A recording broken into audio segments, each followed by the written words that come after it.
Let us set everything up while we wait for friends to come on.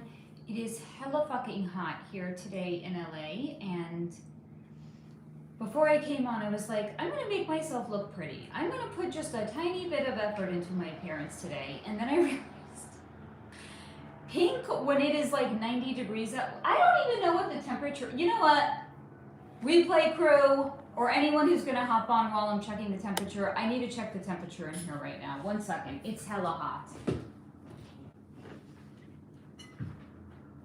Oh, well, that explains everything. It's 85 in my apartment right now. It's 85 degrees in my apartment. 85. You heard right. 85. In here. In my apartment. It's 85. Welcome to no central air. It's hot. So anyway, the heat, in addition to me being hot, made me look extra flush, in addition to the fact that I put pink on. So that's what's going on. How's everybody doing? Let's talk about the temperature by you. You can lament, you can tell me it's cold, you can bitch, you can whine, you can moan, you can groan. I am here for it, guys. This is a safe space for bitching. Let us put the chat filter. Let's do that. Hello? SoularFlow.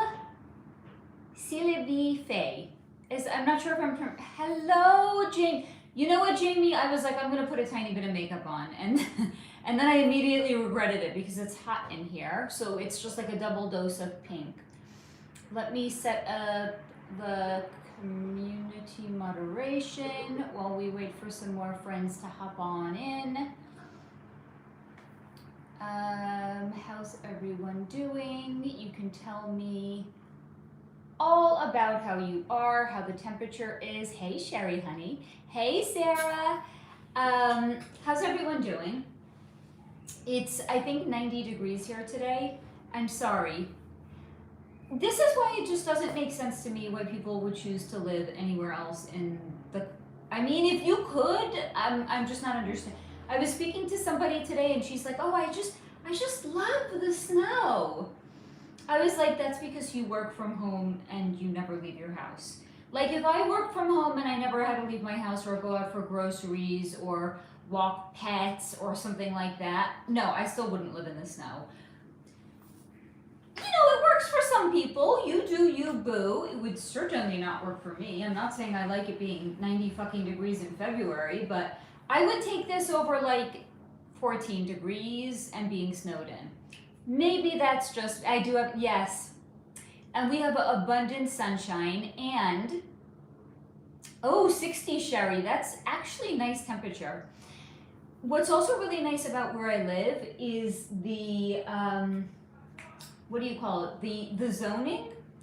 You can't build taller than 3 stories. So even though on my block, a lot of houses were bought, like they would buy, developers would buy like a row of houses and then they'll build like very, how do I describe it? It's not like a huge building you would see like in Manhattan. It's no more than 3 stories high, and it's, imagine like the width of 2 houses together, and then they have like a driveway, like imagine like townhouses, but it's like you would drive into the driveway, and there's, how do I explain this? Like it goes deep. It's narrow, but it's deep, and then in between is like a driveway, and then you could pull off and you could park like where your townhouse is. So it's not bad because you can't build taller than 3 stories here in a residential neighborhood. So that's not so bad. Like the only place you can build like these mega buildings is downtown and like a couple of other places. So we have a lot of sunshine, we got a lot of sky here, and we have nice weather. Hey, Patricia. It's hot and sunny in Florida too. Aren't you happy to be living there? Jamie, it got dark an hour or 3 ago. Wait, hold on, what's it? It's 8 o'clock. It's, wait, are you EST or are you Mountain? It's 8 o'clock or, well, we haven't had daylight savings time, so whatever it is, it's getting dark early, that's for damn sure. Hey, Nikki, honey. Meanwhile, we're going into spring, and our friends in the southern hemisphere, like Nikki, you guys are going into fall now, right? Jamie, why? Are you asking about the zoning here? Sherry, I run hot. Yes, yes, yes, slightly cool, right? Especially as we get into our 40s. Hey, Steve, honey. 7 p.m. there. Okay. Oh yeah, it did get dark hours ago. Like, do you all remember when it was, like I remember growing up, wasn't daylight savings time, I feel like it started earlier in the fall and it ended later in the spring. Or am I misremembering? Like why do I remember it starting like in the beginning of November and not, come say hi. Mom. Yeah, honey. Guess what's the hardest flip that's not a combination? That's not like multiple of a flip. What do you mean flip? Like a back flip? Yeah. I'm not a gymnast. How would I know? A gainer. How do you know that? Because I watch YouTube. Mom, can I tell you what a gainer is? Yes, tell me what a gainer You do is. a backflip while Yeah. going forward. Like, boom. I don't even Back. understand what that means.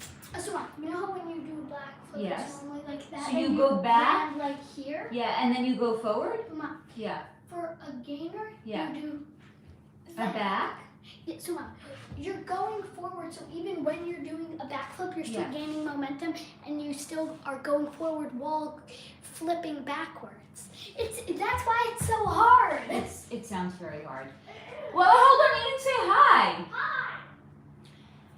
Anyway, I remember like daylight savings happening like earlier in November and ending like later in March. Now I feel like they moved it at least a couple of weeks, right? Like now it starts in like the end of November and then it goes back like the beginning of March, right? I'm not misremembering, or is this like another fucking Mandela effect? I don't even know. Hey Beth, honey, glad that you're here. Northern country, still pause. Yes, you are right. Right, it did change, right? I know I'm not imagining it. Oh, hey Rhonda, honey, glad that you're here. Okay, first of all, are we all, whether it's hot or cold where you are we consciously hydrating? That's the first thing that I want to know. Patricia, Clinton maintains he never heard. Wait, are we talking about Hillary or Bill?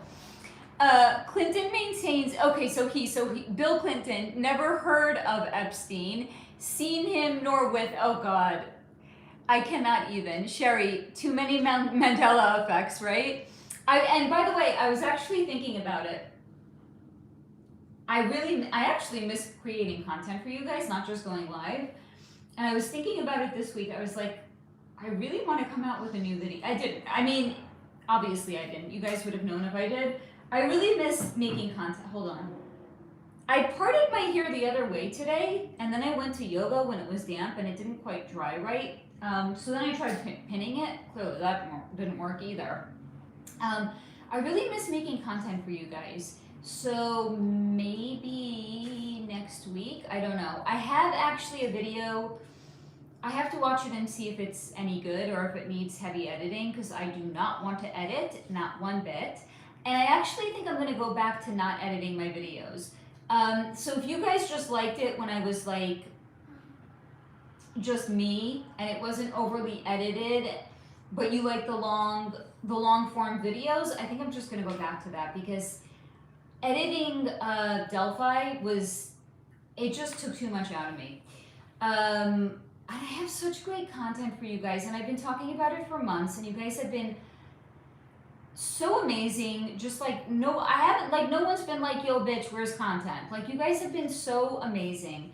I'm only going live once a week. Like I don't know, this is definitely like a past life blessing that I'm cashing in this lifetime. That's the only explanation that I have here.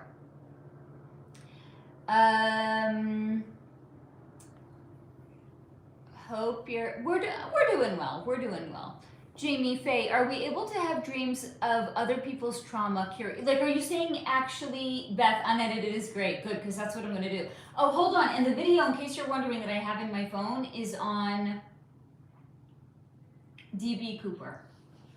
Jamie, my love, you, honey, I don't know why I'm hoping you of all people you're going to find his money. I want you to find his money.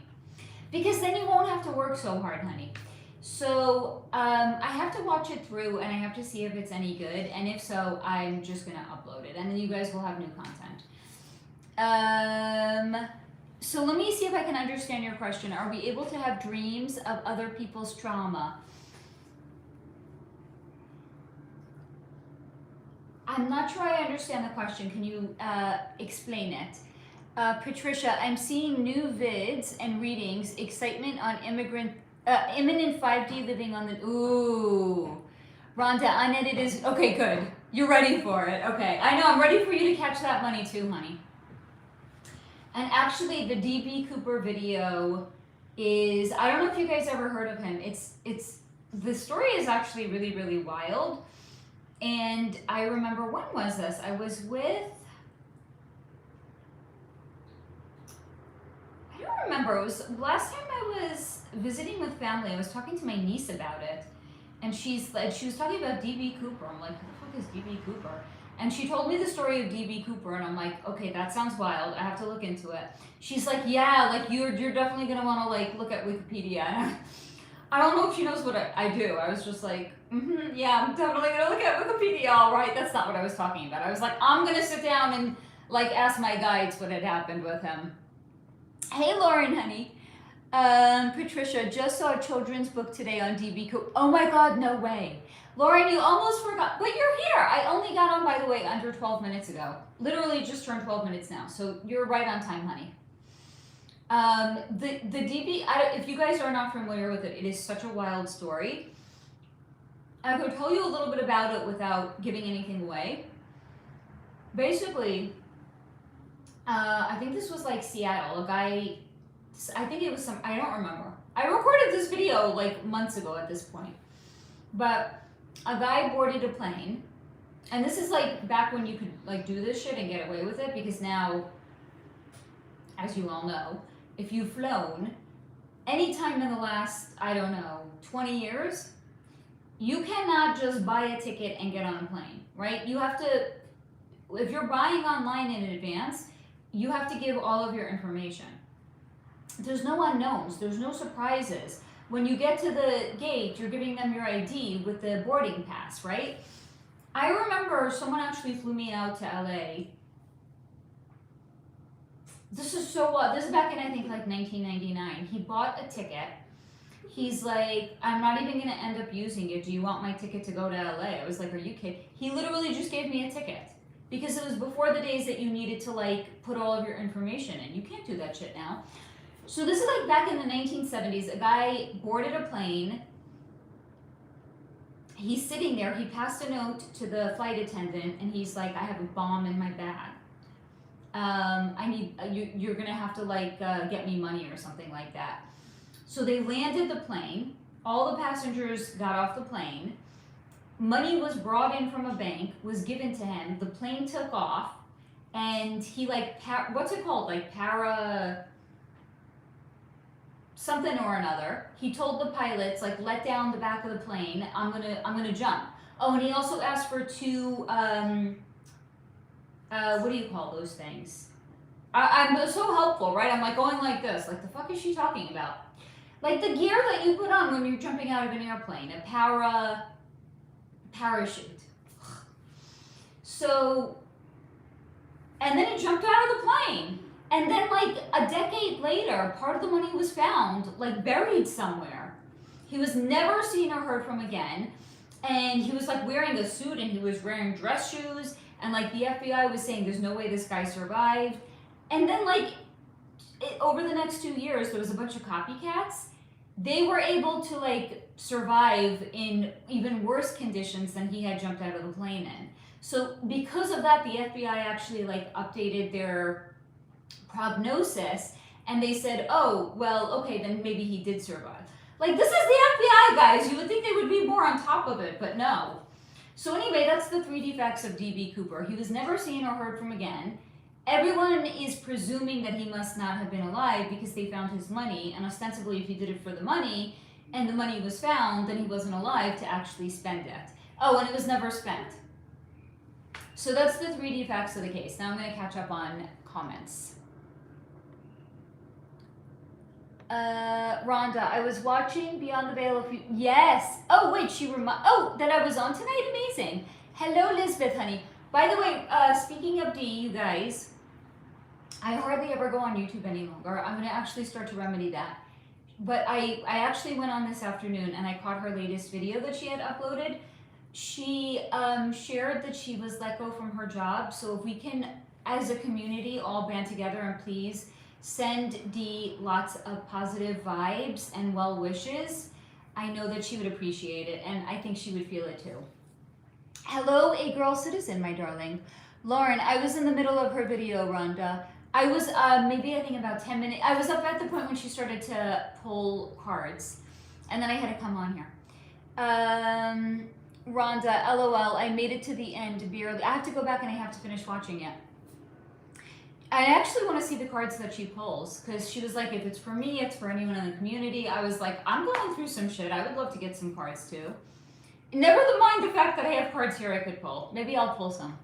Jamie, okay, here goes. Right before the Epstein files came out, I had a very vivid dream, and it won't stop coming to me. I am a young girl in a helicopter over water. I know 3 to 4 men flying with me are evil. There is no escape. I know where I am going. I won't survive these PEDOs, so I jumped out.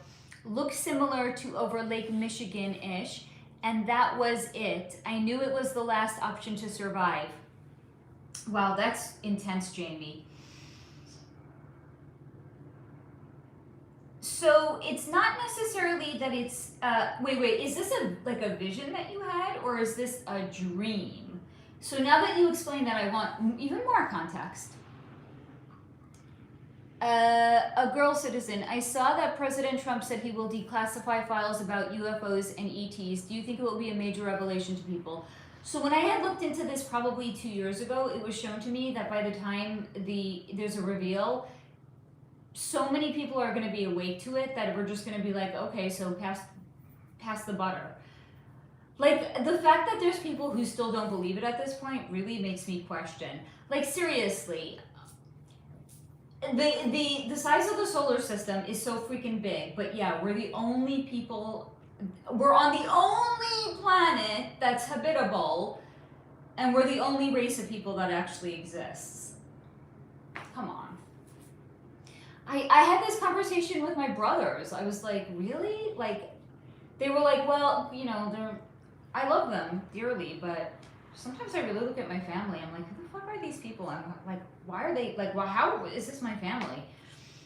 But they're like, well, until, like, it's verified and it's released, then it's obviously not real. And I was like, you're a bigger conspiracy theorist than I am at this point, if you really believe that. Like, you gotta have, like, some serious faith in your government to believe, like, if they don't reveal it, it's not real.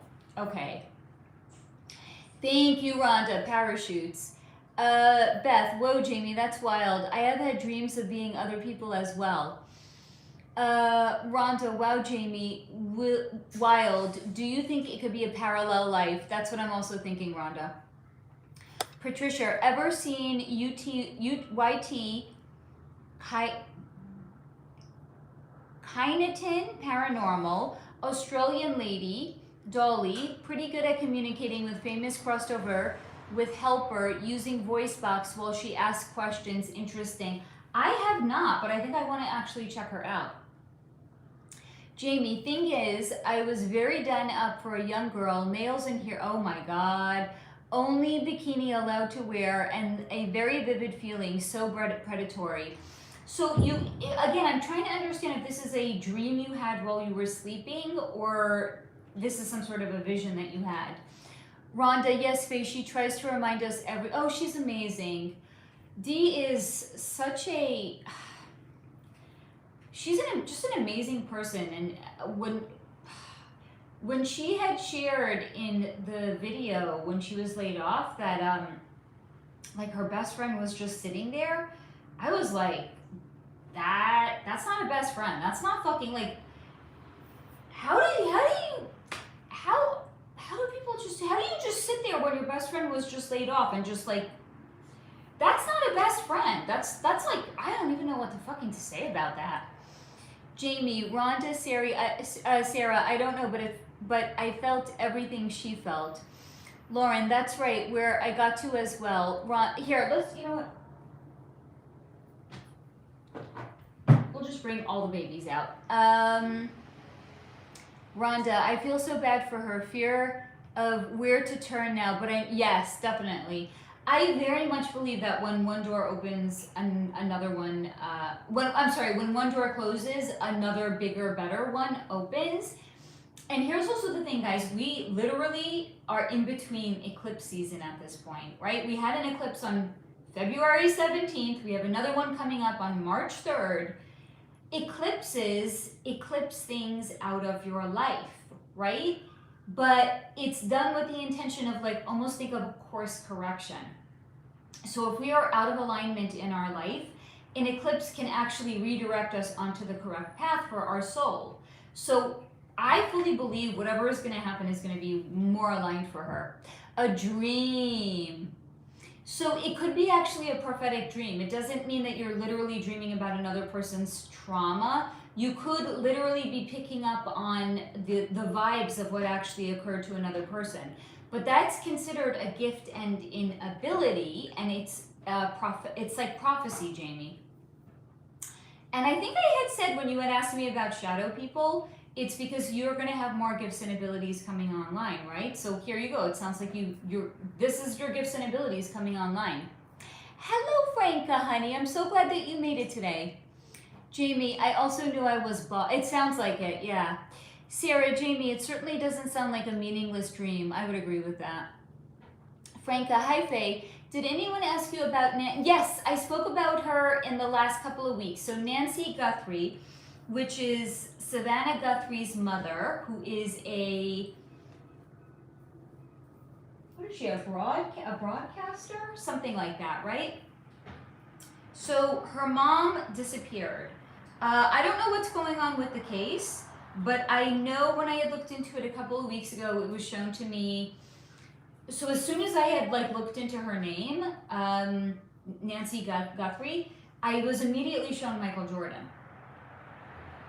I know you're like, what does one have to do with the other? Okay, so I have an entire standalone video on Michael Jordan, and what was shown to me about him was he was approached and they made a deal with him that he was going to be the best player in the world.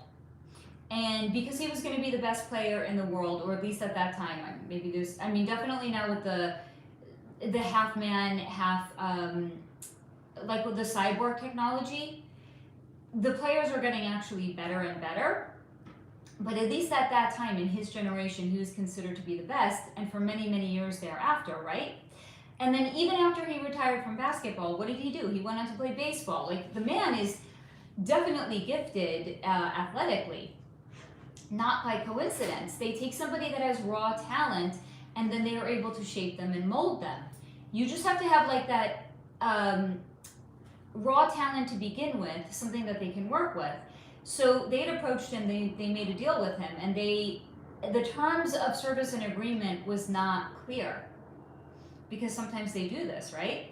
Especially if you're joining the club later on, they said at some point we're going to come to collect. But they didn't say what they were going to collect or who they were going to collect. So he thought it was going to be some monetary sum amount that he was going to have to repay them, without understanding that the payment for his success was his father. Because what happened to Michael Jordan's father? There was a robbery or a carjacking gone wrong, and his father was unalived. No. The father was the payment for his success. Same thing with Savannah. The mother was the sacrifice for her success. And what did he say when she was here a couple of weeks ago? Like Savannah Guthrie, I don't remember if she said she's worth like $90 million or something like that. This is a woman that's just on TV. She's not even a freaking actress. What does she do? She sits there and she talks to people for a living? $90 million? Really? Okay. Yeah, it makes perfect sense. So that's what was shown to me about Nancy, honey. Rhonda, geez, Jamie, that's scary. Jamie, Sarah, it won't leave me alone. So I'm just wondering, sometimes my visions came in dreams. Yes, you're calling it right. They're visions. It's a prophecy. A girl citizen, yeah, me too. I'm wondering how some, if not many people think we are the only race. It's insane, right? I cannot even understand it. Like, the odds of us being the only habitable planet, or the only planet that has life on it, and I'm not talking about amoebas, I'm talking about like humans or humanoids, like the odds of us being the only one is, the odds of, how am I trying to say this? The odds are smaller that we're the only one than the odds are that there's other habitable planets out there. Yes, sleeping. It's prophecy, honey. But it might not be a literal future dream that you're having about somebody else. It could literally be your, like, look at it like when I do an energy reading for a person, I can see these things. I see it when I'm awake. You're just seeing it in your dreams. Now, why does that happen? Sometimes if a person has a lot of resistance, the prophecy will leak through in their sleep because there's no resistance when you're dreaming, right? That's why, honey. Patricia, check out Kyneton Paranormal when Dolly contacts Idaho for young man Ethan. Oh, that sounds interesting. Oh, hi, honeybee. You look definitely crystal. Oh, honey, it's just the blush that I put on today, but thank you. I appreciate that. I mean, it's the blush and I had my color done, so that always does wonders. Honey, I've had a jail cell, wait. I've had a jail cell door close and I'm still waiting for a better one to open. Oh, I got you. Honey, it's eclipse season. And what's your rising sign? If you know what your rising sign is, we can try to talk about where on your chart the eclipse actually are. Jamie, girl, yes. Thank you, Faye. You're welcome, honey. Sherry, oh, thank you. Oh, Jamie, I appreciate you, doll.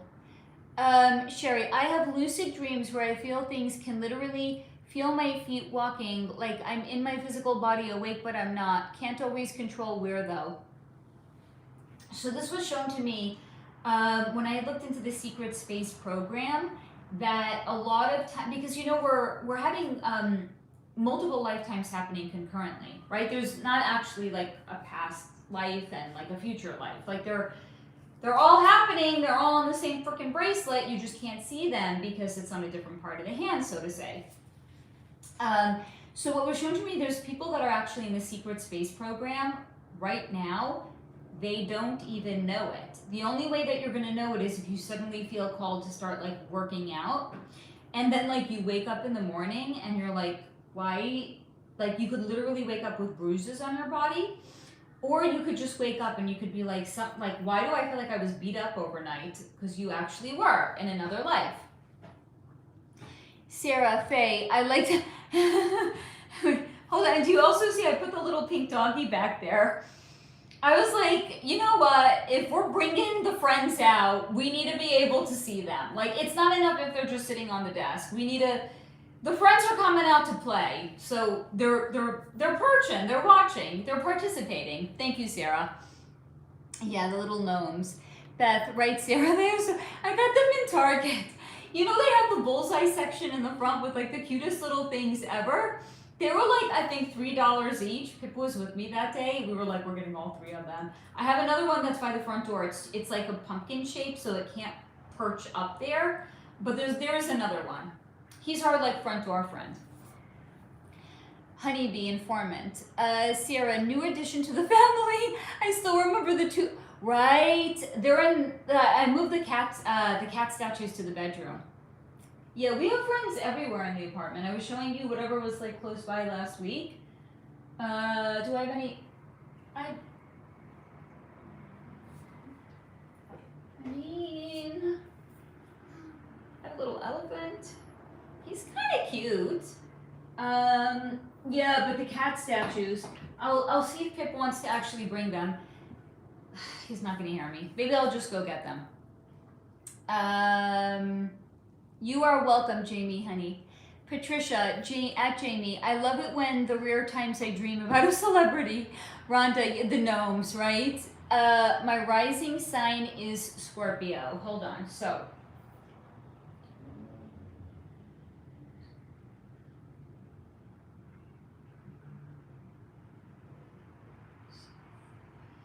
if we bring it back,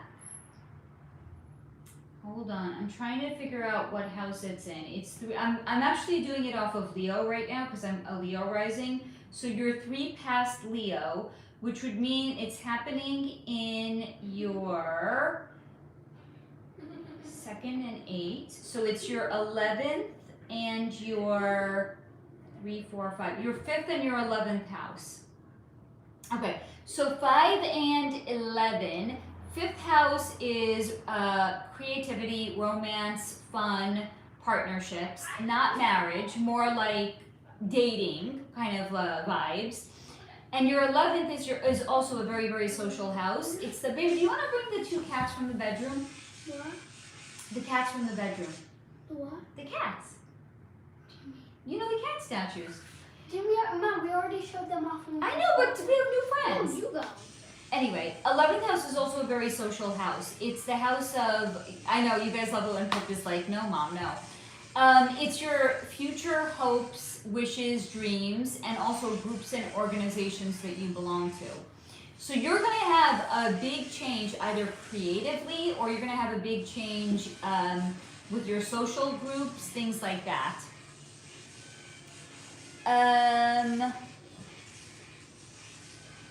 Hold on. Jamie, Patricia, me too. There are some tellings. Honeybee, I have no idea. So there's online calculators that you can do completely for free. You just need to know for your chart. You just need to know like your exact time and place of birth. That's it. If you have that, you can do a complete chart. I only know that the picture is too small. I can't even see what that is. Patricia, at Jamie, telling, do tell. Rhonda, all I know is I'm a Virgo. Right, hold on. I think you're a Virgo sun though, right? So that's different because your sun could be in any. You are a Virgo sun, but your sun could be in any house. Your rising is actually what sets up the entire chart, though. That's what sets up your first house. Correct.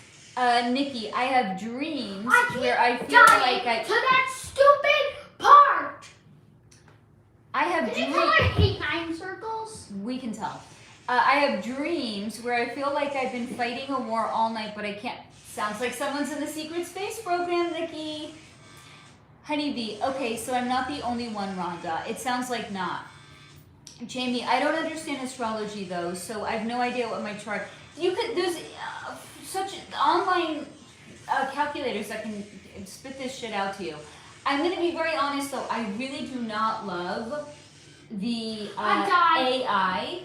Like a lot of the. I'm past the part I hated and then done right after 79.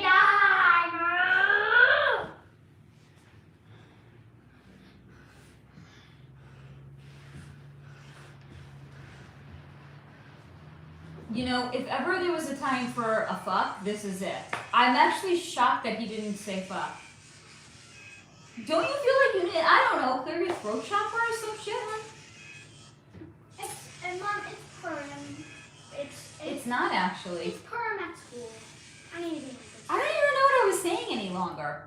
Oh yeah, the AI. A lot of these AI calculators, if you do your chart on a website, the AI calculators, when they tell you about yourself, it's like, it makes no sense. It's completely contradictory. Like what? Because it's not taking into account the entirety of the chart. It's just reading one particular element like and it's what? telling you, like, I can't think of examples off the top of my head. I know that I looked at my own and I was like, that literally makes no sense. Wait, Because they're breaking down, 1 minute baby, they're breaking down each element one at a time, but they're not looking at it as like, yeah, they're not looking on how it compares to other elements in the chart. so it makes literally no sense. So I would really not recommend doing that. Like, if you want to look at your chart, do it, but I would get a human to look at it.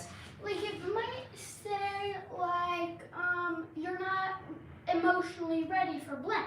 And then in a different part could say you're emotionally ready for the same thing. There you go. Like the fuck? And by the way, so the first chart that I ever did my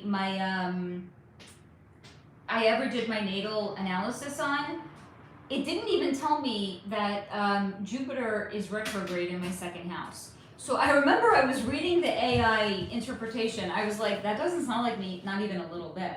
It's like great credit, has no debt, no credit card debt, no problems with money. And I'm looking at this and I'm like, the actual fuck is going on here? Like, it's talking about somebody else.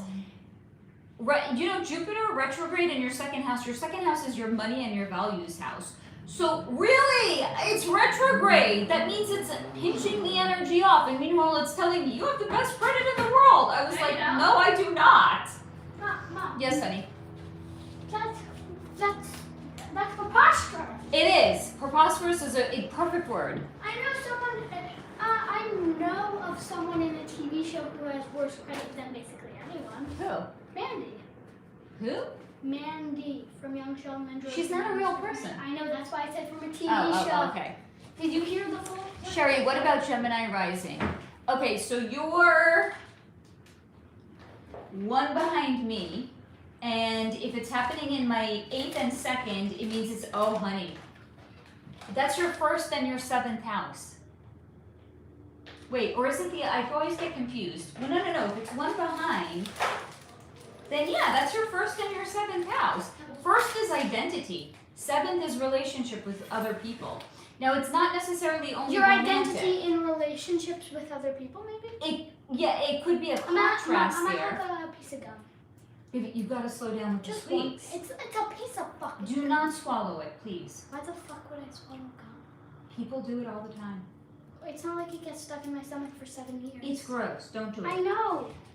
So 7th house I'm not is the type any of one-on-one person to swallow relationship, gum. not necessarily only romantic. It could be business partnership. It could be the relationship you have with your hairdresser. It's just your one-on-one relationships are going to undergo some sort of a change. And your own sense of self and identity also is going to undergo some sort of a change. Honeybee, okay, I'll find one and calculate it. You're most welcome, honey. I'm going to keep the shades open for a few more minutes. It's just starting to get dark, but you guys have to see what I did. It's so freaking cute. Look, I hung up. Can you all see it? There's, wait, I got it. No, there. Okay, so here, it's a disco ball planter, and I have a little, wait. It doesn't line up exactly. I'm sorry. I got a crystal thingy over there, and then I hung up another plant further down. Like, I am just like, I'm going all in on the boho vibes. I tell you that. Like, I think I need a few more 1,000 plants for sure. I don't have window space. So, like, I have to hang plants from my fucking window now. There's no more places to put them. Sarah, my suggestion for the cat statue names were, oh yes, Tyrese and Solange, but I think the names didn't make the cut. I forgot what we named them. I think, did I say like Tweedledee and Tweedledum? Or I think maybe Pip had come up with Kid and Cat or something like that. Honeybee, the small pic was, oh, an Aquarius sign. Okay, so you're an Aquarius sun. But again, your sun could be in any house. That tells us almost next to nothing. Sherry, secret space program. Oh, so it's for our time, JK. Well, you're collecting in another lifetime. Oh, honey, I love you. Pip for president. Beth, no worries, Pip. You'll get it. Oh, you guys are amazing. Thank you. A girl citizen. I know a man named Corey Good who is part of the secret space program and said we will evolve to be blue-skinned. I don't know if I believe it. So wild. Maybe it's because they travel to different timelines. That sounds, what's the name of that movie? Where the people have blue skin? So those are extraterrestrial cousins. I haven't seen that we actually evolved that way, but. Rhonda, oh my God, my phone overheated and kicked me off. I'm sorry, honey. Sarah, good that you're back, Rhonda. Hey, Jimmy. What happened to Jim Carrey? That's overly vague. What do you mean what happened? Rhonda, I'll always be back, Sarah. LOL. Hubby called me like I'm a bad penny Terry, no, Rhonda, no, give me Terry's email address. I need to have words with him. No, no, no. I do not approve. Honey, Rhonda, mine was doing that one day without power and I lost everything. Oh, that's annoying. From my phone, I mean. Rhonda, holy crap, honeybee. A Girl Citizen, AstroTheme and AstroSeek are good websites for knowing your birth chart. Are you saying the AI? Rhonda, yeah, most of my life is on my phone, right? Lauren, plants cry when I come near them. No, I don't. No.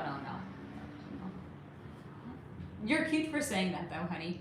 Nikki, what the fuck happened to Jim Carrey? Footage of him at a recent award show in France looks and sounds nothing like him. Well, I'm gonna. Yes, thank you, Avatar Beth. Thank you. I'm gonna remind you, everyone, that if you know their name, it's not just actors. It could be musicians as well. They already have clones for them. So it's you could literally be seeing a clone of somebody. It doesn't mean that they've been unalived and replaced by the clone. It just literally means that the clone is representing them at some red carpet or some award show or something like that. So it's very possible it was his clone. Thank you, Jamie. Honey, Rhonda, I don't have any phone numbers written down. I know, right? We would. Who does at this point? Got locked out of all of my email because my phone number being my security. It's a nightmare. Oh God, I'm so sorry, honey. That really is a nightmare. Nikki, my ex-husband. How about? Is he your children's father? How about just my children's father? Right? Because when we say my anything, we're actually reinforcing the energetic ties between them. So he's not your anything, Nikki. He's your children's father. Try that. Anyway, Nikki's children's father, schizophrenic, used to say he could hear the grass screaming when... By the way, I remember that, Nikki, when... I remember your comment when I did the video on schizophrenia. I remember seeing that. I was like, that is next level wild. Honey, so that doesn't happen to you. Jimmy Dean, is Hillary Clinton the most evil woman on earth? No. But she's maybe the top 10%, but she's not the most evil. Rhonda, my plants all cross over. I guess they don't like me. Okay, so no kids dad. He's not your anything. He's a former partner, but he doesn't there's no connection to you. A former partner of mine. That's how I would frame it. Okay, here's the thing. Plants have a learning curve, and if you don't know what needs a lot of light, it's very easy to unalive them. Or it's easy to not give them enough water. So there's a few that are almost like they're very, very hard to unalive. Like a snake plant, for example. Like, good luck trying to unalive a snake plant. Some of them are fussy. You might just be buying a very fussy plant and you don't necessarily have the skill set in knowing how to take care of it. But once you learn your plants, they're like the best companions in the world. They ask nothing of you and just bring happiness. Jimmy, who is the most evil woman on earth?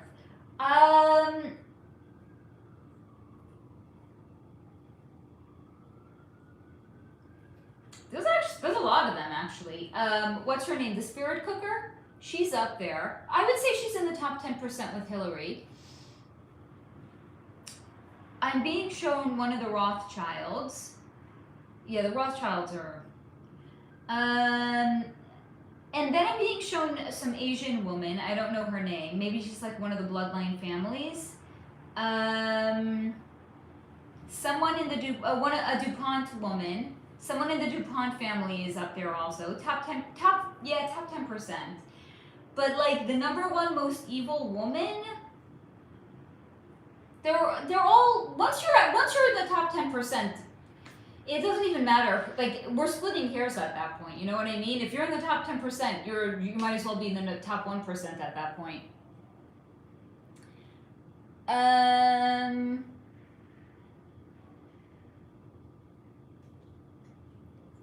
Nikki, but I'll remember that. Thank you. You're most welcome, honey. Rhonda, LOL, Laura. I love them. They just don't like me. Lauren, have you seen the videos where they show the music that comes from... yes, it's... And you know what else? So last summer, I was in New York for 2 months, spending time with family, and my neighbor was taking care of my plants. So she was coming and she was like opening the shade, she was making sure they got sun, she was watering them. It's not like they were not taken care of. None of them died while I was gone. But I came back, these plants looked freaking miserable. And I started to look into it. I was like, I just got home from vacation, why do my plants look miserable? So basically, your plants co-regulate with your nervous system. And if you're their primary caregiver, so to say, they will actually thrive when you are around. And when you're not around, they almost become depressed. So even if in theory they're being taken care of and they're given food and they're given water, like, you know, food, sunlight, and they're given water, they're not going to thrive if you are not gone, if you are gone. And then within a couple of days of me coming back, they all looked happier because they actually co-regulate with your nervous system. It is the wildest thing, guys. Franca, is Jay-Z still going down this year regarding the Epstein? So what was, hey Carrie, honey, what was shown to me is I'm not convinced we're gonna see it. Because again, remember, a lot of people were privately arrested over the last couple of years and they were processed and we do not know. So every time I look into him, I'm shown it's not a guarantee that he's going to be publicly processed and dealt with. I can't even give you a percentage because the way that my guides show me when I'm not meant to know something, it's the same thing every single time. They're very consistent, at least. Like, I don't have to try to decode this. But you know, if you've ever played like a slot machine, you have to get 3 identical pictures across, and then when you pull the handle, the pictures are just spinning and spinning and spinning until they all stop and they line up, right? So it's just shown to me spinning and spinning and spinning and spinning. So this is the way my guides show me. It's not, the end result has not been determined yet, as in it's still up in the air. It could happen, it might not happen, but they're just saying it has not yet been determined how it's going to go down. Jimmy Dean, what wave of feminism are we currently in? Wait, there's more than one wave? I don't know, whatever the wave is, I can't fucking stand it. Maybe that makes me based, right? I don't know all of these terms. I'm a middle-aged woman, goddammit. I think I'm based, right? That's what it means to be based. I think feminism is the worst fucking thing that happened in the world. Not because I don't think, well, oh yeah, we deserve equal rights and blah, blah, blah. No fucking shit, Sherlock, we deserve equal rights. But it's just because feminism has completely squashed. It's thrown the energetic alignment between males and females completely out of alignment, and that's why I can't stand it. Women became overly masculine, right? Like, we had to actually step into our masculine energy. And then what does that do? That displaces men and their masculine energy, and then they step back and they're stepping into their feminine energy. We were created perfectly by God. Men have testosterone, and much more testosterone than women. That's not accidental. They're designed energetically to show up in a different way than women are. So it's just, everything was thrown out of balance because of feminism. Jamie, in and out here, getting ready for, oh honey, I know. I want you to find that money. Honeybee, I have been trying to determine if my mother is evil. Honey, if you have to try to determine it, maybe take a couple of months off from talking to her, and then you'll start to see her more clearly. Patricia, some drug cartel woman, can't remember her name. Maybe top 10%. Again, I'm being shown once they're in the top 10%, they're all like essentially the same. Sarah, Oprah, she's top 25%, I would say. So imagine that. Rhonda, I know mine is Honeybee. I love how we're diagnosing our mothers in here. Honeybee, I think mine is too. Lauren, chillin' like, oh, that's a good one, Lauren. Chillin' like a villain, and it's Steve's handle. Excellent, honey. Patricia, poor plants when you're not around. Yeah, they do silently scream. These guys, I have a camera hooked up, right? Like when I go out of town so I can keep an eye on my apartment. I knew my neighbor was coming. I would get a notification. notification. I knew she was coming and she was taking care of my plants. She was opening the shades. She was giving them sunlight. These were some miserable looking plants. Like, I don't have any other word to say it other than they literally looked miserable. Like, they were just droopy and wilty, but they weren't dying. I was like, oh my God, these poor babies. So I just, like, I'm not even making this up. Like, I was just going to them and I was like,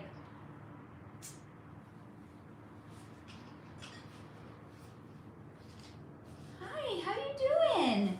Did you have a good summer while Mama was gone? Were you good? Did you enjoy with, the neighbor was here taking care of you? Were you talking to the other plants? Were you having fun? I was literally just like fluffing them, I knew they needed love. 3 days later, they looked right as rain. That's the stupidest expression ever. What the fuck does that even mean? Right as rain? Anyway, I gotta close the shade now. 1 second, friends. It's gonna take me longer than usual because I hung fucking plants up here. That's what happens when you love your plants and you just need to create more space for them. Alright, hold on. I'm gonna navigate the plant babies. What are you guys doing? Are you loving the sunshine that you're getting? You're getting to see the neighborhood. You could report on who's coming, who's going, what everybody's doing. You're like little security systems, aren't you?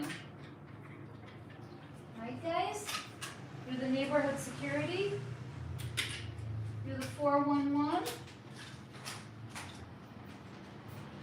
Okay, hold on. How are you guys doing? Do you like your little perch over here? Okay, there we go. All right, hold on. Now that the shades are actually down, you can see them so much better because there's contrast there. Aren't they cute? My little plants. They bring me so much joy. Okay, a girl citizen. No, it's not. 1 second. This light looks super bright right now. Let me actually turn this down a smidge.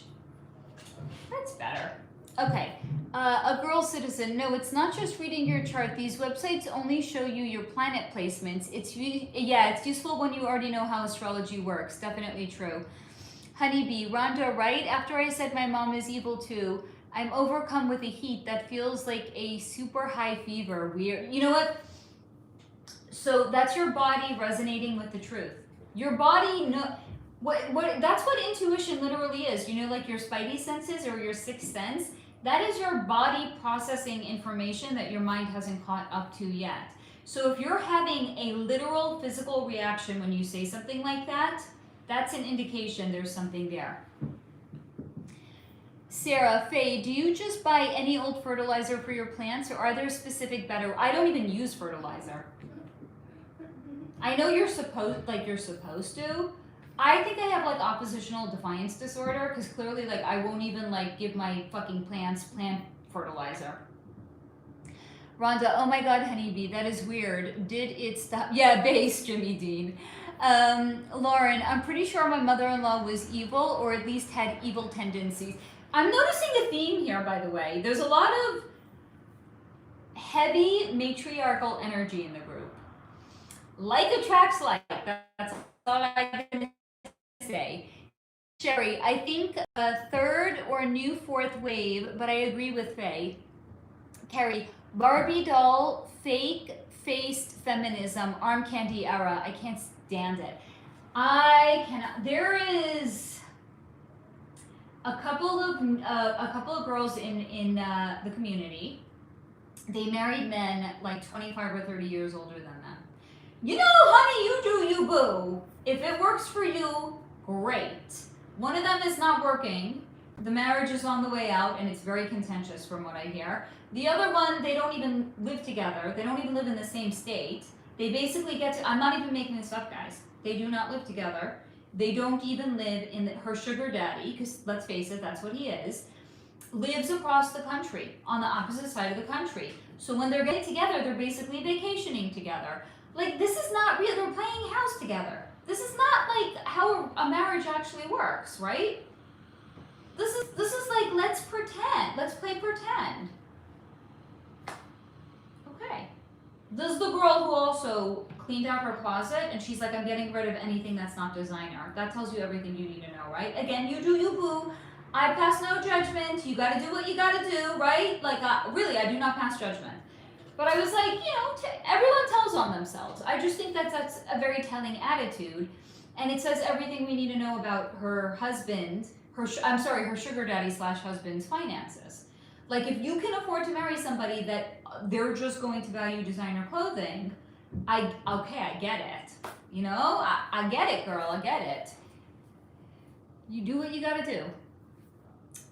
I personally would not, but that's just me. You know, you do you, boo. I don't even slut shame. That's the craziest thing. I'm like the least judgmental part. I notice things, right? So even if I sound like I'm being a judgmental bitch, I'm actually genuinely not even judging. I just notice. And then I comment on it. I'm like, interesting. To me, it's data. I'm accumulating data, and then I put it away and I process it at some future date. I'm like, interesting. Okay. It's a data point. That's all it is. Patricia, feminism started by Frieden and Gloria's assignment to destroy the family, and it worked. Honeybee, Rhonda, it lasted intense for about 2 minutes, then left. That is wild, Honeybee. Franca, was the wait, guys, hold on, Franca, I'm gonna respond in a second, love. I'm gonna actually finish reading your comment. Okay, I know you guys love my dating stories. I got a great one for you. I didn't go on a date. But, okay, I have a friend. She kind of, I don't know if she's consciously doing this. It might be a subconscious thing that she's actually doing, but she's done it more than once, which makes me start to think, like, how subconscious can this behavior be if somebody's doing it more than once? Anyway, she kind of has a habit of giving me her leftover men, which sounds horrible. So imagine she matched with a guy, and then she got into a relationship, and then she was still matched with this guy. It never really took off because she started something with somebody else. So she reached out twice to me with somebody that she had matched. And the circumstances within itself, like, to me, is just a little bit weird. Because first of all, like, if you matched with a guy and then you don't hear from him for 3 months, and then he reaches back out to you, and in that 3 months time you officially became, like, we're in a relationship. I don't know, again, data, right? To me, I am accumulating data. So data, okay, this guy disappeared for 3 months. Then he reached back out to you 3 months later, and he's like, oh, hey, so I'm just following up, you, like, want to go out on that date? And my friend's like, well, actually, I'm in a relationship now. So then she sent me, thank God she didn't ask him first. She sent me a photo of him. She's like, I matched with this guy, and then he didn't follow up with me for a few months, and as you know, I'm in a relationship with somebody now. I thought I would see if maybe you would be interested in him. So she sent me a photo of him, and I was like, ooh, no, definitely not. I didn't say that to her. I was like, thank you, but he's not my type. Okay, fine. It happened 2 times. But at least the second time, the guy was, you know, he's decent, tall. I have a thing for tall guys. He was bald, but he was tall. So I was like, okay, maybe, I don't know. I'm such a diva. I want tall, I want hair, I want an accent, I want somebody that, like, loves caffeine the way I do. Like, you would think that I'm like a pampered princess over here, right? Like, oh, my standards are so fucking unreasonable. Anyway, he was at least tall. Okay.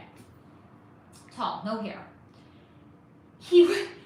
So she reached out to me over the summer. She's like, I matched with this guy. I don't think we're, like, a good fit. Are you interested? Can I give him your number? I was like, okay, cool. Okay. We texted a few times. And not really feeling the chemistry, but text is always a little wonky, right? So maybe we'll get together, we'll go out on one date, we'll see, maybe we'll hit it off, you know, because there could be some friction there. This is apparently a pattern for men. He didn't ghost. he sent me a message. He's like, oh, I spend half my time in San Francisco and half my time in LA. I'm going to be in San Francisco for the next couple of months. I'll reach back out to you when I get to LA. I was like, okay, fine. So I told this to my friend, the one that she's giving me her hand-me-down men, and she's like, I don't know, my spidey senses are going off. I was like, right? She's like, I think he's actually dating somebody in San Francisco. I was like, yeah, that resonates. Okay, this was in the freaking summer. What month are we in, guys? February. This was in the freaking summer. Okay. Last night, he sent me a text message. No, I'm sorry, 2 days ago he sent me a text message. The first one was, hi Faye, I'm back in LA. This is an unknown fucking number. I'm like, who the fuck is this? I have an iPhone, so you know, if you've ever texted with somebody, even if they're not saved as a contact in your phone, it will come up, you can see the history, right? No history, nothing, zero. It's just some unknown fucking number. So I'm sorry, I'm not responding. I don't know who you are. He didn't even identify himself. Nothing, crickets. I don't respond. The next day, he sends me a message. He says, do you want to meet for drinks? I'm like, I still don't know who this is. I didn't say it to him. I'm thinking, I still don't know who this is. I'm not responding. The third day, he sent me another message, Faye, ? I'm like, okay, this is not a scam. Because a scam doesn't escalate in this order, right? So I was like, I'm actually kind of curious who this person is that they think they know me, even though I've never texted with them. So I sent back a response. I'm like, I'm sorry, your number is not saved in my phone. Who are you? And he responded with his name. And I was like, it actually took me 3 minutes to figure out who this person was. I was like, I could not for the life of me. And then like his name fell into my head. I was like, oh wait, didn't I like text with, okay, wait. So now I'm putting all the pieces together. I'm like, again, data, interesting. Okay, interesting. New phone. It's a new phone. Because I didn't have his number and I've never texted with him before. So he got a new phone. And 7 months later, or 9 months later, he reaches back out to me. No normal introduction. No, hey Faye, this is your friend gave me your number and we were texting over the summer. I just wanted to follow back up with you and let you know that I'm in LA and I would love to get to know you. Like, isn't that a normal thing? Is it too much to ask for? No, I get, hey Faye, from a new phone, new number, no name, no nothing. Hey Faye, I'm in LA. Do you want to meet for drinks? Like, this is a man that puts zero effort. Zero. This is not what I call effort. This is like, let me just go through my phone with numbers that I saved of chicks. Now that I broke up with whoever I was dating in San Francisco, let me just pull out my phone and start looking at who's around, who can I just like send a meaningless text to and see if anyone wants to meet up for drinks. Because now that I'm back in LA and I need a booty call or whatever the fuck this guy was thinking. But like, this is not a high quality man. Because this is not how high quality men communicate with women. This is like, I don't want to put my ego on the line. I'm going to put as little effort as possible into this. For all I know, he texted 15 women. Maybe at least 5. Maybe at least 3. I was sure as hell not the only woman that he texted, right? So I'm like stewing with this. I'm sitting with it. I'm like,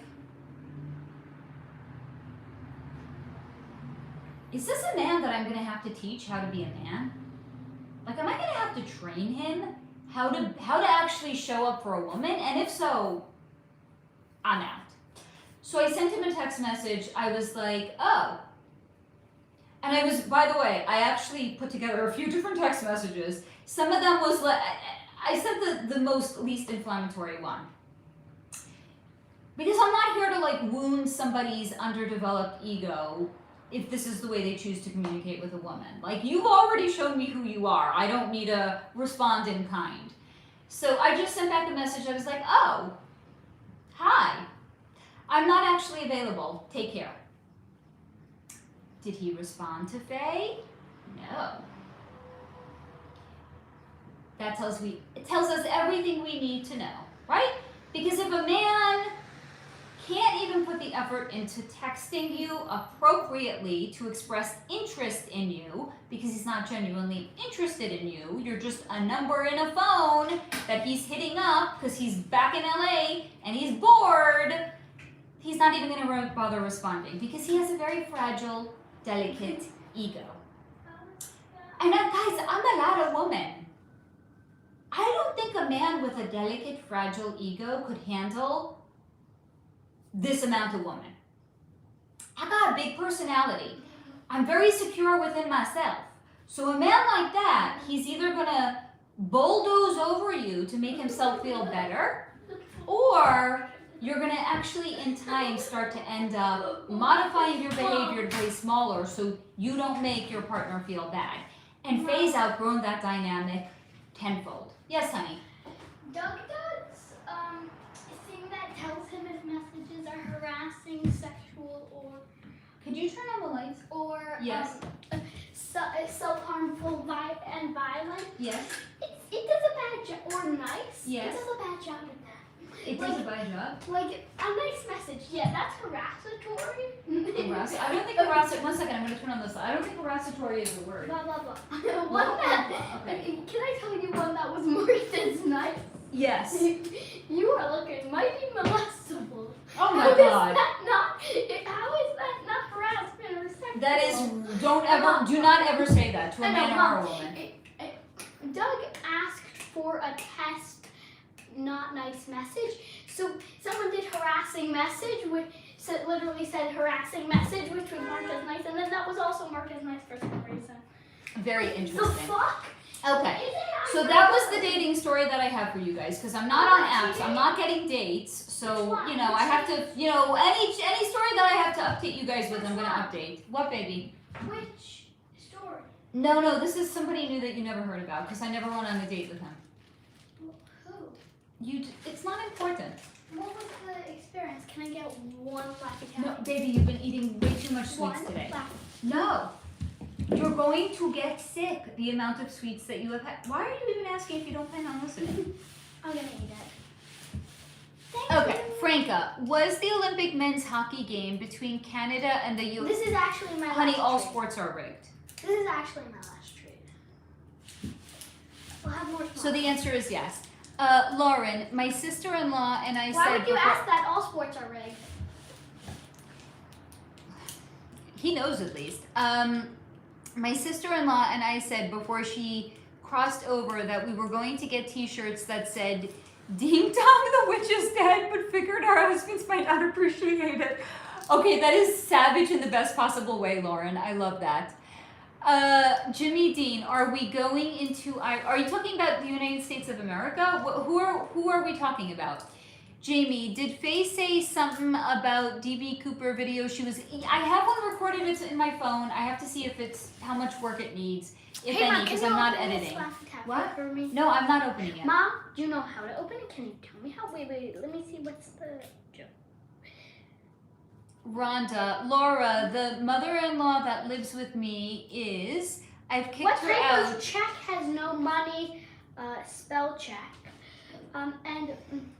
What can you serve but not eat? A tennis ball.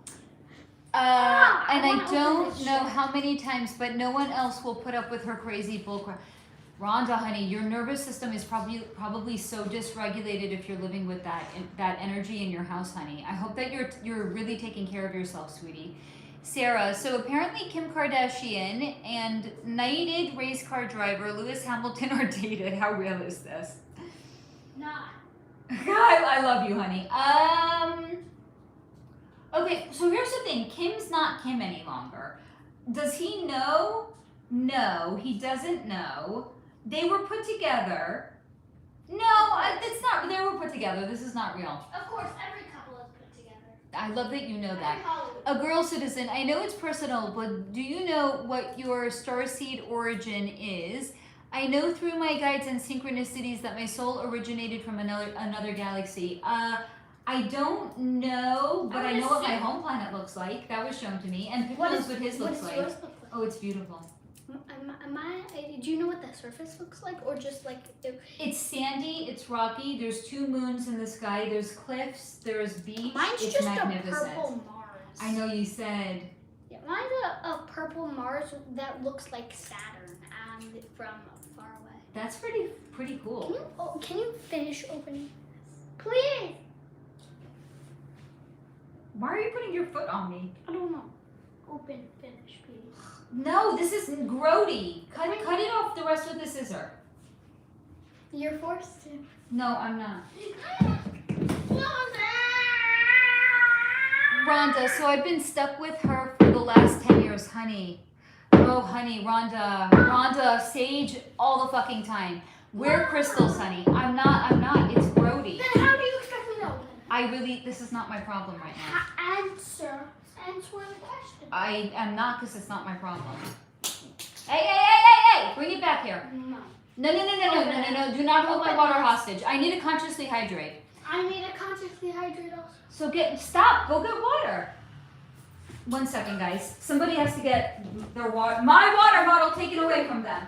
No. Baby, I mean it. No. Baby, stop. Oh, hey, there's chocolate here. Cool. Hey, come here. No. Vic. Open this. No. Stop. No. This is this is hostile. This is hostile. You're behaving hostilely. This is hostile behavior. Open the laffy. No. Give me my water, baby. Baby, you're gonna get hurt. If you fall out of my hands, you're gonna get hurt. I don't feel like I'm gonna fall. Okay, let go. Let Open go. the laffy taffy. No, let go. Baby, Open. no. Then how do you expect me to open? With a skizzer. Where? What do I do? Cut it like Yes, that? cut it. That's what, if I was gonna open it, that's what I would do. Anyway, the water has been retained. Okay. Hold on. Lauren, mine lived with us twice. I told my husband never again. You women are fucking saints. I would never. Yes, I can't what? fucking open this. What? Do you think me to like go like that? Okay, first of all, you know that I have sensory issues. Laffy Taffy is literally, guys, I cannot even touch fucking Play-Doh. Laffy Taffy is like sensory overload for me. And he wants me to open the Laffy Taffy. No. Mom, how the fuck? And he has had so much sweets Mom, today. am I supposed to open it like that? That's This is, fucking I stupid. really, Mom, you literally told me to use a scissor. How do Baby. I use the scissor? baby, just take something else. Why are you No. committed to the Laffy? Because what the fuck do you want me to eat an airhead? That's just a bigger Laffy Taffy. So eat an airhead. Put that in the trash. That literally is trash. It really should not even be allowed to be sold. Did you just drop a scissor on the floor? Right here. Pick it up. That's not where scissors go. Then I'm putting it on the coffee table. Rhonda, welcome to my household, by the way. Rhonda, that's interesting, a girl citizen. Nikki, took me 8 months, solid research to determine my womb donor is a covert narc. And by the way, I love that you call her womb donor. Jamie, Rhonda girl, I can't imagine. Lauren, she actually told my sister-in-law that she could take, oh my God, are you serious? That took a turn for the unexpected. For the replay crew, she said her sister, she actually told my sister-in-law she could take a hit out on her. I mean, that's next level, by the way. I don't even know what to say to that. Jamie, oh my God, I thought I was weird. I do that to my plants too. No, honey. Hello, Simone. Happy Friday, darling. Carrie, I have a fig tree and I talk to her while cleaning her leaves like I'm her hairdresser, right? Oh, there's just, plants are just, they just want so little from us and they bring so much joy. Hold on. A girl citizen, yes, Rhonda, quite a revelation to me, and I think we are many to come from extremely faraway places in the universe. Rhonda, I've told him I want her out. She has very little income, doesn't want to pay anything, like rent to anyone, so I'm stuck. Oh, honey. Sage and crystals. Rhonda, nice girl. I've always felt like I didn't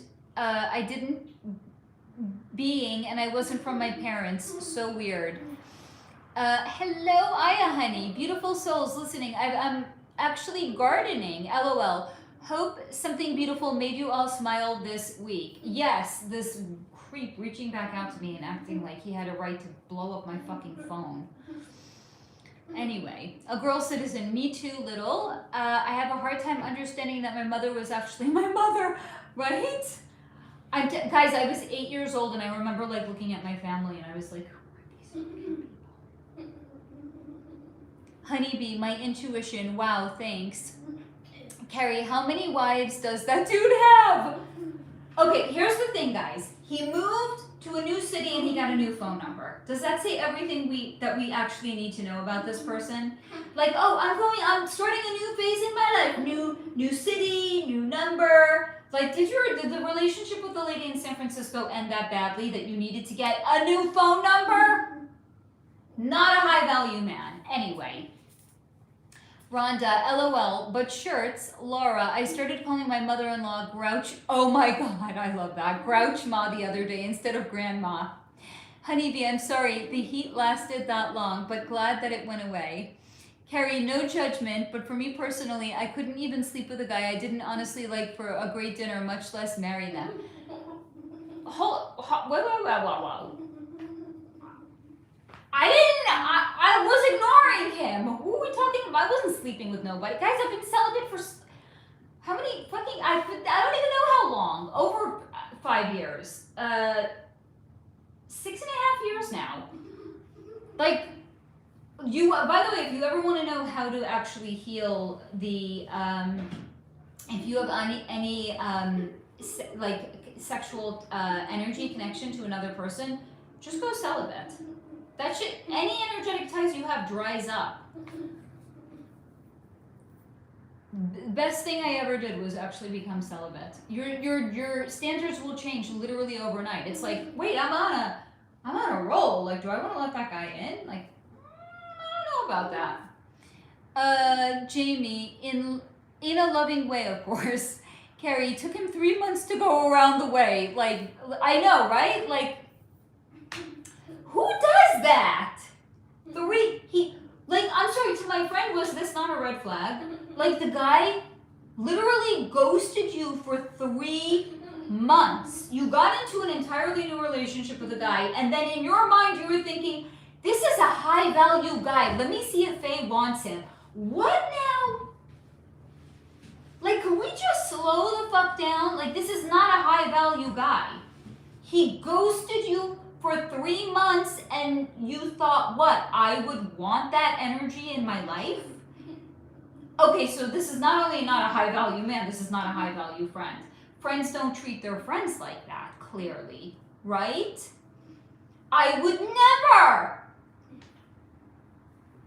ever, not even to somebody that I didn't like would I do that. That's just evil.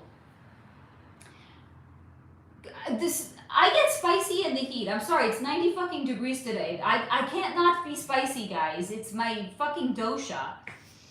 I get spicy in the heat. LOL, thanks, Simone. It's so fucking hot, by the way. God damn it. What? It's gotta be, I mean, when I checked when I first got on, it was 85 degrees in here. And under the ring light, it feels at least like 86 degrees. LOL, thanks, Simone. Transmuting and taking care of my little fruit treats growing. Hi, Sarah, Rhonda, Carrie, Honeybee, Stevester, Faye, and Young Pip. LOL, I am taking care of a new succulent given to me by my late family friend. I named it Brian. Okay, that is beautiful, by the way. Sherry, oh no, girl, don't settle for being a side ever. No. Seriously, I don't know which was more offensive to me. The fact that my friend was giving me her, and here's also the thing, by the way, I think that she genuinely, knowing what I know about her, I think she didn't want to blow the guy off. And I'm sorry, like the guy ghosted you for 3 months. Like you're not blowing him off if you're like, well, in the 3 months that you haven't followed up with me, I actually got into a relationship. I'm no longer single. Like, I'm sorry, does that make you feel uncomfortable to say that? If so, maybe you should go to therapy. Oh wait, I'm sorry, I actually recommended to her and I found her free therapy and she refused to go. I'm seeing a pattern here. I told you guys the heat makes me fucking spicy. So anyway, I think she just wanted to lessen the blow. Like, oh here's my friend. I'm gonna sacrifice my friend because I don't feel bad telling this guy, you ghosted me for 3 months, but instead of not telling you I'm in a relationship, here's my friend. This is not a good friend. This is not, guys, objectively. I mean, I know she thinks she's a great friend, but objectively, friends don't do that to their friends. You don't give somebody your fucking sloppy leftovers from a guy who ghosted you for 3 months. I literally cannot, guys. I'm so worked up about this shit. Okay, Aya. Jamie, sweetheart, hope you're kicking ass at work and resting when you can. Rhonda, we don't answer unknown numbers either, ever, right? And especially, like, a guy who's just like, hi, I'm back in LA. And you're also texting me from a new fucking phone number. Like, I know I'm an energy reader, but dude, the guy doesn't fucking know that. Like, how am I supposed to, like, pull from the cosmos? Who the fuck is texting me from an unknown number? Weird. Jamie, aw, Aya, thank you, sweetheart. I'm pushing through.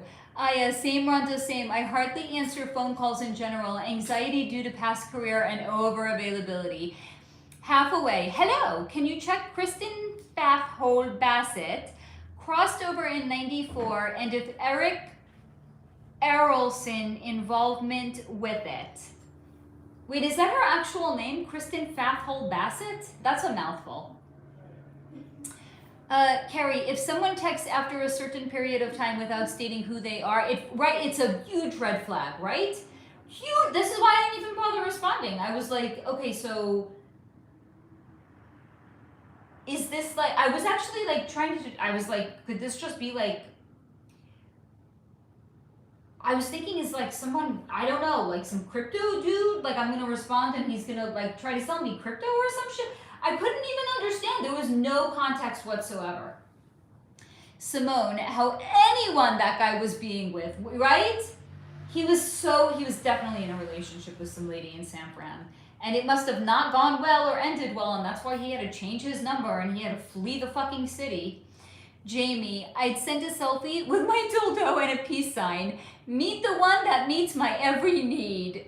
Preach, girl. First, I need to buy one. Oh my God, Jamie, why? I'm joking. By the way, gotta get to work. Love you, Jamie. Carrie, Aya, meh, this plant's alignment coming up must be a doozy. That's all I'm saying. How are you? Aya, Faye, the dating game is so rough out here. Even though I'm ready, where are the singles? LOL, at you not remembering. It happens. Clearly he wasn't memorable or knew how to approach a beautiful woman, or maybe any woman for that matter. How he was even in a relationship with some lady in San Francisco for all these months, I mean, there's somebody out there that's dating my ex right now. Like, I'm not even, like, I'm sorry, I'm not even understanding. Like, I thought we're supposed to get wiser as we get older. I don't know. I mean, I guess it's the amount of trauma in your life. That's what you're meeting when you meet people. Don't fucking know. And I'm not saying that to be savage. I actually think it's funny because I saw that as a meme. On your worst day, just remember there's somebody out there that's dating your ex. I was laughing so hard. I think I almost actually peed my pants. I was like, that is so fucking savage. I'm not even saying it to throw shade. I'm saying it because I actually think it's funny. Truly. Sherry. And by the way, it's hot and I'm very spicy. Sherry, I went out to a group thing at a karaoke bar the first time in a decade on oh, that's cute. Exhausting and made me feel old, LOL, but I am trying to meet people. I think that's how we're going to meet people. We're not going to meet them on apps. Hi, Victoria, honey. I mean, I haven't met any good ones on the apps anyway. I plant a line carried. I'm well. Thanks, girl. Rhonda, she's part of why I'm still in therapy. Terry's brother won't even take her for a weekend, holy shit, or a day to give me a break or time to spend alone with Terry. Well, he's at work, off work. Honey, that is, I am so sorry. That is awful, Rhonda. Carrie, that's good. The total eclipse March 3rd with 6 planets in straight alignment. Oh, yeah. Oh, my bad. Planet aligned. Yeah, that's why I'm transmitting the energies, grounding and getting into the dirt. Hello, Roland. Nice to see you, friend. Robinson Wolf. You are so real. Yeah. Haha, sometimes the kids be like that, you know. I don't know if you're talking about my kid or if you're talking about men behaving badly. Because, yeah, they're kind of like kids, too.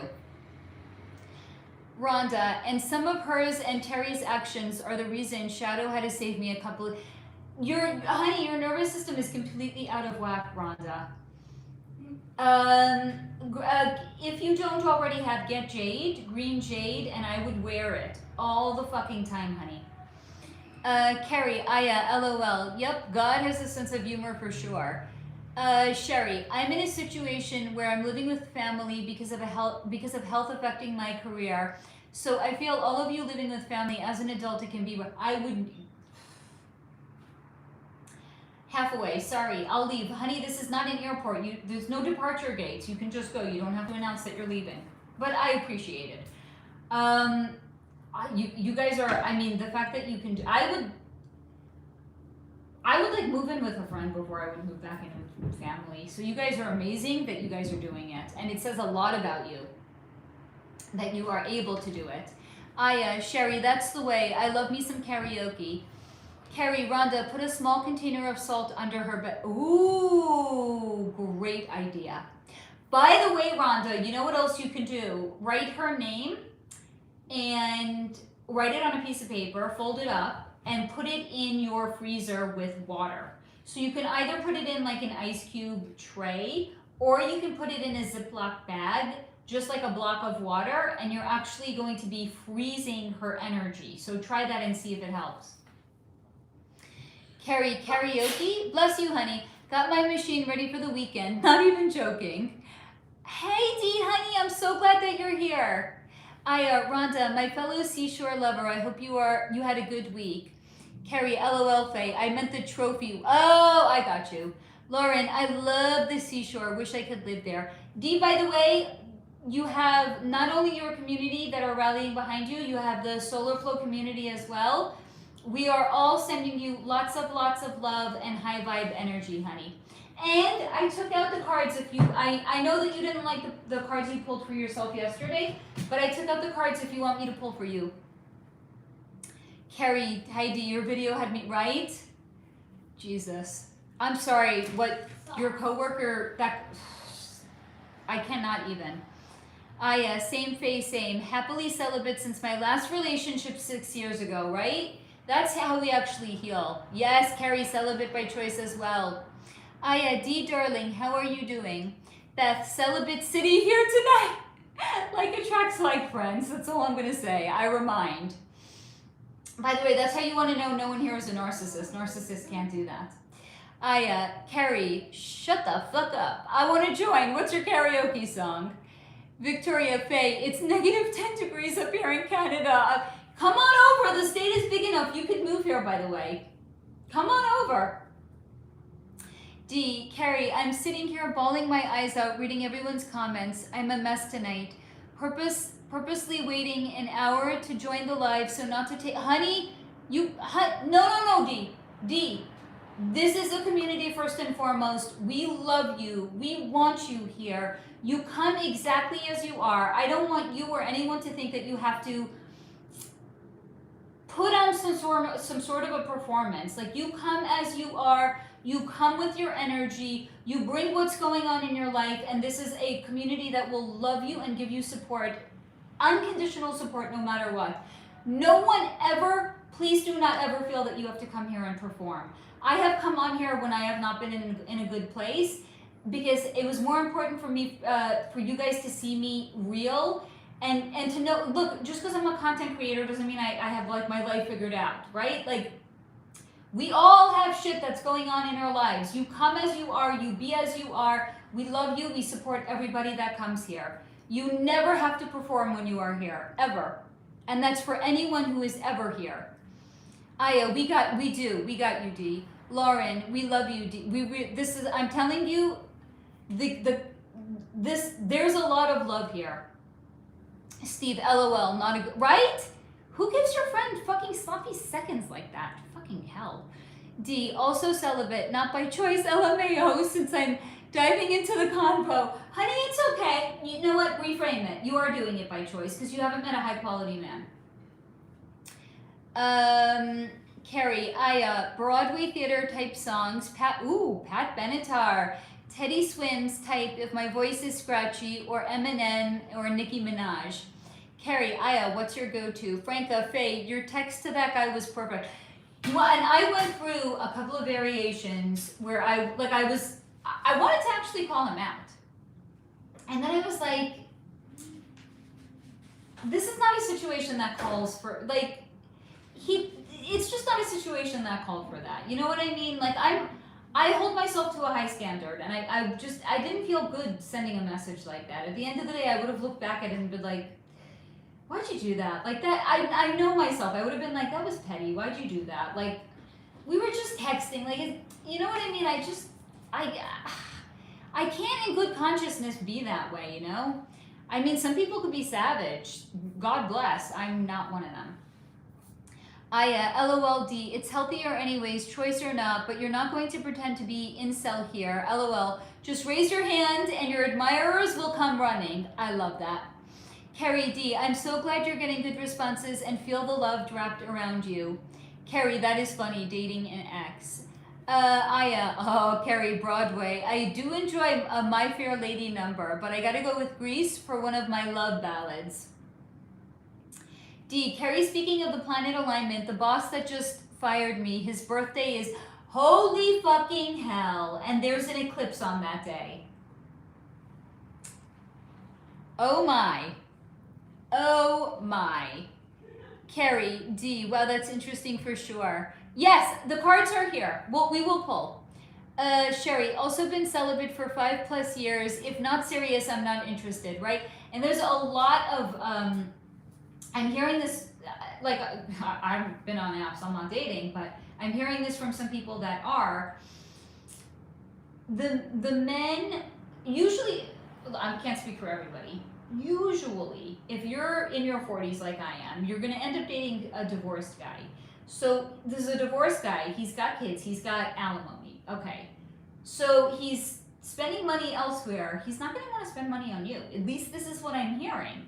And it's like, here's the thing. To me, I don't even look at it like it's about the money. I look at it like it's an energy. Because how you show up in one thing is how you show up in everything. And if a guy is not generous with his money, he's not going to be generous with his time. He's not going to be generous with his attention. He's not going to be a generous lover. So it's just going to be a take energy. And you know what? I get enough people that are taking from me. I want somebody that's actually going to give back. Because if I just have to give more of myself, what am I getting into a relationship for? A guy that's going to want to go Dutch on a date? No, thank you. If I want to go Dutch, I'll go out with my girlfriends, and I'll probably have a better time too. Mom, yes, honey.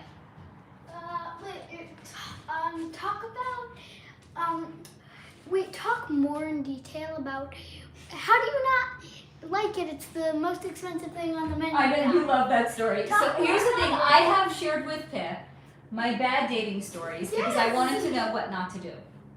So I went out on it. This is years ago. This is before C19. Mom, say that first part also. Okay. So the guy matched with me. Yes, and I can't say it, so I say C19. Okay, so the guy. Why don't you just say COVID? Was 45 minutes late. Yeah, I should have. Here's the thing. If this ever happened to me now, 45 minutes late? I'm gonna say 1 second. If it happened to me now, if I went on a date and the guy was late more than 10 minutes, I would leave. And then if he tried to call me or text, I wouldn't answer. Because I'm like, I'm sorry, do you have that little respect for the woman you're taking out on a date you can't even show up on time? But this is before I had done all the healing that I have done now. This was in 2019. Why was he late again? So he shows up 45 minutes late. I know. You guys are here, you're listening, and you're like, what? Faye, where is your self-respect? I know, I wonder that too. Where was my self-respect? Why did I not leave? Anyway, he shows up 45 minutes late, and he tells me when he gets there, I'm late because I was at home doing drugs. Yes. That's stupid. That's bad. Okay, so priorities. His priority was to drink Coca-Cola and not to meet a girl for a date. Okay, anyway. Yeah, Mom. Do not ever be late for a date. Mom, I just censor everything. Like, if I want to say G-U-N, I just say Okay, that's fine. I know, like, or like, Okay, that's fine. you just censor the first part of the word. I do it my way, you do it your way. If you ever become a content creator, you can do it your way. I'm Also, doing it my way. When I Yes. say fuck, I Yes. just say Okay. sometimes. Most other times, like when I'm here, I just say fuck. Because, I'm with the community. 45 minutes late, Doing drugs. doing drugs. We go upstairs. We sit down. 79! So he says to me, I've been here a lot of times. I know what's good. I'm going to order for us. And then he orders the most Okay. expensive thing on So the he menu. orders something. The most It comes. expensive. Wait, getting ahead of the story. He orders. The food comes. I take a bite and I say to him, I don't like it. So the normal response would be, Okay, I'll order get something else. Yeah. He says to me, how can you not like it? It's the most expensive thing on the menu. Like, what the fuck? You can't just invalidate someone's opinion like that. Do you understand why this guy is divorced? You can't just invalidate someone's opinion like that. Hello? That's not how it works. This is not to my liking. I don't care how much it fucking costs. No, So it's not. anyway, he says, fine. He was mad about it. He's like, fine, order something else. So I order a salad. He was a smoker. He went So to take a smoke he break. went to go take a smoke break. I'm sitting there eating my salad. I'm looking He at my doesn't come watch. back. I'm like, He's not. did he fall off of the fucking balcony? Where did my date just go? He goes to That the- it's 15 minutes later and my date's not even here at the table having a date with me. And guys, he did not leave the restaurant. I'm getting to it. Wait. He- So so here, you by the way, spoke- second opportunity that Faye should have left. My date, gone. Made me feel bad that I didn't like what he ordered. Vanished. I should have just left, right? You should. Okay. You know what they say about hindsight, right? But you didn't. I didn't. I was unhealed then. That was kind of the. My standards are so much better now to the point where you could see how I respond to text messages from people who can't even put an iota of effort into it. Anyway, so I go to find him. I go to the smoking section, and it is very obvious. He's flirting with someone else. He is macking so hard on a girl that he is having a cigarette with. And he must have been fucking chain smoking, because the Coca-Cola. Anyway, there 15 minutes macking on her, probably chain smoking, sharing a fucking cigarette with her. I walk over and I see, you can tell when a guy is macking on a girl. When So he I sees walk you, up. he's like, oh, nothing. So this is what he does. I mean, gross. So he comes over, he puts his arm around me, and he pretends that we're married. So imagine you're this girl and this guy is macking on you hard, and then someone shows up and he's like, oh, this is my... this is the red flag fucking central.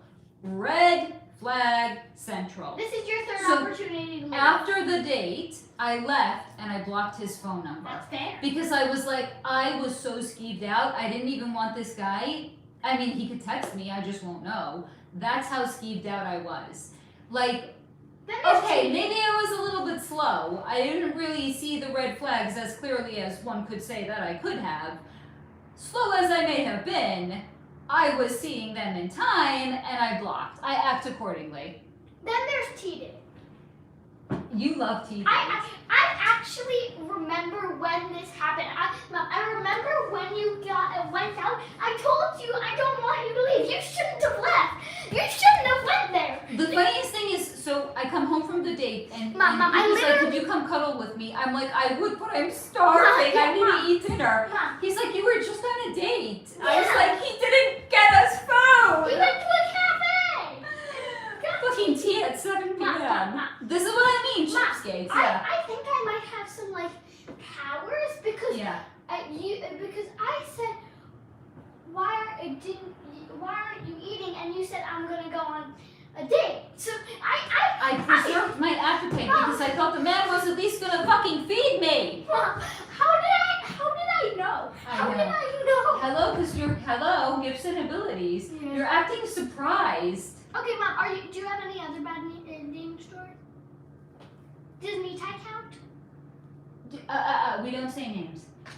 So he's, I refer to him as 3-date guy. And yes, he definitely counts. Okay, Carrie, D, I emailed you a pic. I pulled a spread from Mystical Shaman. Very good energy all around. I love that. Rhonda, Steve, who's not, the friend that was giving me her sloppy leftovers. The man who ghosted her for 3 months. Yeah, this is a high value man.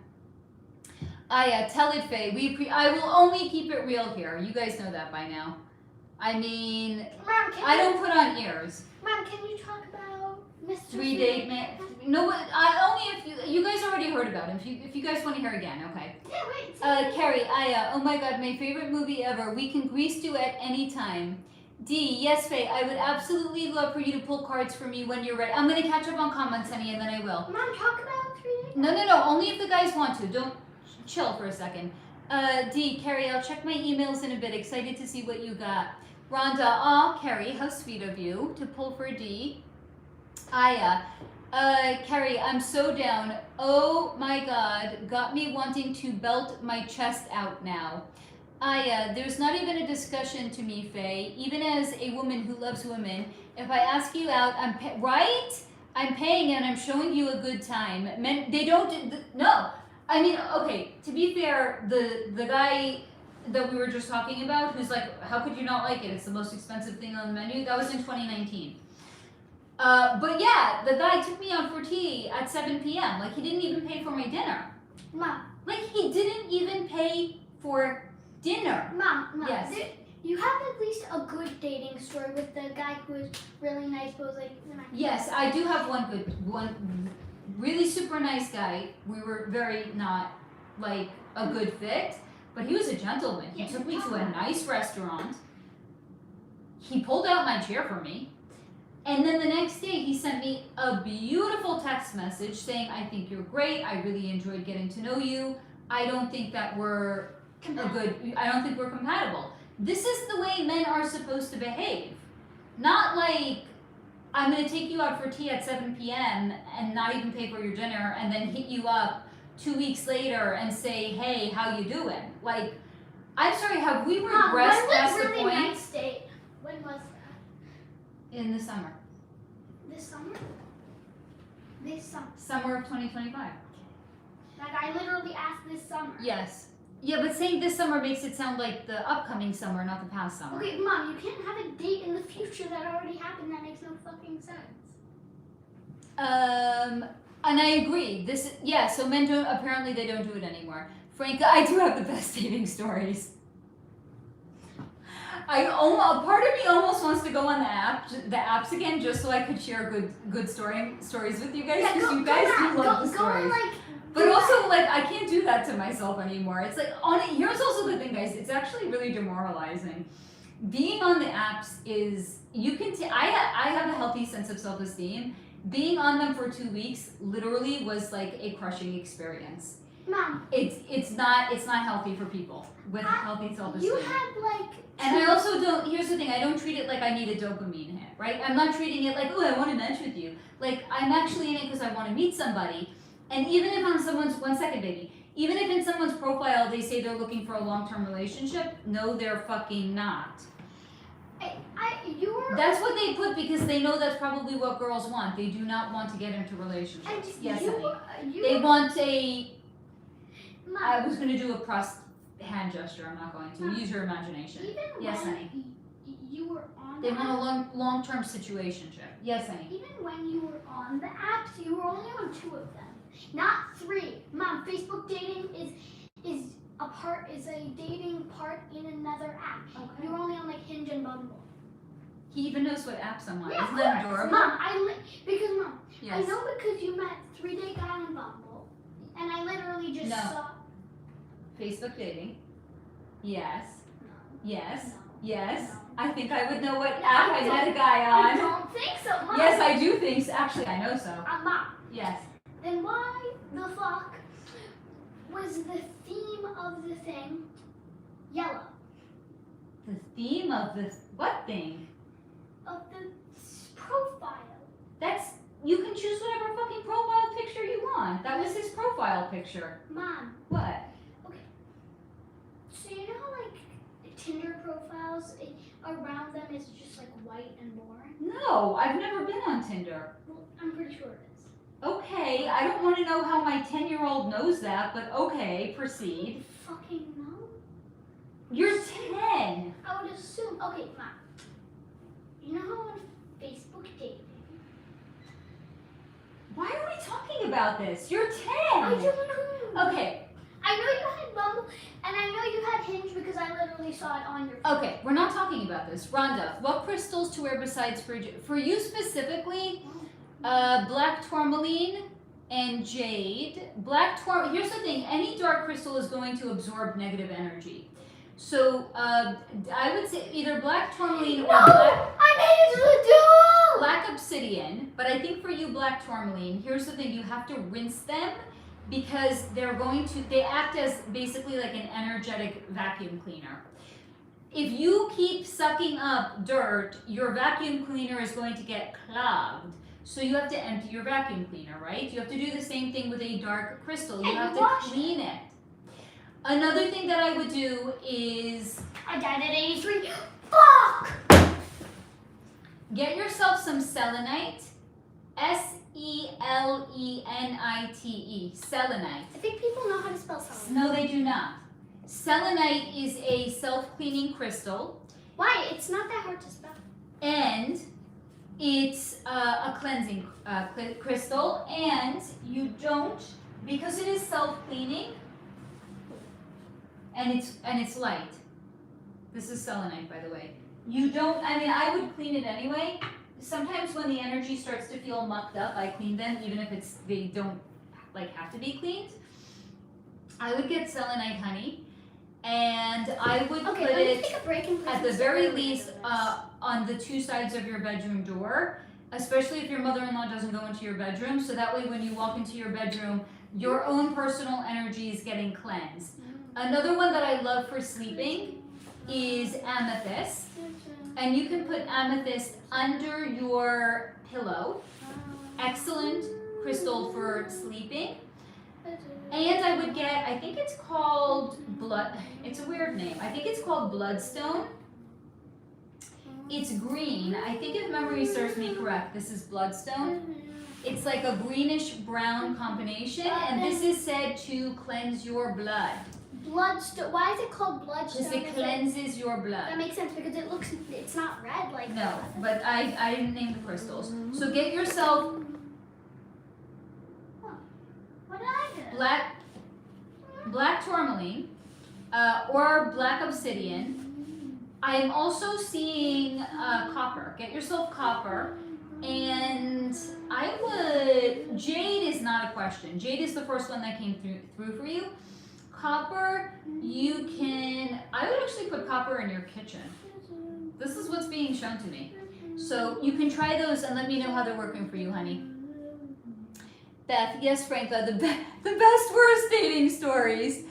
The funny one, because Pip wants me to talk about 3-Date Guy. 3-Date Guy, I ran into him in a grocery store, and he didn't come over to say hi. You know what he did? Talk about fucking beta energy.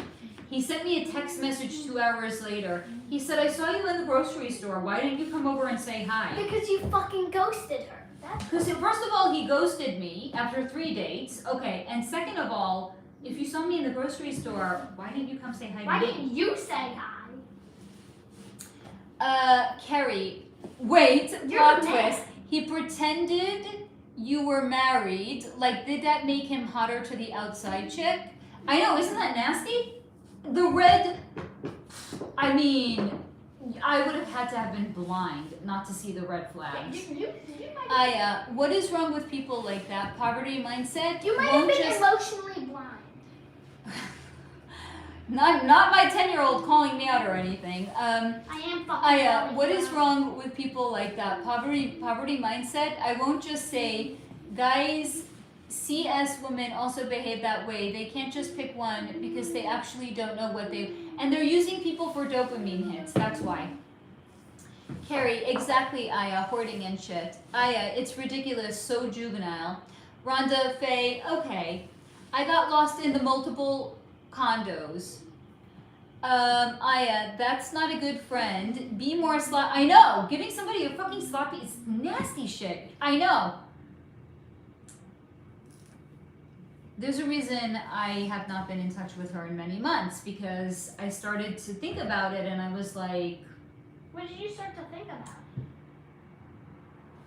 What are you even talking about?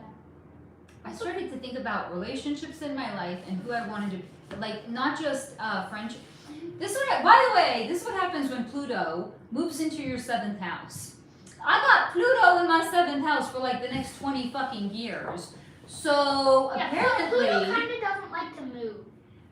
Pluto is a slow fuck. Yeah, Mom, it's the farthest planet from the sun. The fuck do you expect? I have no expectations. I'm just saying Pluto, the planet of reorganization, if we're putting it nicely, and destruction, if we're putting it unkindly, spends 20 years in a sign, and he just moved into my 7th house. That means he is shining a flashlight on every one-on-one relationship that I have. Again, 7th house is not just a marriage house. It's any one-on-one relationship. So that's friendships, right? Not a group of friends. Like this community is considered an 11th house because it's a community. But any relationship that I have one-on-one with you guys, that would be under the auspices of the 7th house. Friends, romantic partnerships, business partnerships, that is all under hairdresser, your gardener, whoever the fuck. Anyone that you have a one-on-one relationship with is 7th house. So, if you are like me and you are a Leo rising, that means you have Leo in your 1st house, you have Pluto in Aquarius, which is opposite your 1st house, your 7th house, you're probably going through something similar. If you know what house you have Pluto in right now, you are undergoing a 20-year transformation in that area of your life. Carrie, Aya, yes, I'm starting to pay attention in general. If there's a balance of inner masculine and feminine energy, okay to shift as needed, but not get stuck. I am not, yes, not their mother or their doormat. Yep. No mo apps. Manifest with intention energetically. Put yourself out there and say yes to social occasions that feel right. Say no when it feels wrong. That's just what I'm doing now, and I love that, honey. Oh, I'm sorry, I just knocked my phone around. Rhonda, I know, selenite, it's a good one. Good, so then you know the energy already, honey. Carrie, Rhonda, crystals like Faye mentioned ground her energy to stay to herself with the salt under her bed. I really like the salt under her bed, but if she checks, she might be like, why is there salt under my bed? Aya, oh my god, say it louder. I literally had to tell a dude that twice this week. Like, guy, I'm not your mother or teacher. I think many people are seeking parental figures, not true connections. Correct. Carrie, I'm not even on social media anymore, much less dating apps, and you're so much healthier for it. Aya, I love your crystal bracelets. I had an amethyst one from an ex that broke. Yeah, that's actually not a bad thing. Apparently when you lose them or they break, it means you don't need the energy any longer. Carrie, you're welcome, Rhonda. Protect yourself. Maybe even get some Florida water and sprinkle. That's actually a great idea. Aya, again, same Carrie. Social media gives me so much anxiety just thinking about it. Oh my god, I caught up on comments. Okay, friends. Mom. Yes. No, you know how to refill it. Go. No, I gotta pull cards.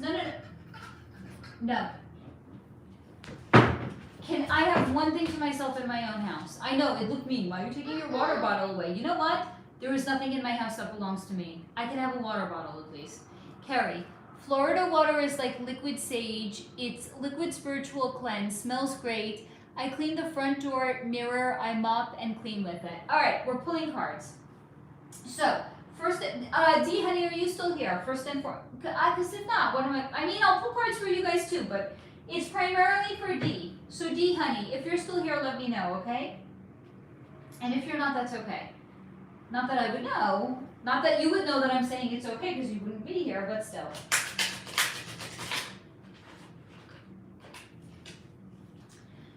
Simone, first time I've heard of Florida water. Thanks for sharing. What I want to know what it. Oh, D is here. Okay, honey. We got you. I'm gonna pull some cards for you, sweetie.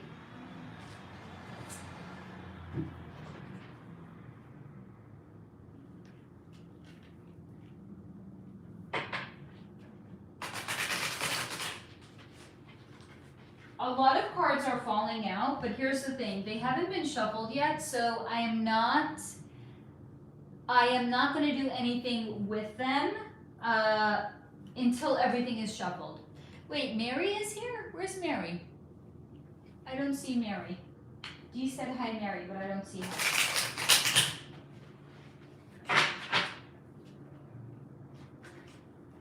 Okay, so now that. And we do that. I like to shuffle them real well. Oh, hi, Mary. Dee is in the house. Lots of hugs. There we go. Okay, here's Mary. Hi, Mary. Glad that you are here, friend. Okay. Oh. I got a bunch of fucking cards that fell out. So clearly, the energy really wants to talk to you, Dee. I'm going to see if any more want to fall out. Oh good, you're pulling cards, Faye. I was going to remind you before, honey, I got you guys, But I love that you guys got me back, and you're like, we're going to remind you if you forget. Okay. So, 1, 2, 4 cards fell out for D. This is for D. Glad you're here also, Mary. Oh, honey. The first card already I love. Now, I'm going to remind you, on there, at least in my experience, this deck it tells a story. So even though the one card that I saw, I'm like, yeah, that's objectively what I would consider to be a very positive card. In the context of looking at all of them, it's going to tell a more meaningful story than if we just look at one card on its own. But the crown unclaimed, power waiting to be stepped into. The throne is ready. You are the only one it's missing. Your crown, D, is calling. So, this is about personal empowerment. The next card, shadow entity. External influences, external voices, someone else's frequency in your field. An influence seeking entry. Guard yourself and reinforce boundaries. Were you giving too much to the job, D? Okay, I don't read cards upside down. That's me personally. Even though this one happens to be upside down, I don't read it that way. The water bearer Fae. So this either represents the month of February or it's Aquarius energy. Rebel, innovator, revolution, and collective shifts. The last card, the Hollow King. Ego, illusion, false power. A castle built on sand, performative identity, validation chasing disguised as confidence. So, you put all of these together. The story of what is being shown to me here is, it feels like there's someone's, it's an external influence, because that's the shadow entity. It's an external influence, or there's someone's, and I actually feel like this is an influence of somebody, like almost look at it like an energetic in a form of energetic vampirism, I would even say. That's what's coming in right now. But it feels to me like maybe this is the person that actually let you go, Dee. Was there a sense of, like, I'm getting a sense maybe like some sort of he's on a power trip? Because ego, illusion, false power. So it feels like he's on some sort of an ego trip. And that's the external influences. But it's all going to work out in the end because we have the crown unclaimed. So this is, it feels like some sort of an orchestration that's actually setting you up to step into more sovereignty and more power. And the Aquarius card, I feel like whatever you're going to go into next, it's going to include more connection to people. Definitely, because Aquarius it is the card of the people. So I feel like this is going to be, it's going to be working with people more closely, and it's going to be more innovative than the company that you just actually came from. But this is an opportunity, Dee, to step into your power, because this is what the crown unclaimed is. It's power waiting to be stepped into. So I think this job that you were just let go out of, it feels like there's a sense of disempowerment that was involved there, or maybe I would even say over-functioning. So this is some sort of a divine orchestration for you to level up. Now, what I also said before you got here is we're literally right in between two eclipses, Dee. We had an eclipse on February 17th. We have another one on March 3rd. The one on February 17th is in, well, here you go, Aquarius. And we got the water bearer Aquarius card. So it's a divine orchestration that was kicked off by the last eclipse that started on February 17th. So do you know what house you have Aquarius in? I'm kind of curious about that. You might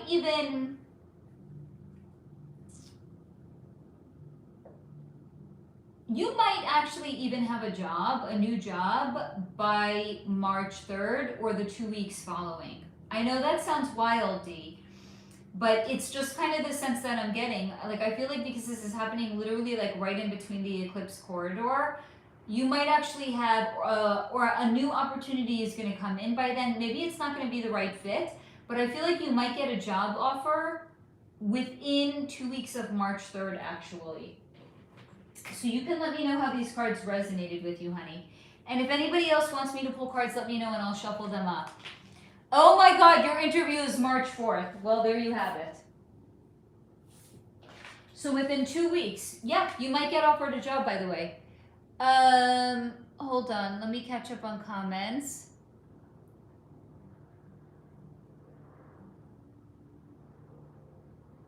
One second. Yeah, Simone, your YouTube channel is calling your name, Dee. Carrie, oh damn, Dee, that gave me chills. Rhonda, now she's yelling at Allie because she peed in the kitchen. God's sake, the baby is 15 and a half years old and has kidney issues. She knows this. I think she's threatened by how much you love your fur babies, Rhonda. But love them anyway. Rhonda, crap like this is what she does all the time. She's like a crotchety old lady, it sounds like. Rhonda, really funny. Sometimes I have to feed her off a fork to get her to eat. Oh, honey. Simone, knew it. All good things coming your way, right? I know, Aya, polishing Dee's crown, right? Never apologize for feeding your fur babies, Rhonda. Carrie, yeah.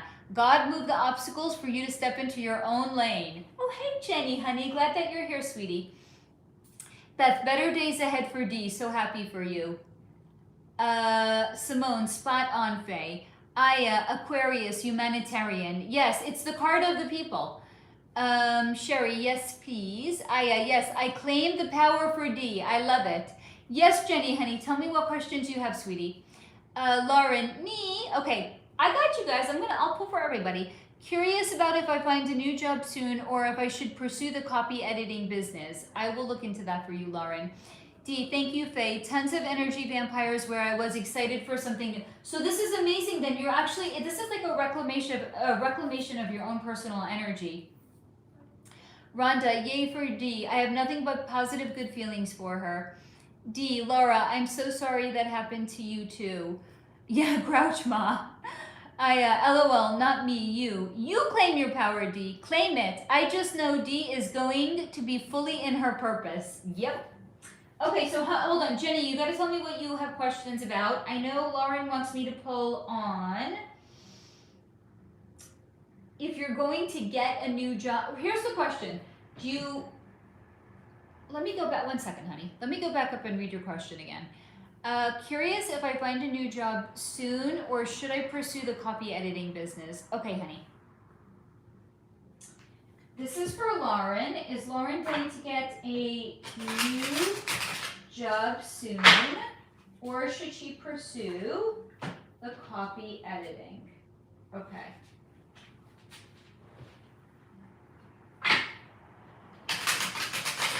I will tell you after I pull the cards what my guides are telling me because they're already tripping in my ear. They are very chatty right now. They have a lot that they want to say to you, but we're going to hold. We're going to see if the energy is uniform across channels, which I'm sure that it's going to be because that's how energy works. Sherry, I will ask for general as long as it's for the future. Okay, honey. Right? The energy does not lie, and it does not matter what medium it comes through. Energy is energy. It doesn't matter if it's cards, dreams, alphabet fucking soup, a stain on the wall that looks like Jesus. Energy is energy. It doesn't fucking matter.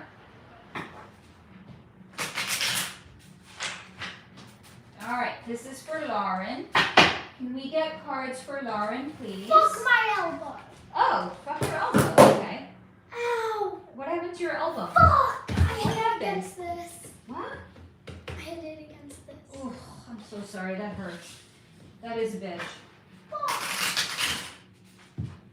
Those are bitches. No cards be falling out yet, so we just gonna, because I don't do spreads. You guys know that. I don't fucking know how to do fucking spreads if my life depended on it. So I just have to shuffle until cards start falling out. How about Mom? Yeah, honey. How about I just take out a random card? There we go. We got one. How about, why don't you just take out a random card? We had one fall out. Why are there Oh, two? there's two. Okay, wait, I'm gonna... For Lauren. We're pulling for Lauren. Do you want to pull a card for Lauren? Okay, I'm just gonna pull a random. Okay. This is for Lauren. Pip is pulling a card for you, honey. Any card you want. Whatever card talks to you. This one. The High Lord. Okay. So, same reminder for Lauren. Each card tells... Did you just sip from my water bottle? Each card tells a story, but all... Hey, Lena, honey. All put together, they're going to tell some more of a comprehensive story. So, to answer your question, we have portals, openings, sudden access points, a frequency jump disguised as opportunity, or a crossing point triggered by alignment, an initiation disguised as an exit. Okay, you have an opening that is coming for you, Lauren. Second card, alchemy, inner magic, transformation, what you touch, you change. The ancient art of becoming more than you were. Last card, the High Lord. It's not necessarily anything that has to do with an actual man. I'm going to read the card. Masculine presence and authority. Sacred magnetic power wrapped in restraint. A ruler who carries both danger and sanctuary in his presence. So, based on your cards, Lauren, what I would say is you're going to have some sort of an offer come in from a man, because literally you have masculine presence and authority. So some sort of a job opportunity that's going to come in. I could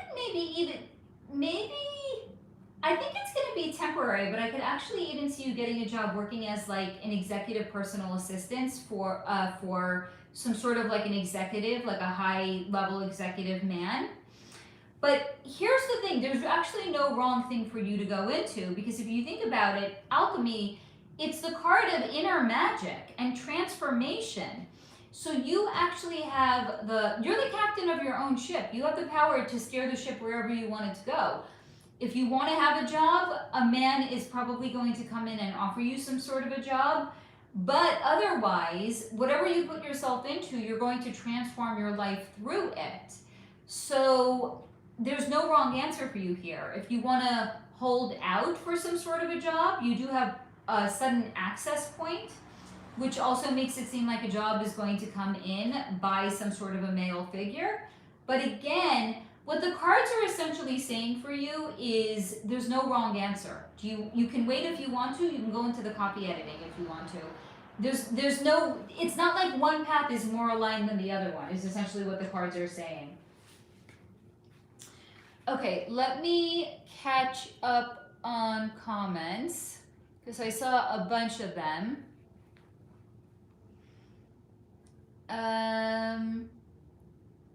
Rhonda, Faye, I'm so glad you got into tarot too, right? How did this even, this is because of you, by the way. I remember Dee was like, you have cards, pull them out. And I just pulled them out and I started playing with them, and here we are. Like, here's the thing, you never know what's gonna like lead to something else in your life, right? This was like literally a portal moment, right? Yes. 61 to 100 on 9 circles. This has taken me 1,860 attempts. Yes! Congratulations.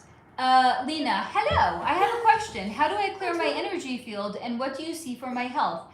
I am in ultra empathic and get distracted by it. Yeah, so I don't think I'm gonna get. Honey, you need also black tourmaline and jade. About like. And salt scrub. You need salt scrub. Oh my god, I keep forgetting to put. Literally just dropped a card. Hold on. I'm sorry, guys. Aya. Oh my god, I keep forgetting to put all messages on, and then I miss some chats. Why does I don't, yeah, because YouTube is a bitch. We can say that. Jenny, just your general reading for me, please. Thank you. Okay, so we have a general reading for Jenny and for Sherry, but I'm going to catch up on comments first. Mary, so happy for you, Dee. It was a divine intervention, and maybe someday I can break free from the toxic environment that I work in. Yes, and you can and you will. Aya, you're so very welcome, dearest Dee. Lauren, love Pip. Lena, or how do I best help myself and those, or, honey, that is overly broad, right? Like, we gotta bring the question in, narrow it down a little bit, because that's way too broad, honey. Aya, where is Steve? Hope our I know, Steve, I don't even know if he's here. He might have been like, it's an estrogen fucking party. I gotta bounce for a few hours. Oh no, he's here, okay. Franca, hi Faye, can you please pull cards for me too? I'm curious to know how long I'll be at my current job, and if you see any promotions for me. I've been there 13 years, thank you. Okay, so general, I'm saying this from my own memory. General for Jenny and Sherry, and then I'm gonna pull for Franca on her job. Carrie, I read tarot like a kindergartner. I look at the pictures, swords, wands, whatever. That's what I was doing in the beginning also, by the way. Mary, nothing is sacred or yours with children. Carrie was wondering that too, Aya. Roland, I'm just getting back on here. I hope I haven't, I mean, you know, it moves very fast here, Roland. But I'm glad that you came back. I love you guys. Everyone's like, congrats, Pip. Congrats, Pip. Lauren, thank you, Faye. You said you're, yeah, so they were showing me the same thing. I was actually literally seeing either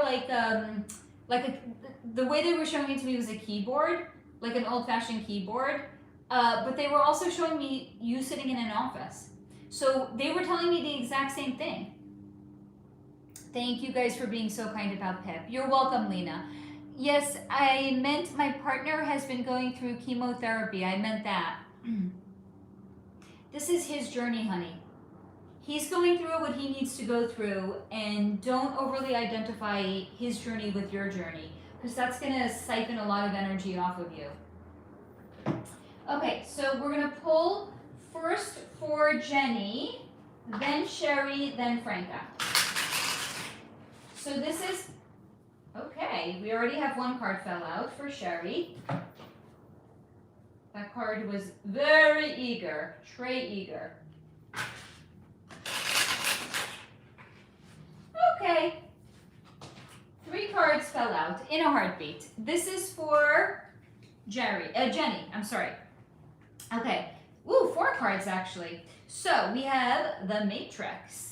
Conditioning, programming, illusion, social constructs and narratives, disempowerment, built to keep your mind obedient and your soul asleep. Let's look at it in the context of the other cards though. Oh, the Lost Temple. Forgotten parts of self, lost knowledge, sacred truth buried beneath the rubble. So already from the first 2 cards, they're giving us a very clear idea. You're overly identifying with something that's not yours to take on, right? So the Matrix is literal conditioning and programming. And the Lost Temple is forgotten parts of yourself. So you are overly identifying either with the literal Matrix, or it's you are disempowered in some way, honey. Ooh, the eclipse. Apropos, right after an eclipse.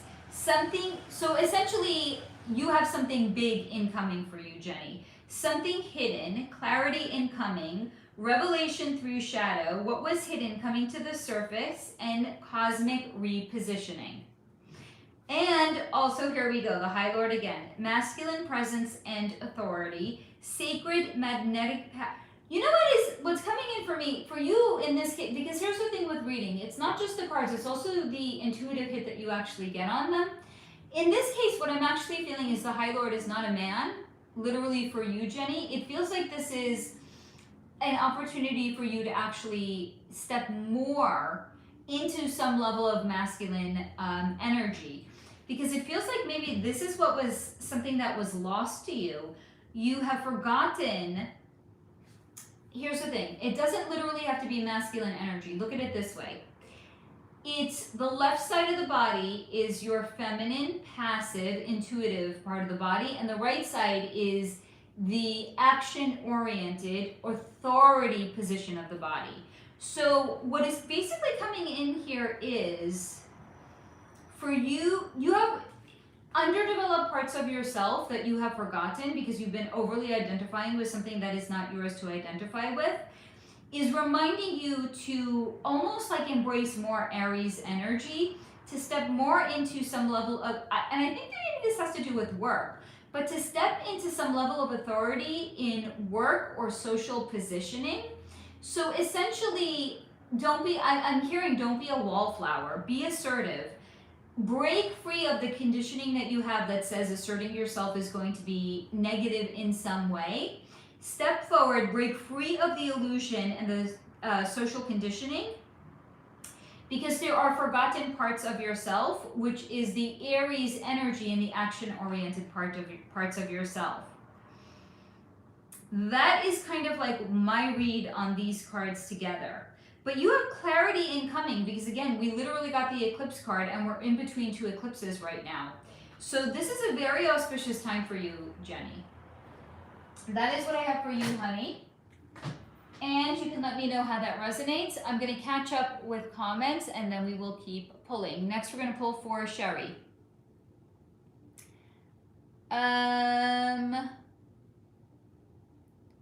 Carrie, Faye, can you pull cards or any messages from guides about the eclipses? Yes, of course. Not for me, but in general for all of us. I definitely can. I know when the cards jump out, it's like the energy is like me, me, me, me, me. Carrie, I have some freaky downloads around the eclipse. That is not surprising. D, I'm so glad, I know, that I got into the tarot reading, right? Why don't you use your tarot, the top deck? Honestly, the cards are too big. These are, I have small, dainty hands, and these are just a better size for me. The top deck is like, these cards are like, they're for men, like man hands. I can't handle them. Cooper, hello Faye. What's the behind the veil energy read on dreams? That is a loaded question. I had a dream about a person and I felt like I was having a real life conversation with them. Yes, absolutely. So we were actually talking about this earlier with somebody else that had actually asked about dreams. Sometimes our gifts and abilities actually come in our sleep because there's no level of resistance when we're sleeping. So you could actually be having either some sort of a clairvoyant image that's coming in.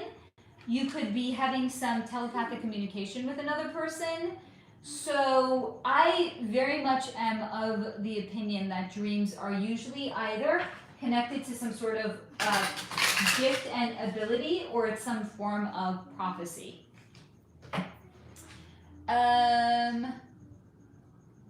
Carrie, oh wow, I didn't know that about actually the energy of the body is fascinating.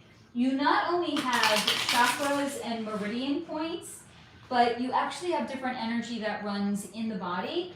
So when I'm, for example, doing some sort of an energy read on a person, what I tend to look at is I'm looking at their aura, but you actually have 3 auras. So you have the outermost aura, which is actually, imagine like arm distance all around your body, and that's done, it's like, it does energy recon for you.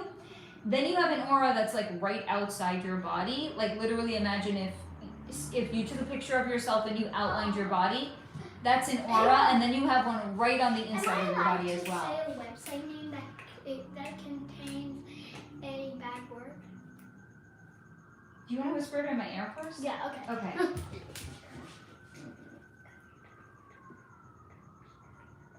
No, that's totally inappropriate. Okay, but that website, Yeah. there's weird shit happening. Because Yeah, no kidding. It literally redirects you to a random page on the internet each time.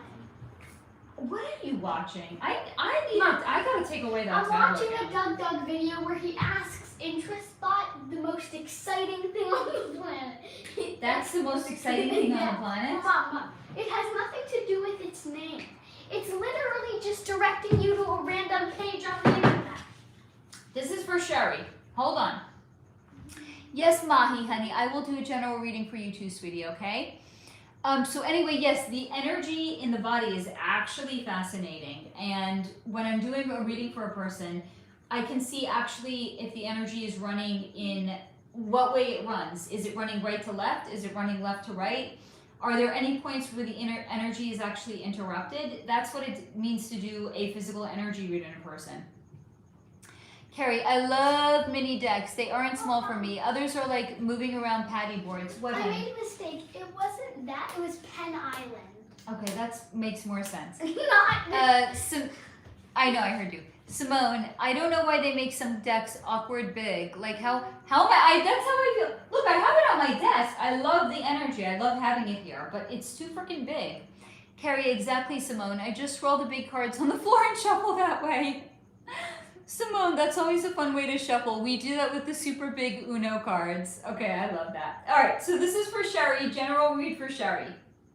So we have the Moonlit Fae, which is the Cancer, not Cancer, the health concern. Cancer as in the zodiac sign Cancer, or it represents the month of July, or it represents the moon. So you have protection, emotions, and heart-led wisdom and action. The second one is reincarnation, repeating themes, unfinished life lessons or business. Already, again, we see a theme coming in. Oh. And the last one is the matrix breaker, breaking free from programming, leveling up, stepping into truth. So essentially, you are in some sort of what I would consider to be a period that is some sort of a soul contract, right? Soul contract, because it's tying to the reincarnation card. So you're working through some repeating themes in your life. You're tying up a past life lesson. But it is done with the intention right now for you to break free and to level up. You are either going to be stepping into a new timeline and leveling up, or you're going to be completing this soul contract period that you are in by July time. So it might be a little bit gnarly from now until then, but it's all going to work out for you, Sherry. Okay, next we're going to read for Franca. Jimmy Dean, is that witchcraft stuff? No, honey, it's just cards. Yeah, that was a good spread, right? No, cards can't be witchcraft, honey. It's just energy. If you can get behind somebody doing some sort of an energy read, it's just a different format. It's the same thing with the way that I do an energy read. It's just with cards. And it also depends on what energy a person is connected to. So I only connect to high vibe entities. You are most welcome, Sherry. Is it possible there are some people? Yes, and I've seen some readers that get some questionable cards. But you know what? That's because they're connecting to guides that are, or they're seeing the cards through the energy of their own lens. If they're not high vibe, they're not going to get they're not going to see the cards in a high vibe lens.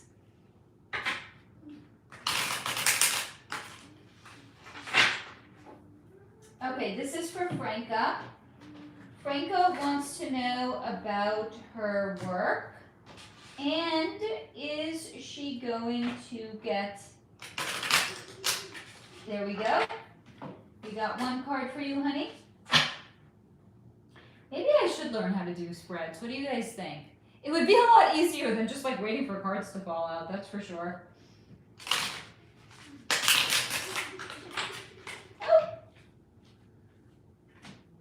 The cards have gone flying for you, Franca.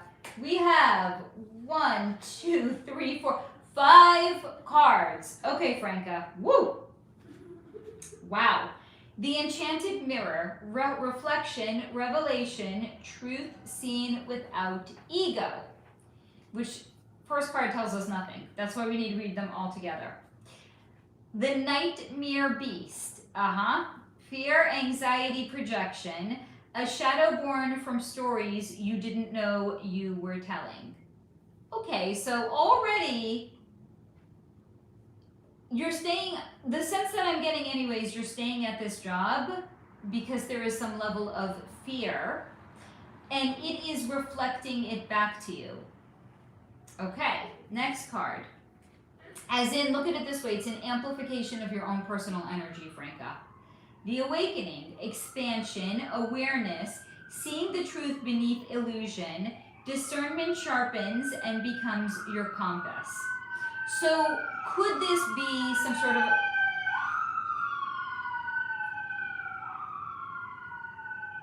Sure, just break up the flow of my energy reading, why don't you, police officer? Anyway, could this be the card of some sort of a promotion? Yes, but I think it's something else. And the Mountain Fae, Capricorn, ancient authority, legacy, master. Yeah, what I'll finish reading all the cards, but they're telling a very, very clear story. Legacy, mastery, and structure. And lastly, we have the Devourer. Self-sabotage, your unhealed self asking for integration. What you resist persists. So, Franca, honey, these cards are telling a very, very clear story. This is a corporation. You could be there for 25 years, and what's being shown to me right now is like a carrot. They're almost going to be leading you on, letting you think because again, what did we have? The mountain goat, Capricorn. If you climb the corporate ladder, you will get what you want here. You've been there 13 years. You might be there 25 years before you get what it is that you want. So the fact that you're staying there is because there is some level of fear or anxiety that is in your energetic sphere, and that is leading you to self-sabotage behavior. Now the big card that we got, which was the Awakening, and I said it could be a promotion card, but again, look at it in the context of all of the other cards. This is why I say one card it's not like it's a oracle card. The cards all together are going to tell some sort of a story. So I actually see that if you start looking for a different position, that is what's going to be the expansion and the awareness, and there could be a new opportunity that's coming in, but it's asking for you to do some level of healing and to decipher why it is that you have been staying there for as long as you. It's almost like it's asking you to confront something about yourself. It's an opportunity for you to look at your reflection and to do some serious revelation and to see yourself without ego. Because on the other side of that is the expansion and the awareness card, as in a better opportunity is going to be waiting for you elsewhere. So let me know if that answers your question, Franca. Oh, hey, Emily, honey, I'm glad you're here. Carrie, at Jimmy, the intention behind the key, you can use any object for good or bad. Exactly. Carrie, Faye, you get answers that resonate. You don't need a specific. True, fair enough. Rhonda, Jimmy, Dean, exactly, they are just a tool. Thank you. I do have good boobs. I appreciate it. Rhonda, I'm back. I had to take care of. Oh, we love your fur babies. It's okay. You don't have to apologize for taking care of them. Thank you. I appreciate that, Sarah. But also, like, he was complimenting the tatas. So, you know, I'm not mad about that. But thank you anyway. Rhonda, typo demons. Yeah, we have the best mods over here. Sarah was like, he may be giving her a compliment, but I'm protecting Faye. And I love that about you, Sarah. Thank you. But I do objectively have nice tatas. So, you know, I'm okay with that. All right. I am now going to pull cards on the eclipses because that is what you are most welcome, Franca, honey. That is what Carrie had asked. Cards on eclipses. And then if you guys want me to do like some sort of a general spread, like a message for the collective, I can, okay?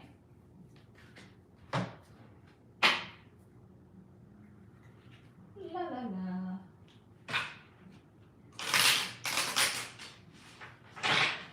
I'm kind of curious what we're going to get for eclipses. I never actually thought to do cards for an eclipse, so this is going to be really interesting.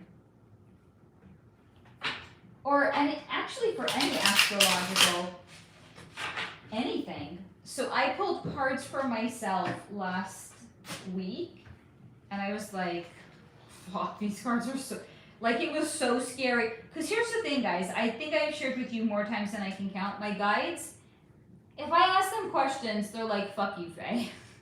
Not literally. They're not going to answer me. And they've told me repeatedly, these gifts are not for you. They are for other people. So that's why they really don't tell me anything. So if I have specific questions, I just go above their head. I'm like, haha, suckers. I can pull tarot cards now. I don't need to wait for the guides to brace me with some sort of an answer. So I was pulling cards for myself. I was like, fuck, this is scary accurate. Okay. Again, we are pulling cards for information. We got one about eclipses. Wouldn't it be funny if I got the eclipse card for the eclipse? There we go. We got 2 cards. All right, whoopsies, we'll go with 2. Here, this one's falling out. We'll go with 3. Rhonda, Faye, if you don't mind, either tarot or just energy read, could you see if my nephew is okay? His birthday was the 23rd and he's gone. Oh, honey, I will look into him, of course. Okay.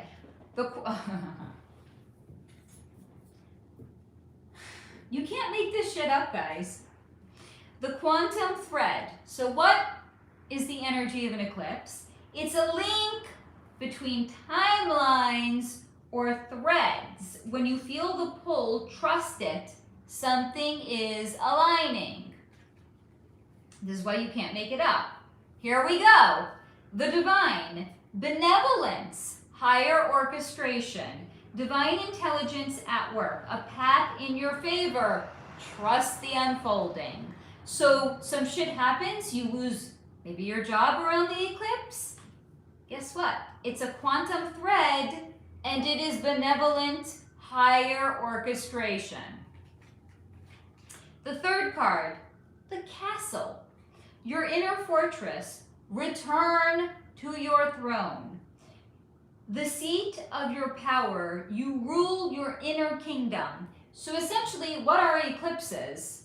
They are a link between different timelines that is divinely orchestrated to get us to sit in our throne in our own castle.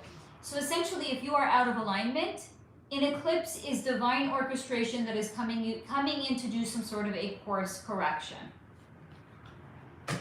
There you have it, my friends. Anyone surprised by those cards? All right, we're gonna pull, his name is Austin, we're gonna pull for Austin Davis, honey, okay?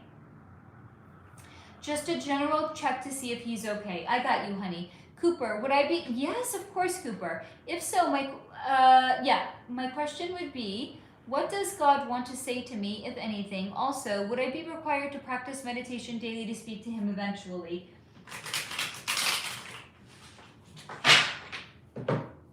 Good question. Carrie, D, if here, before I forget, look back to drawings you did on Summerwell's reading in reference to S. Guthrie's books. You drew some weird ass stuff, including pineapples. You are most welcome, Carrie. Cooper, honey, I'm gonna pull for you after I pull for Rhonda, okay, honey?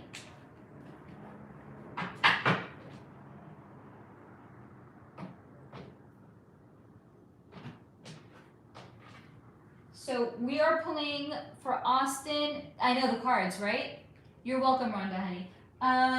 This is why I say energy doesn't lie, guys.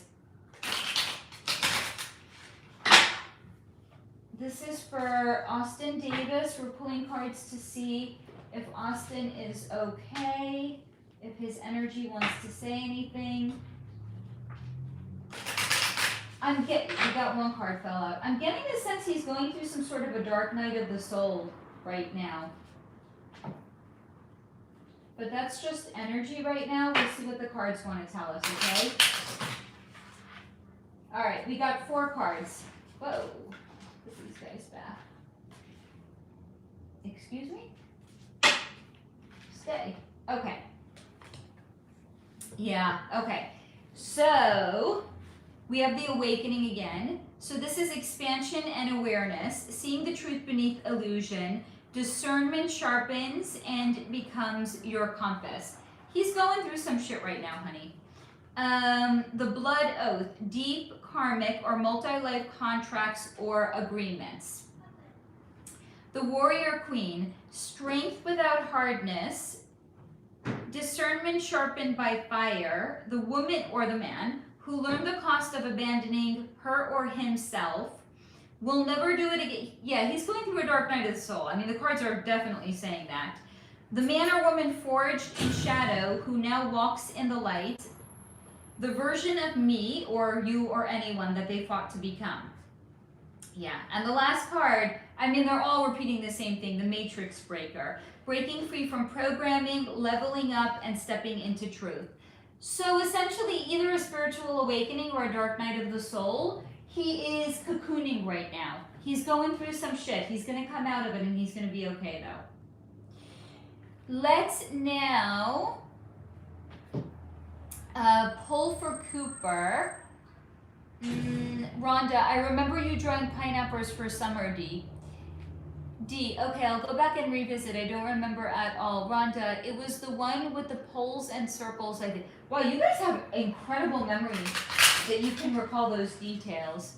Carrie, I took pictures of what you drew because I felt it felt like it meant something to circle back to. I happened to see the pics yesterday and I was like, holy shit. Now, Cooper, honey, I have my own opinion about meditation that I will share with you, but let's see what the cards want to tell us. Oh. Gotta crack that. What is that, Beba ball? Yes. Oh, look how fast I can. Where are you? Honey, do you want to eat I'm something? cracked at this. Fuck you. Yeah, you want to eat something? No, Actually, honey, you've been... He's just been eating shit all day today. I don't give a fuck. Okay, it's one day. It's one day. He had an event at school for the upcoming Jewish holiday Purim. So all the kids today exchanged like little baggies full of goodies. So he's been at it. One day. It's one day.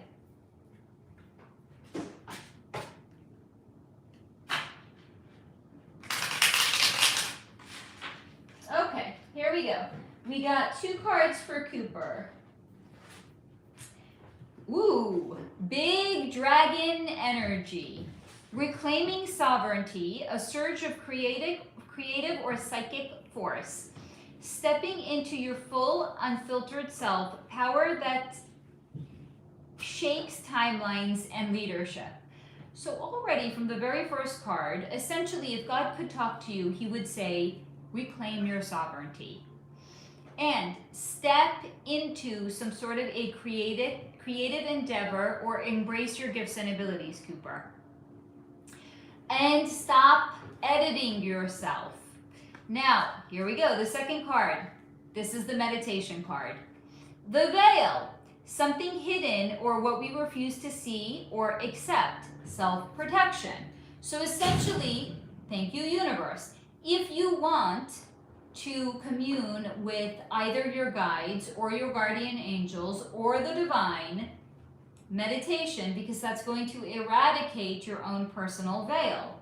But if God could talk to you, he would tell you, embrace your sovereignty, do more creative endeavors, and embrace your gifts and abilities. So you can let me know, Cooper, if that resonates with you. Rhonda, awesome, thank you so much.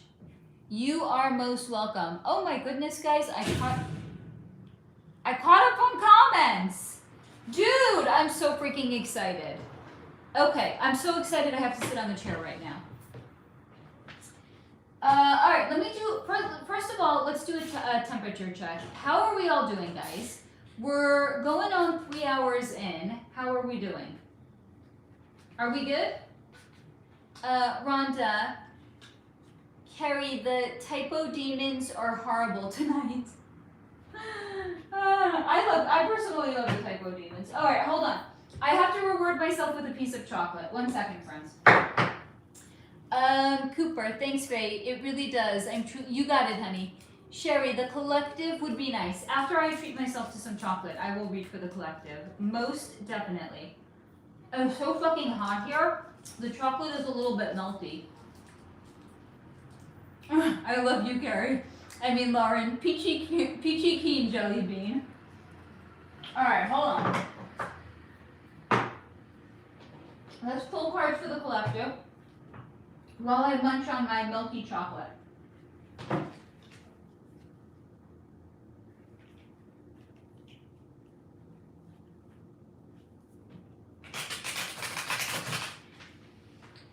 One fell out in a hurry. Okay.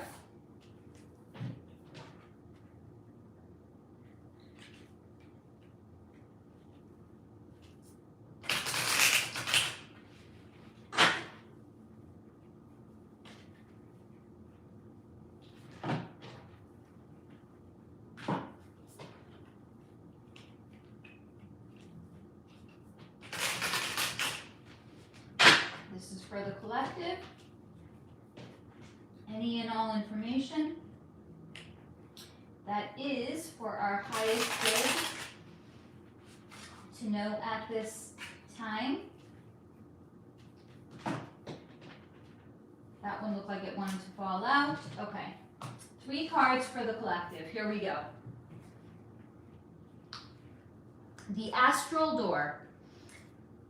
Accessing intuition and higher perspective, see what your eyes cannot yet see. So this is a gift and ability card, essentially.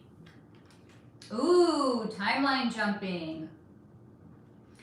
Accelerated identity shift, a leap into a new reality, crossing into higher timelines. This sounds like New Earth energy, in my opinion. Oh, baby. And the Matrix Breaker, breaking free from programming, leveling up, and stepping into truth. So, do you see the story that the cards are telling? Essentially, by us all, well, there's actually a number, it's kind of interesting. there's more than one way to actually read these cards. So I'm going to tell you the different ways that I can personally read them, and you guys can let me know if you can see even another way to read them. But collectively, we are going through some sort of an accelerated identity shift. We are leaping into some sort of a new timeline. That then, therefore, is going to allow us to break free from programming, which will then unlock our intuition and our gifts and our abilities, and to see things with a higher perspective. That's one of the ways that I can read this. The second way that I actually read this is that collectively, if we all start to embrace our gifts and abilities, and specifically accessing our intuition, as in not overly relying on the 3D, but more relying on our own internal compass, that then therefore is going to cause some sort of a accelerated shift, which will then allow us to break free from the matrix. Anyway, those are the two ways that I can read them. If you guys can read them even a third way, let me know. But those are the cards for the collective. Now I will catch up on comments.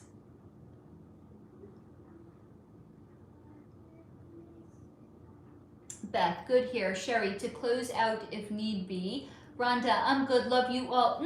Right back at you, Rhonda, honey. Carrie, I stopped transmuting and started more disappearing myself and redirecting too much out there. Steve, nice. Steve, you've been very quiet tonight, honey. Are you okay? Carrie, that's what it feels like it's going to be. A new timeline, not just for the high vibe, but generally. Yeah.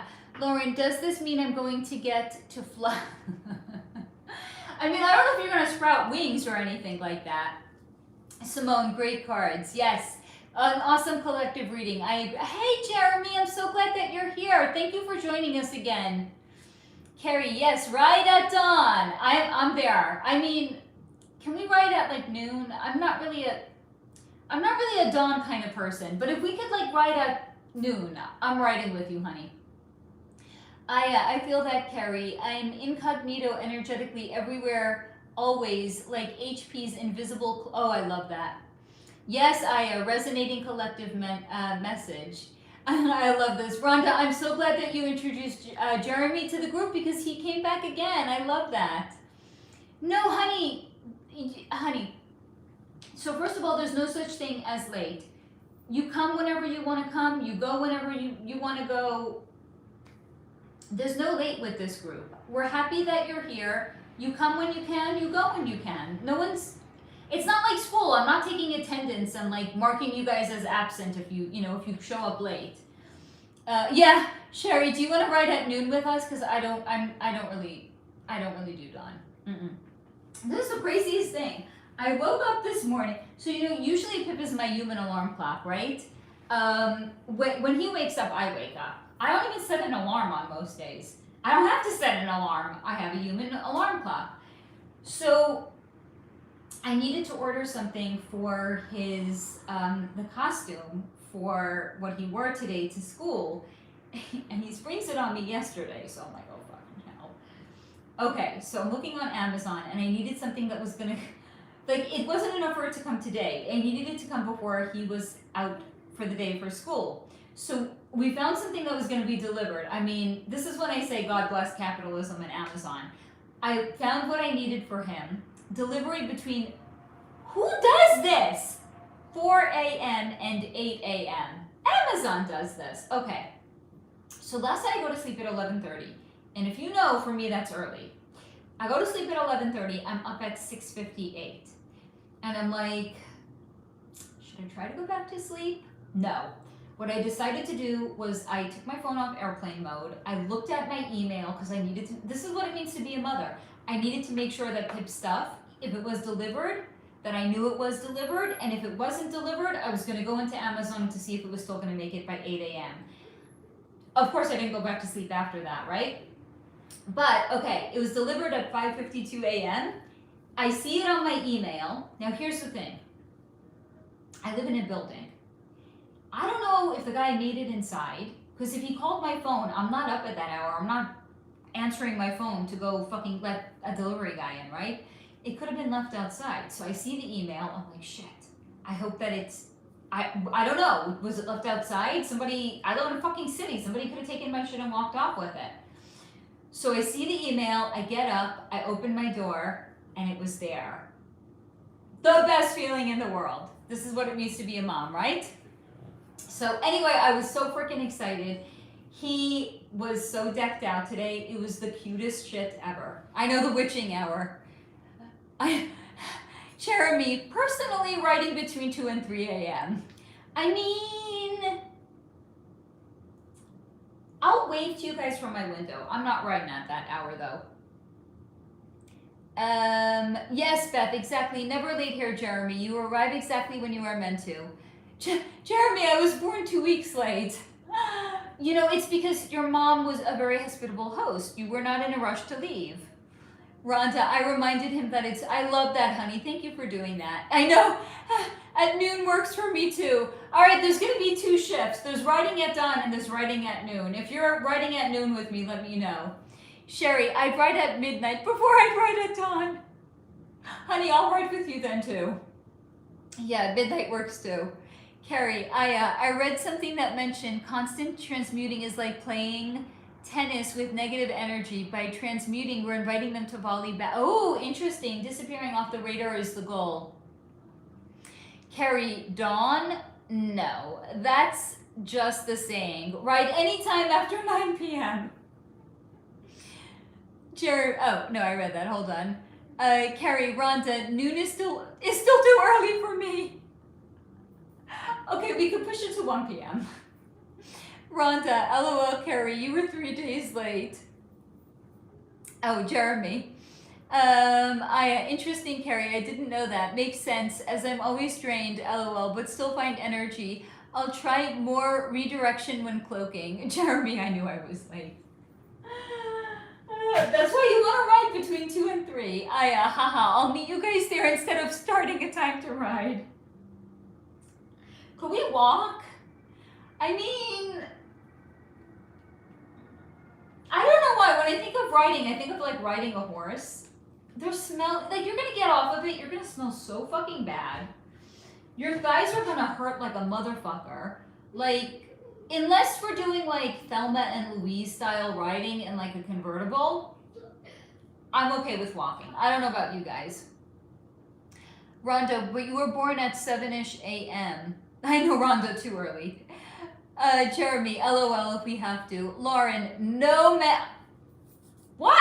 Thank you, Lauren. Why am I being so narrow-minded? Walking, convertible. I'm with you. I want a dragon too.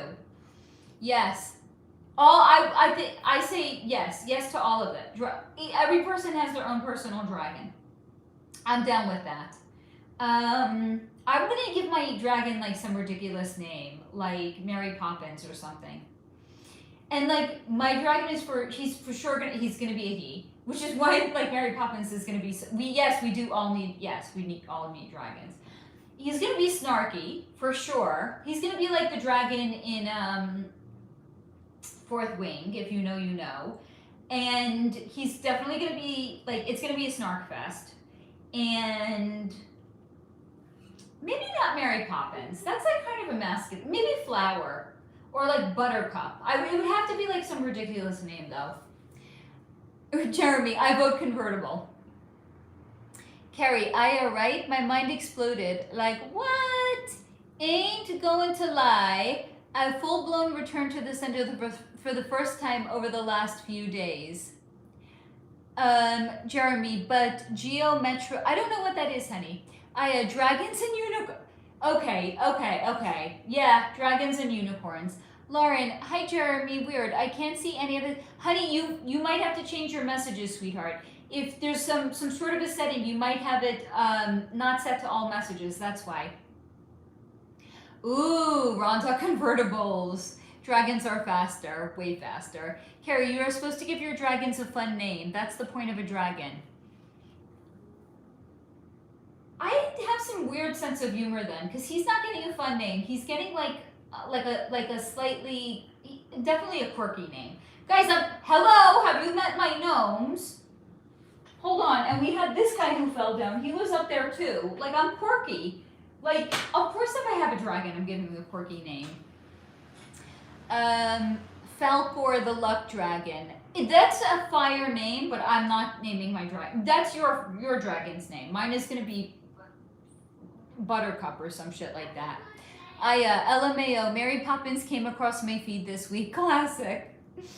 Rhonda, Layra, go into oh yes, Lauren. Go into messages, change to top, then change back to all. I had to do that. Oh God, Steve, that's funny. Smelly horse. Okay. That's gonna be your dragon's name. Lauren, I changed it when I first entered. I don't know why ooh. Steve, my dragon's name is Egonzalez. Rhonda, Sherry, Falcon was awesome. Jeremy, give me half a horse, half man. I'll ride him all night. You know, they once existed. Yes, they did. No, Rhonda, we accept everybody. Jeremy does not have to behave. He could be exactly as... Jeremy, honey, you be exactly as you are when you come here. Have you seen my 10-year-old cursing? Like, that's just how we roll here. Just be your genuine, awesome self. Yeah, Centaur. Okay, a bee just flew into my bedroom again. It's nighttime here. What does the bee have to do with that, though? I want to know. I know, it's actually great, by the way, that Jeremy is here with Rhonda, because then we get to have more than one mom-son interaction, and I feel I like this energy a lot, actually. Carrie, laughter, inner childlike energy is supposed to be the frequency of your dragon. No, mine is going to be a snarky asshole, for sure. Jeremy, I just watched Elvira. I am ornery and not yet. Rhonda, he does no matter what mom says. D, what the fuck? Bees don't usually fly at night. D, honey, what's your dragon's name? Lauren, thanks, Rhonda. I changed it and changed it back, and now I can see. Oh, there we go. I love that. All right, guys, what are we naming our dragons? My dragon's name is Ja, short for Ganja. You know, that's very on brand for you, so I respect it. Ooh, Jeremy, Mistress of the Dark. Okay, so clearly your dragon is a female. Beth, no bees at night usually. D, you have some zombie bees or a well-lit environment. Yes, what's your dragon's name? Shania? What? No, Mistress of the Dark, you said, Jeremy, not Shania. No, I'll give my dragon a better name. What's my dragon's name? See, I can't not do quirky. It's got to be quirky in some way. Like, how did my kid end up with a totally normal name? You know, his name's not really Pip, right? Like, he has a perfectly normal name. Like, but everything else about my life is completely quirky. So, like, I don't even know what gives. I don't even know what that happened. I swear, it's like, I don't even fucking know. It's different, like, elements of my personality that are all fighting for dominance, like, simultaneously, apparently. Rhonda, I get the sparkly purple one, and her name is Oh Passion. Okay, I can get behind that. Jeremy, my dragon is Eve. Help me, D. Second one this week. One dead on my windows. Jeremy, Elvira, Mistress of the Dark. Rhonda, yeah, D. We're all riding dragons instead of vehicles, except Jeremy. Jeremy, typo. I know, but I still know what you're saying, Jeremy. That's the funny thing. It's here circling around my lamp. Close the windows, honey. Rhonda, he wants a convertible. Wait. Didn't he say he wants a centaur? Oh, Lauren, Huckleberry.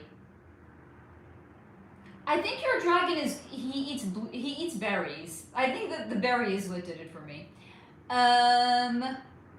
Hold on. I'll take a pic and send you D. I'm not making this ish up. LOL, what the fuck? Carrie, I literally just read about naming dragons yesterday. I don't know their names yet. That's gonna take a minute. Lauren, he's gonna be my Huckleberry. I think your dragon, by the way, Lauren, he's big and black. He's like a big black dragon. You have big dragon energy. Jeremy, I cannot choose one. You know what? Your dragon can have multiple names, and some of them could be like nicknames. Carrie, I am monitoring. Smash that thing. Rhonda, I like Huckleberry, Laura. What am I naming my dragon? Maybe something from in here. Hold on.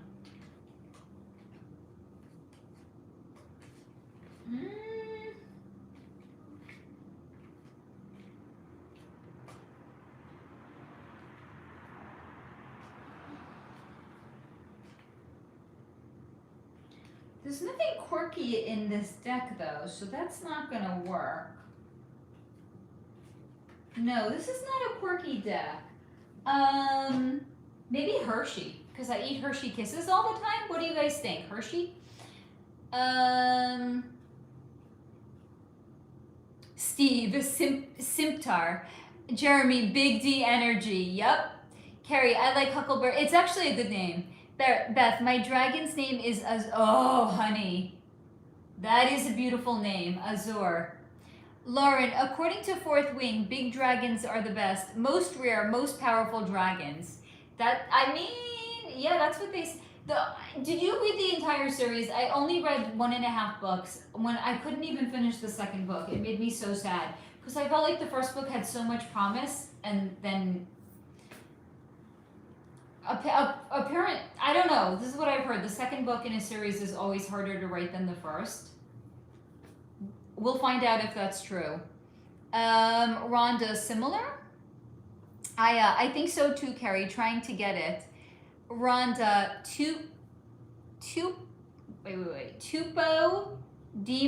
typo demons again. Oh, Carrie, Faye, make a okay, that's a sick idea, dragon deck. Steve, villain, and ooh, D, if I had a dragon, it would be... All right, watch me try to break my teeth trying to say this.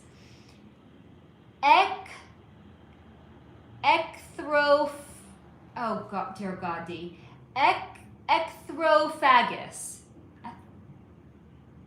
That is a mouthful. Like how, honey, is it gonna have like a nickname? Maybe like Echo or something? Because I think maybe after the 100th time trying to say that, that might become annoying. Maybe that's just me. Lauren, I did. I love them. You read the whole series? Did it get better after 1.5 books? Maybe I could be persuaded to go back. Steve, do dragons have actual mustaches, or is mine just trying to hide from me? Honey, it's your dragon. You can put a mustache on him if you want him to have one. Carrie, Lord D, how do you even say that, right? Ooh, holy fuck. Okay, okay. That's actually a gangster name. It translates to enemy eater. Yeah, okay. We're not shortening it. We're not giving it a nickname. Ethrag, whatever the fuck it is. Yes. Lauren, phonetics D. Jeremy, can I trade it all for a pterodactyl? You know, this is all imaginary anyway, so why the fuck not? I don't want to kill bees though, and I can't close the window, Faye. Hot here and cooling down from gardening. So trap it with a cup and take it outside. Carrie D, ooh, I like that. Enemy Eater is a badass name. Rhonda, I learned about dragons from the Aragon series. How did I haven't not read the Aragon series? Like, I feel like I'm missing out on some fundamental literature in my life. Rhonda, wow, D, that's cool. Lauren, I thought so. Steve, LOL, break my teeth trying to say this is hilarious. I literally feel like I'm breaking my teeth though. Aya, speaking of dragons, I know you don't watch TV, Faye, but House of Dragons starting soon. I can't wait. Anyone else? It sounds good. What is it? My TV's not even hooked up, by the way. Does somebody want to come over and hook my TV up? The problem is not plugging it in. The problem is...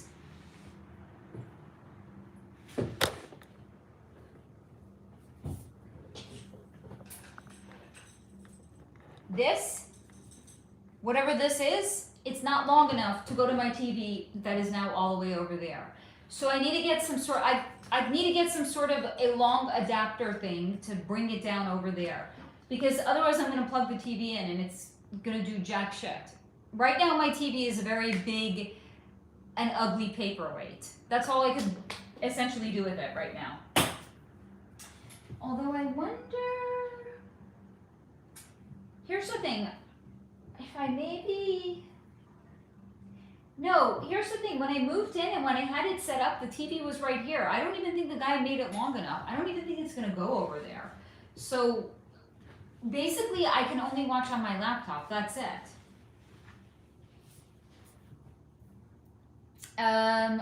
Wait. This is all site. Okay. No, I made it worse. 1 second. All right, that looks better. Hold on.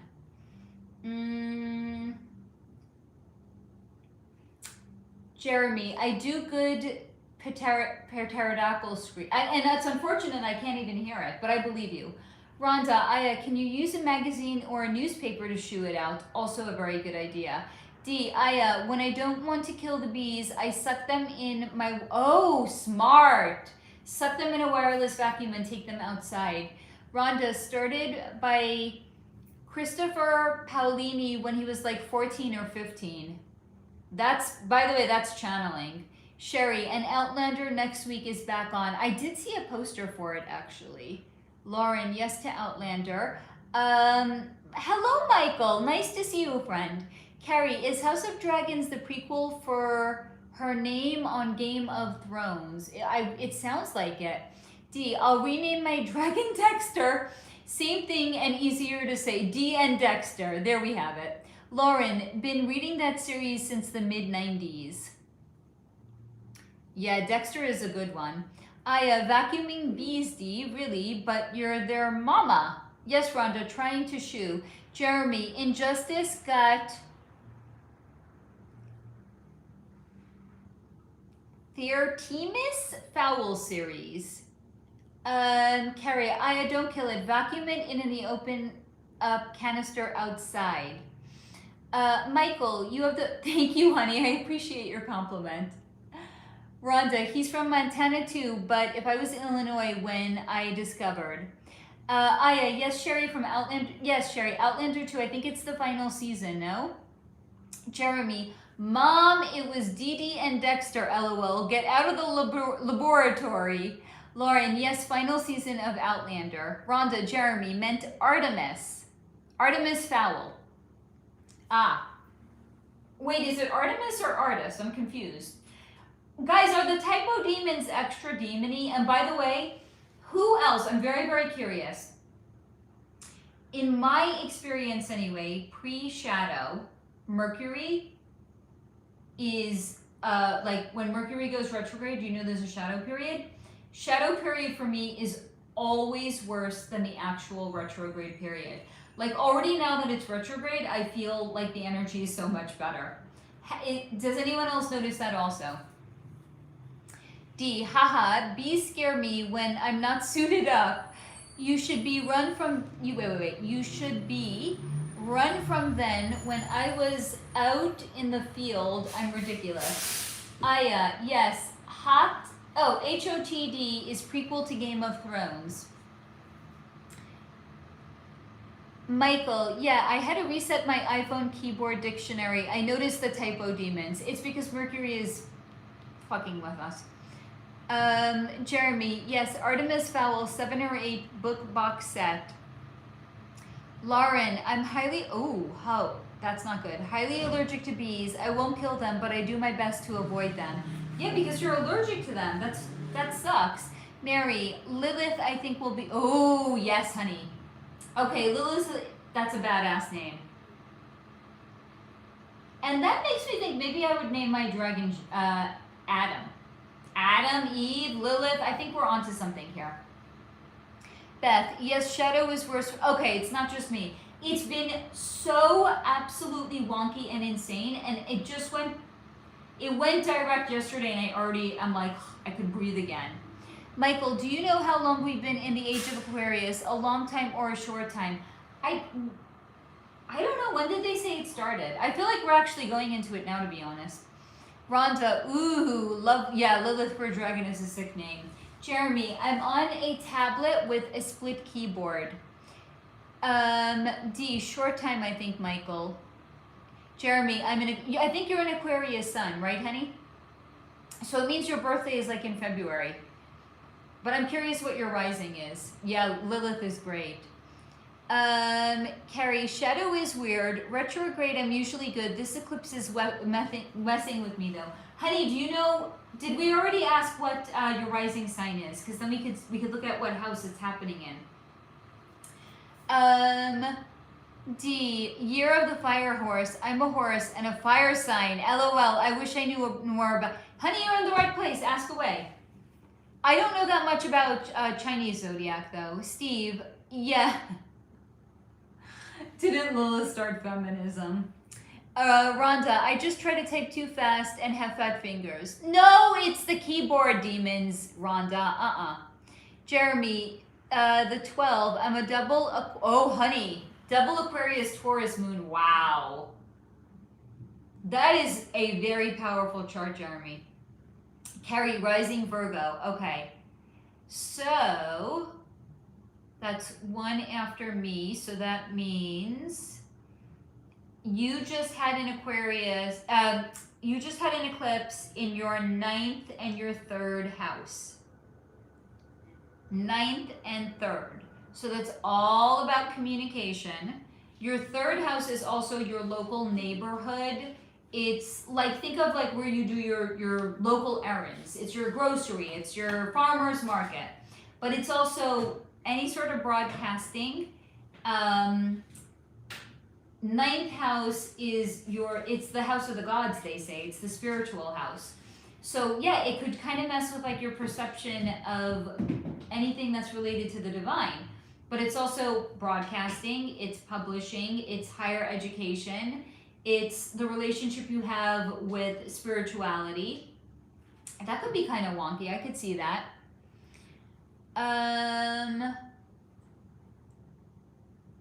Aya, my age, been waiting for it.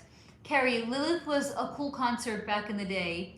Michael, when are people guesses for when they release the alien? We were talking about that before actually. Alien disclosure files, and do you think it will talk about demons and angels mostly, and also the many species deep water alien bases? Okay, so what was shown to me when I looked in, I haven't done a recent look into it. When I looked into this a long time ago, what was shown to me is when it is actually revealed, it's not even going to be a surprise. People are just going to be like, pass me the salt. Like, so many of us are going to be like savvy to the fact that there actually are extraterrestrials that it's going to be like no fucking big deal. I haven't looked into it recently though. Do I think that they're actually going to release anything revolutionary? I'm going to say they're going to release maybe 10 to 15% of what they know or what they have. Like maybe they're just going to admit we're not alone. We've gotten messages from space. I feel like they're just going to breadcrumb us. I don't really feel like there's no fucking way in the world they're going to give us all of the intel. They're just not. I'm sorry, guys. They're just not.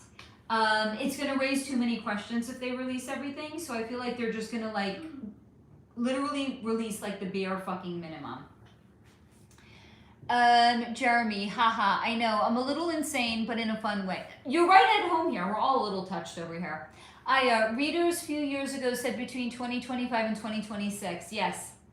Lauren, what does the age of Aquarius mean? I hated that song. I actually don't even know, to be honest. Jenny, I'm a Scorpio sun, Cancer moon, and Scorpio rising. Scorpio rising, hold on. So we had talked about this earlier with somebody else that's Scorpio. 1 second. That's 3 signs.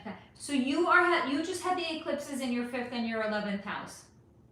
So 5th house is a very creative house.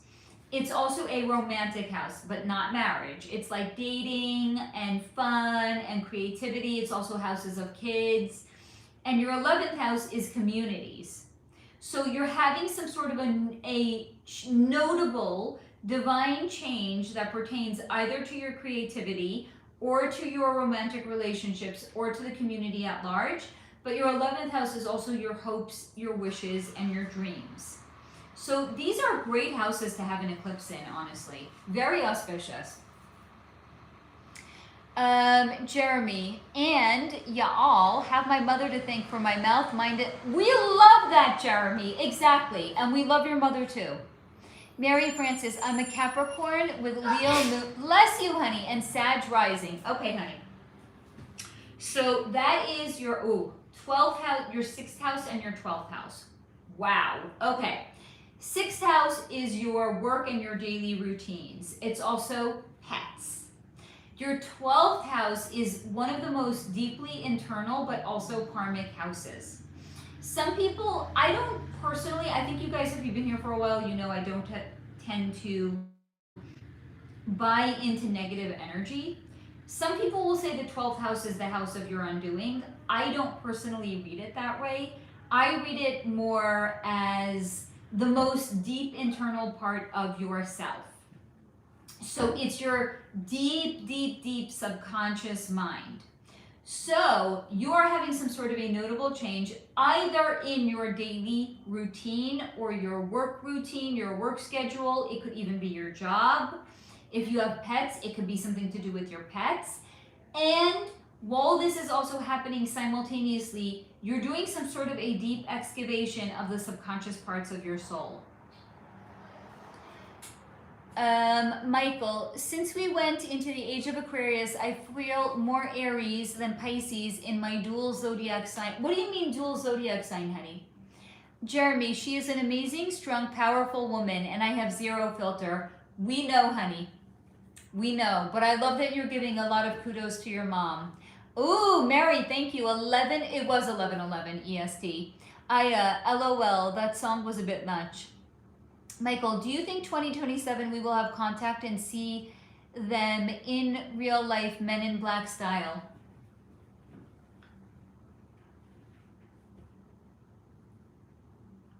I'm going to push it. I'm going to say maybe by 2028.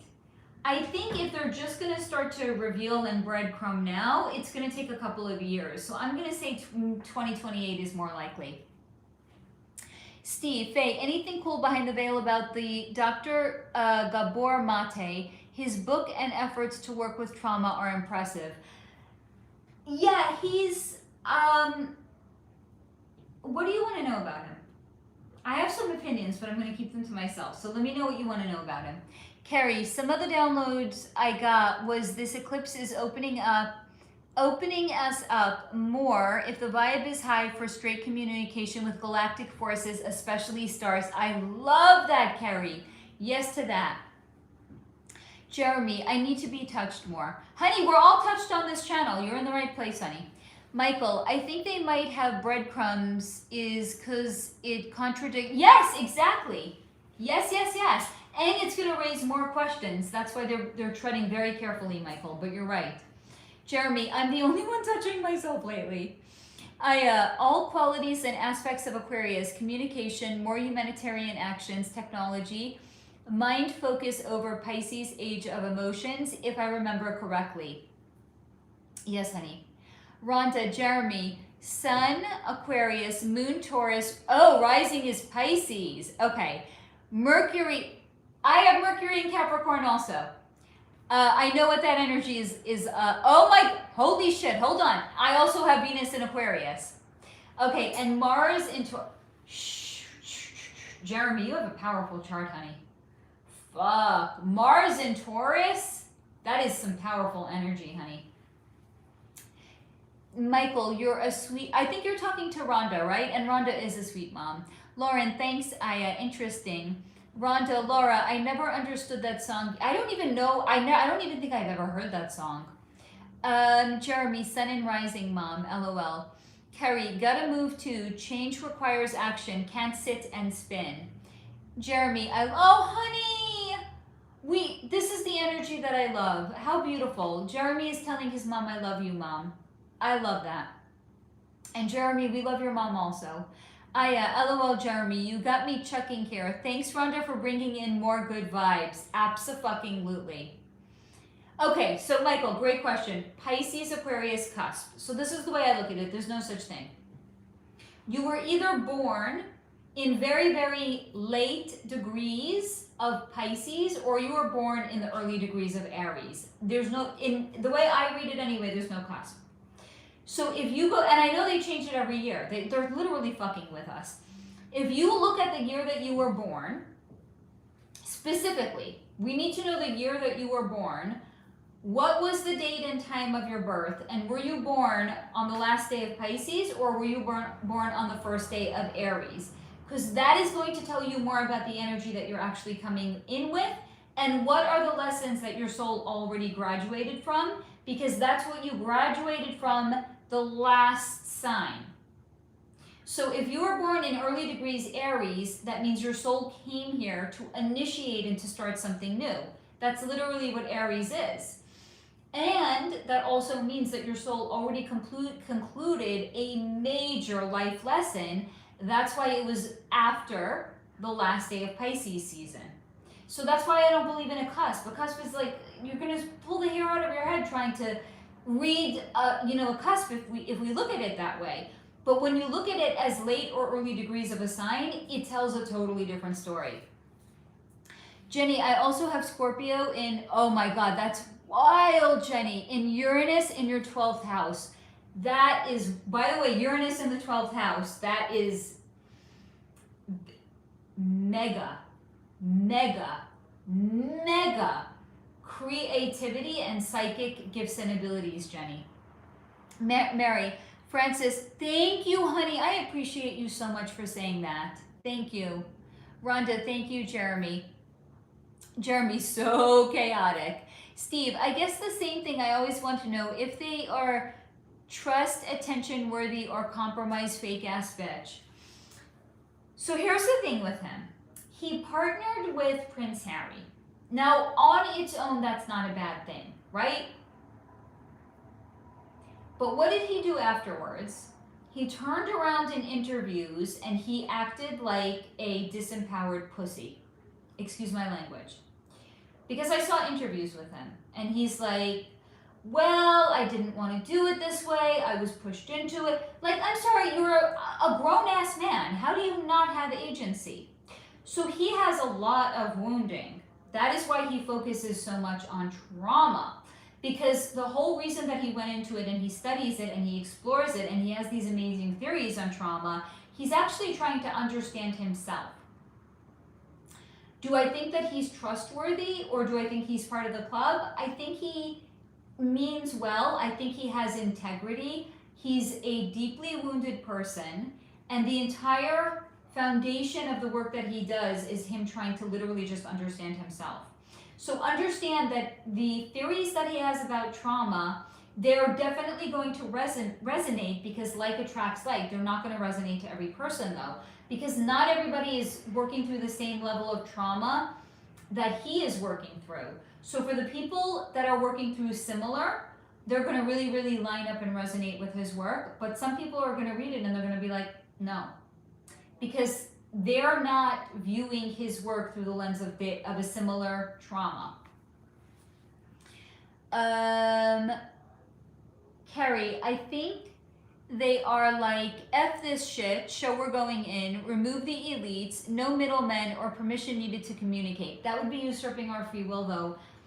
And the high vibe extraterrestrials will not do that. Only the low vibe ones will. And the low vibe ones are not interested in removing the elites. Rhonda, I love you too, Jeremy. The love vibe in here is, I'm loving it. Carrie, LOL Steve, that's always my question. Hello, empathic veteran friend. I'm glad that you were here. I know the exact time I was born, February 25th, 1970. Honey, happy belated birthday. But that doesn't tell us what your rising sign is. So I know next to nothing. Carrie, like, do you help heal trauma or take advantage of the trauma to create more? Very well said, by the way. Steve, yeah, I can tell he has a lot of his own. And all of the theories that he has is literally just him trying to process his own trauma. Jeremy, I got it. Honey, we love you. Thank you for coming out and hanging with us as long as you did, Jeremy. Carrie, he's looking for healing outside of himself. Exactly. Beth, bye, Jeremy. Thanks for hanging out with us. You're welcome, Steve. Rhonda, empath, happy late birthday. Carrie, I would say help heal if you can. If not, move on and leave alone. Yeah. And by the way, it's not to say, yeah, if you can, empathic. Carrie, thanks for explaining. Yes, I got you guys. And here's again, it's not to say he's not doing good work. It's just to say, understand that all of the work that he is doing is seen literally through his own lens, which is influenced by his own trauma.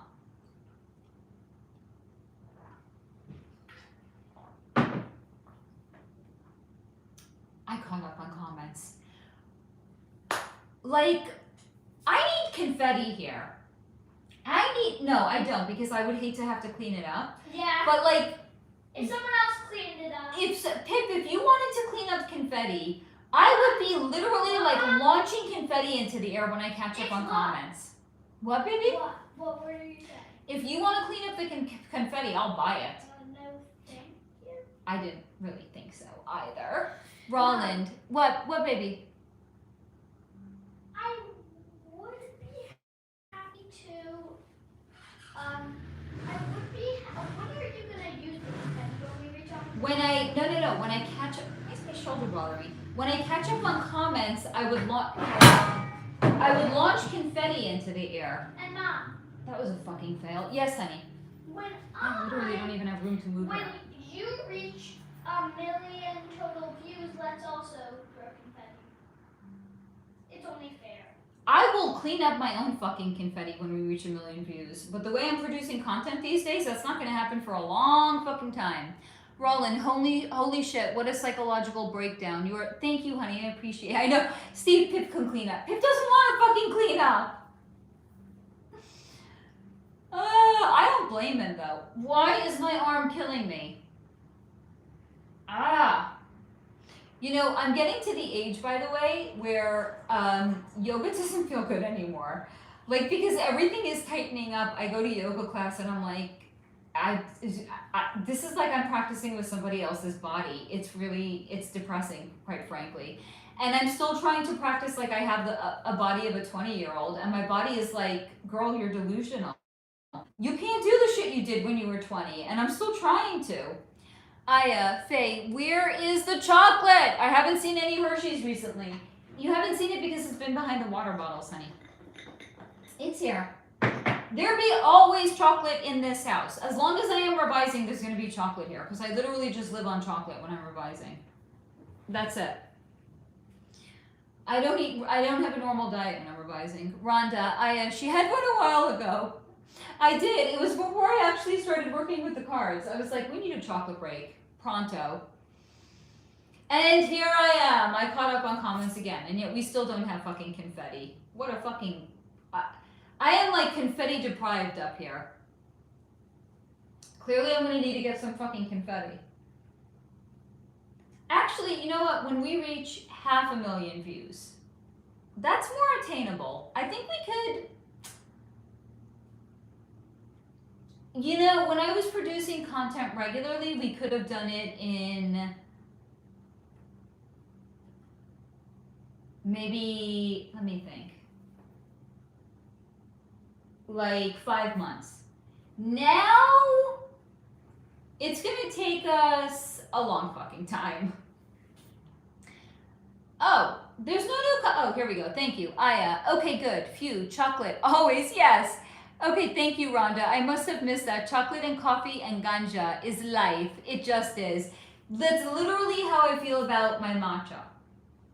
Like, it's just life to me. It's life-sustaining. Yes, chocolate is a daily staple. And matcha. I can't drink coffee. It has too much caffeine, and it gives, I get anxious, and it gives me jitters. So matcha is like the perfect amount of caffeine. But you know what I've been doing, and this is, like, I thought matcha was the perfect amount. No. I have been misled my entire adult life.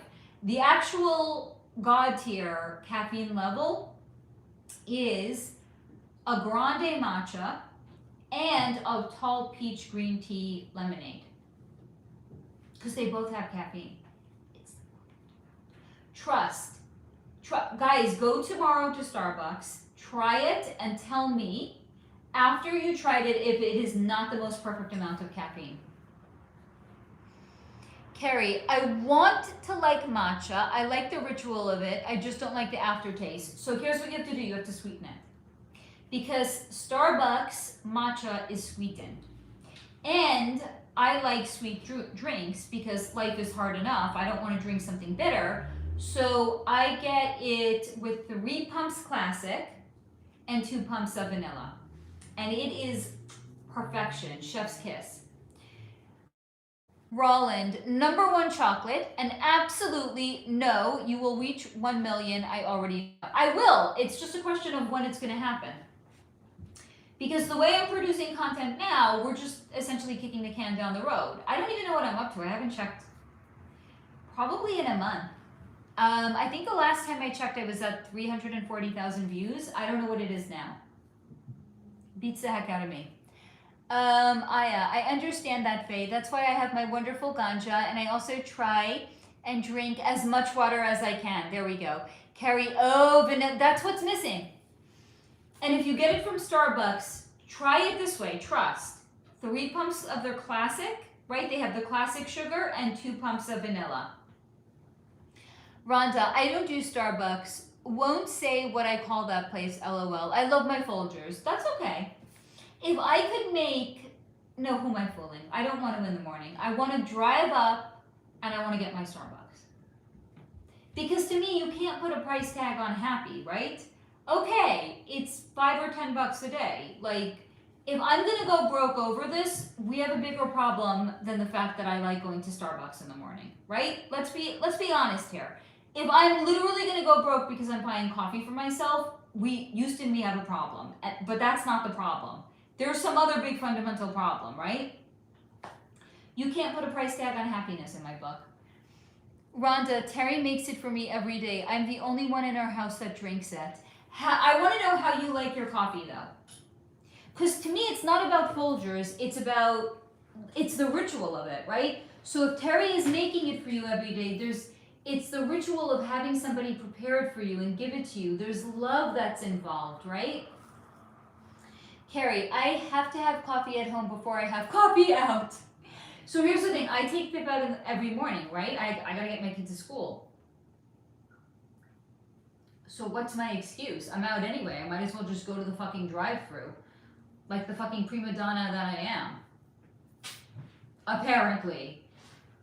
But again, like if getting Starbucks every day makes me a prima donna, Houston, we have some sort of bigger problem than the fact that I'm getting Starbucks every day. Carrie, good point.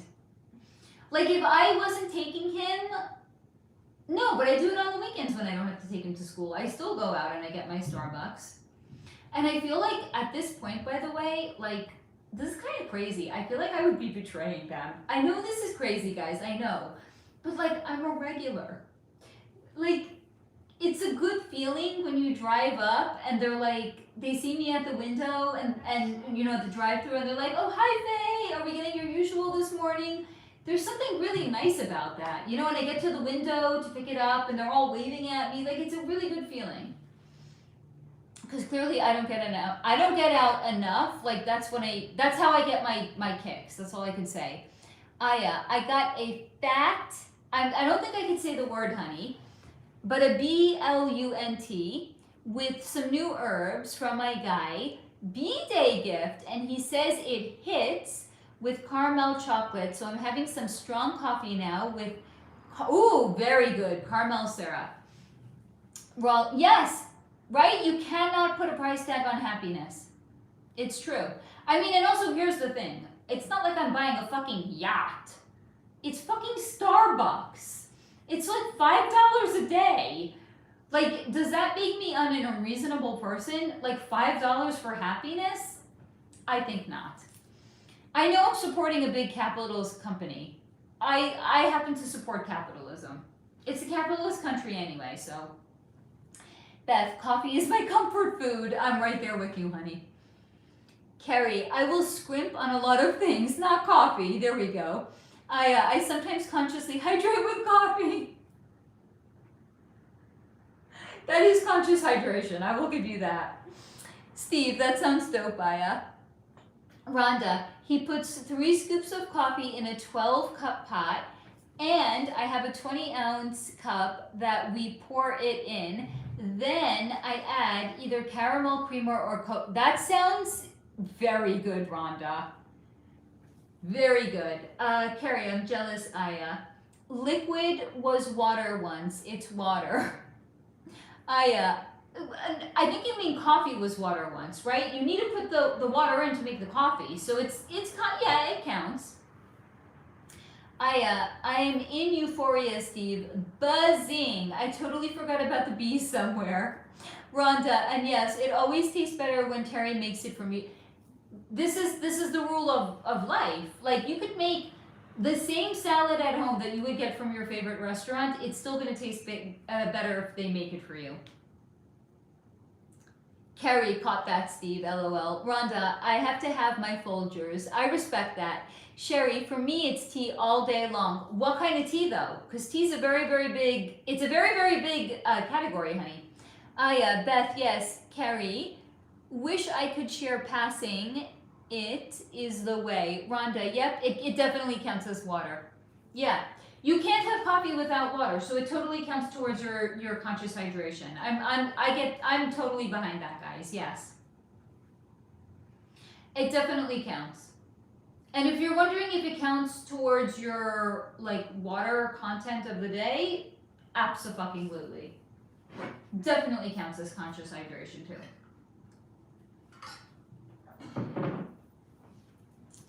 Carrie, I'm a tea brat after Germany. Oh, Sherry, black tea or Irish breakfast? Black tea. You know what's interesting about black tea? By the way, it's very good for like your mental capacities. True story, it really is. Aya, Sherry, yes, tea is sacred. Rhubarb for me, super healthy. It is a healthy one.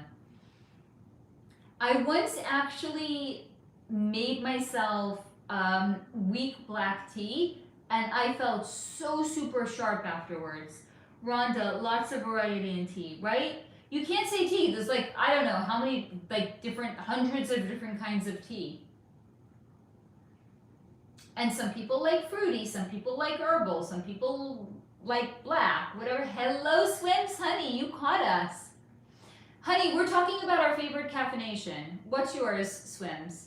Carrie, I like black tea. PG Tips is good. I'm not sure if it's black. I may have a mix. Sarah, I really love bed straw tea at the moment. Ooh, what is that? That sounds tasty, but what is it, honey? Rhonda, when I'm sick, I drink dragon oolong tea or lemon tea. So, does anyone else here like Arnold Palmer's? This is not technically tea. It's a mixture of iced tea and lemonade. I think it's like the tastiest drink ever. Swims, OMG, I tried Mad Honey first time tonight and was like, wow. What's Mad Honey? Is that a tea? I'm very curious now. I caught up on comments, and yet the issue of not having any confetti persists. I tell you, it's a travesty. I'm gonna have to order some from Amazon, clearly. Yes, right, Steve? Arnold Palmer's. I really, really like that drink a lot. Swims, have you ever tried Mad Honey? It's from bees that eat certain flowers, and when humans eat it, we get some, holy shit, psychedelic effects. That sounds fun. Sarah, it also used to be a herbal medicine. Ooh. So it's a good thing to drink when you're sick then, right?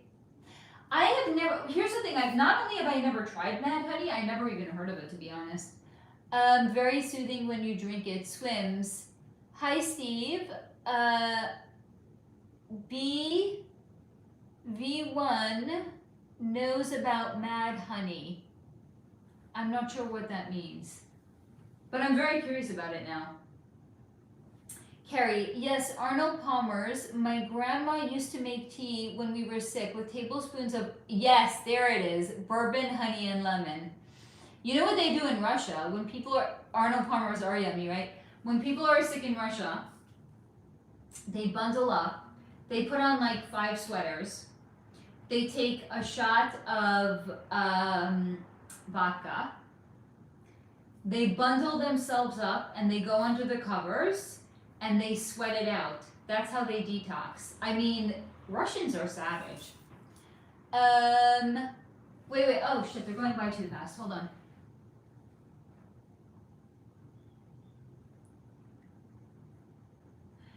Carrie, yes, Arnold Palmer, no, I just read that, I'm sorry.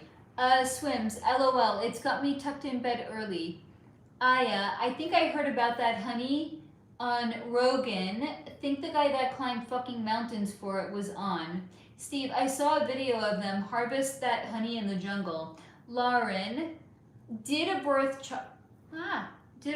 chart, have no idea what any of it means. That's okay, you can tell us what it means. We'll decode it for you. Rhonda, does Dee know about Mad Honey? This is a very good question. Beth, same, came. Steve, I would love to try that someday. Swims, oops, I meant B, villain, knows something about Mad Honey. I guess bees eat toxic flowers. Then now I'm seeing sacred geometry shapes everywhere. That is wild. Rhonda, oh Laura, I would be the same way. Aya, Dean needs to direct us to the good shit. Sarah, I can also recommend Chanka Piedra tea. It instantly gives you a feeling of well-being. Oh, honey, that sounds amazing. Dee is here. Okay. Swims, it's good stuff. Dee said, yeah, I think it's from Turkey. I've heard about it. I'd love to try it. Rhonda, oh wow, from Turkey. Roland, Mad Honey is honey that will get you extremely high from with the honey. That's, I mean, if you want to be in an altered state of mind, try that Mad Honey. It sounds crazy. I mean, crazy in the best possible way. Simone, I want to try the honey too. When we go on our retreat, I'm gonna get some Mad Honey, okay guys? We'll make tea with it. Carrie, ooh, Turkish tea is really good. Turkey hives! Oh, that was good, Steve. We'll make some, what was it? Whatever the one Sarah said, the chanka something. It's natural, so I'm down. We're gonna get some of the chanka something. We're gonna get some of the Mad Honey. We're gonna have like matcha stations and coffee stations on demand. There's definitely gonna be chocolate, don't worry. There's gonna be Mad Honey for sure. Lauren, Sun, Sagittarius, 12th house, Moon, not library, it's Libra, 9th house, okay. What's your rising sign, honey? So Sun, by the way, Lauren, is it's above, if you think about like a pie square, anything from 9 p.m. to 6 p.m. is below the horizon. So if you have the sun anywhere in your 1st to your 6th house, you're more introverted. If you have it above the horizon, so anywhere, let's say from 10 o'clock to 2 o'clock, that would be your 12th house to your 7th house, you are more extroverted. So you have your house in your 12th house. That is 10 o'clock. That is a more extroverted person, but here's the thing. The 12th house is a very, very deep and internal house. So it's going to offset some of that external energy because it is one of the most deeply private, rooted houses. It's literally the house of your subconscious, and it is like the house of your of past lives and karma. So your sun there is not fucking around. So this is, you are somebody, I have a sense, do you sometimes feel like you're at odds with yourself? Like wanting to feel like you're introverted and also wanting to feel like you're extroverted? Now, Moon in Libra in your 9th house. 9th house is the house, again, I was saying this before, it's so-called of the gods. Not literally the gods. It's like the house of higher learning, higher education. It's spirituality. It's broadcasting of some kind. So it's a very spiritual house. So in other words, you need to, and the moon is like your home. So in order for you to feel at home within yourself, the world needs to make sense on some level to you. That's essentially what the moon in Libra in your 9th house means.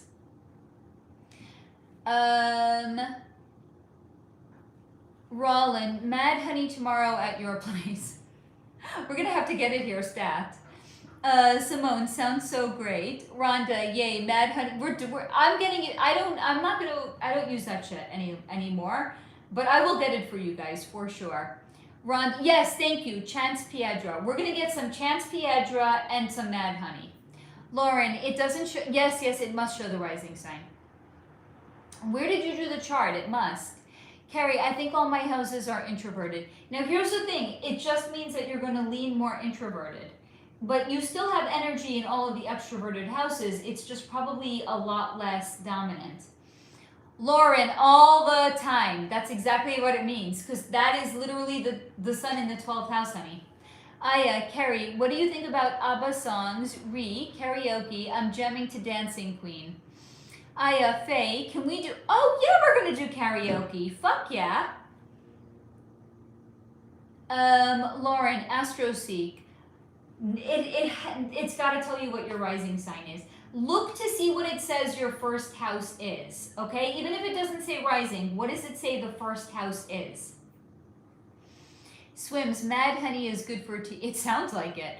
By the way, get yourself some, I'll get some also, blue lotus with mad honey. I don't know, it didn't work for, actually I think it worked too well for me. I felt I didn't feel high, I felt unmoored. I felt here's the thing, I have too much earth in my chart. I don't like that dreamy vibe kind of sensation. I drank the blue lotus tea and I felt like I didn't have a body. And it was a little disorienting, I'm not gonna lie. So I sent it to somebody who's like, I wanna try it. I was like, good, because I want it out of my house. I sent it to them and the person's like, it didn't do anything for me. So I don't know. Some people will love blue lotus and some people will not.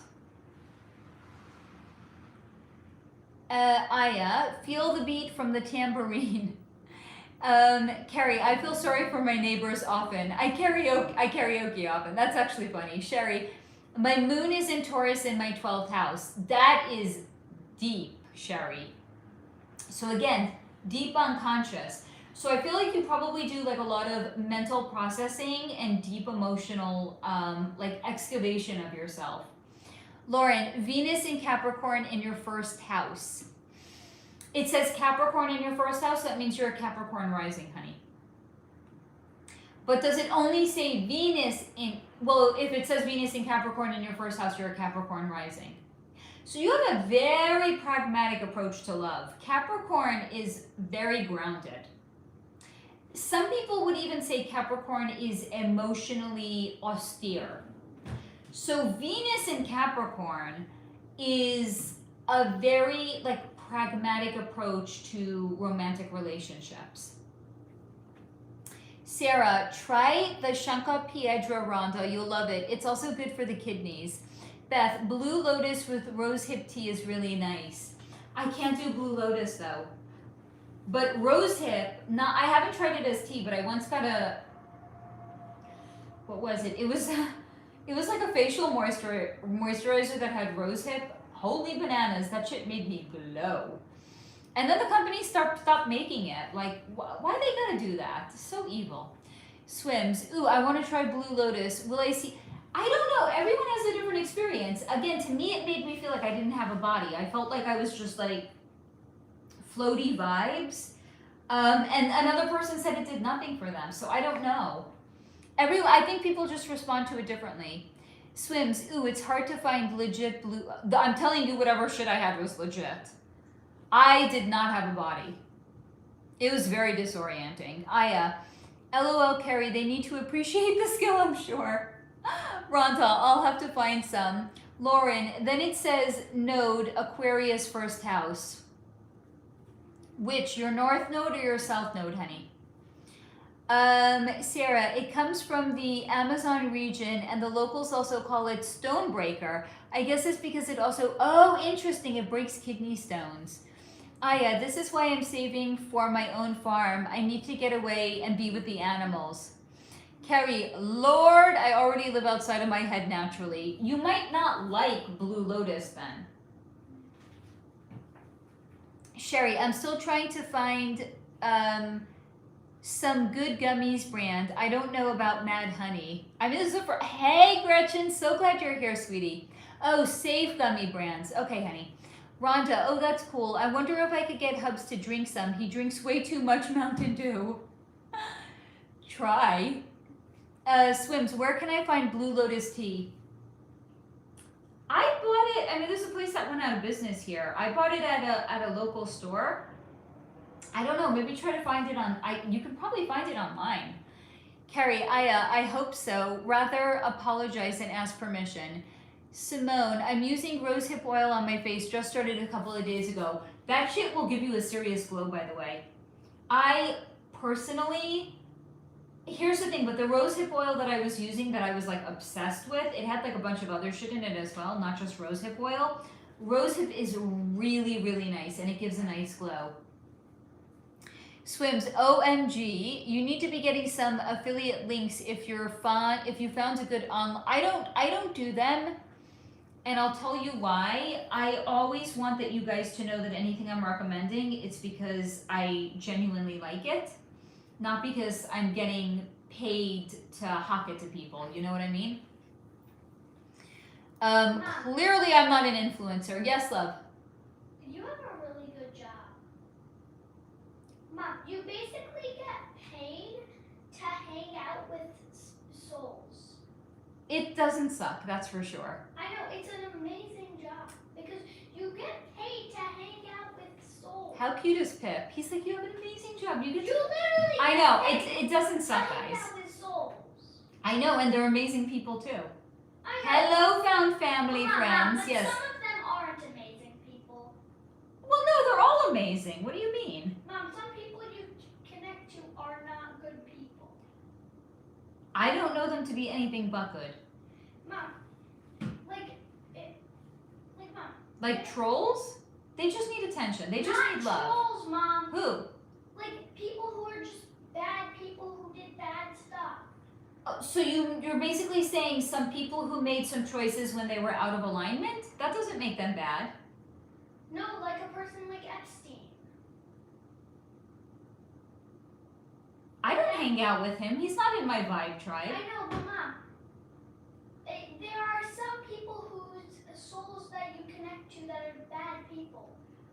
Like, if we're going to be judgmental about behavior, then yes, we could say that they're bad. I prefer to say they made a choice when they were out of alignment.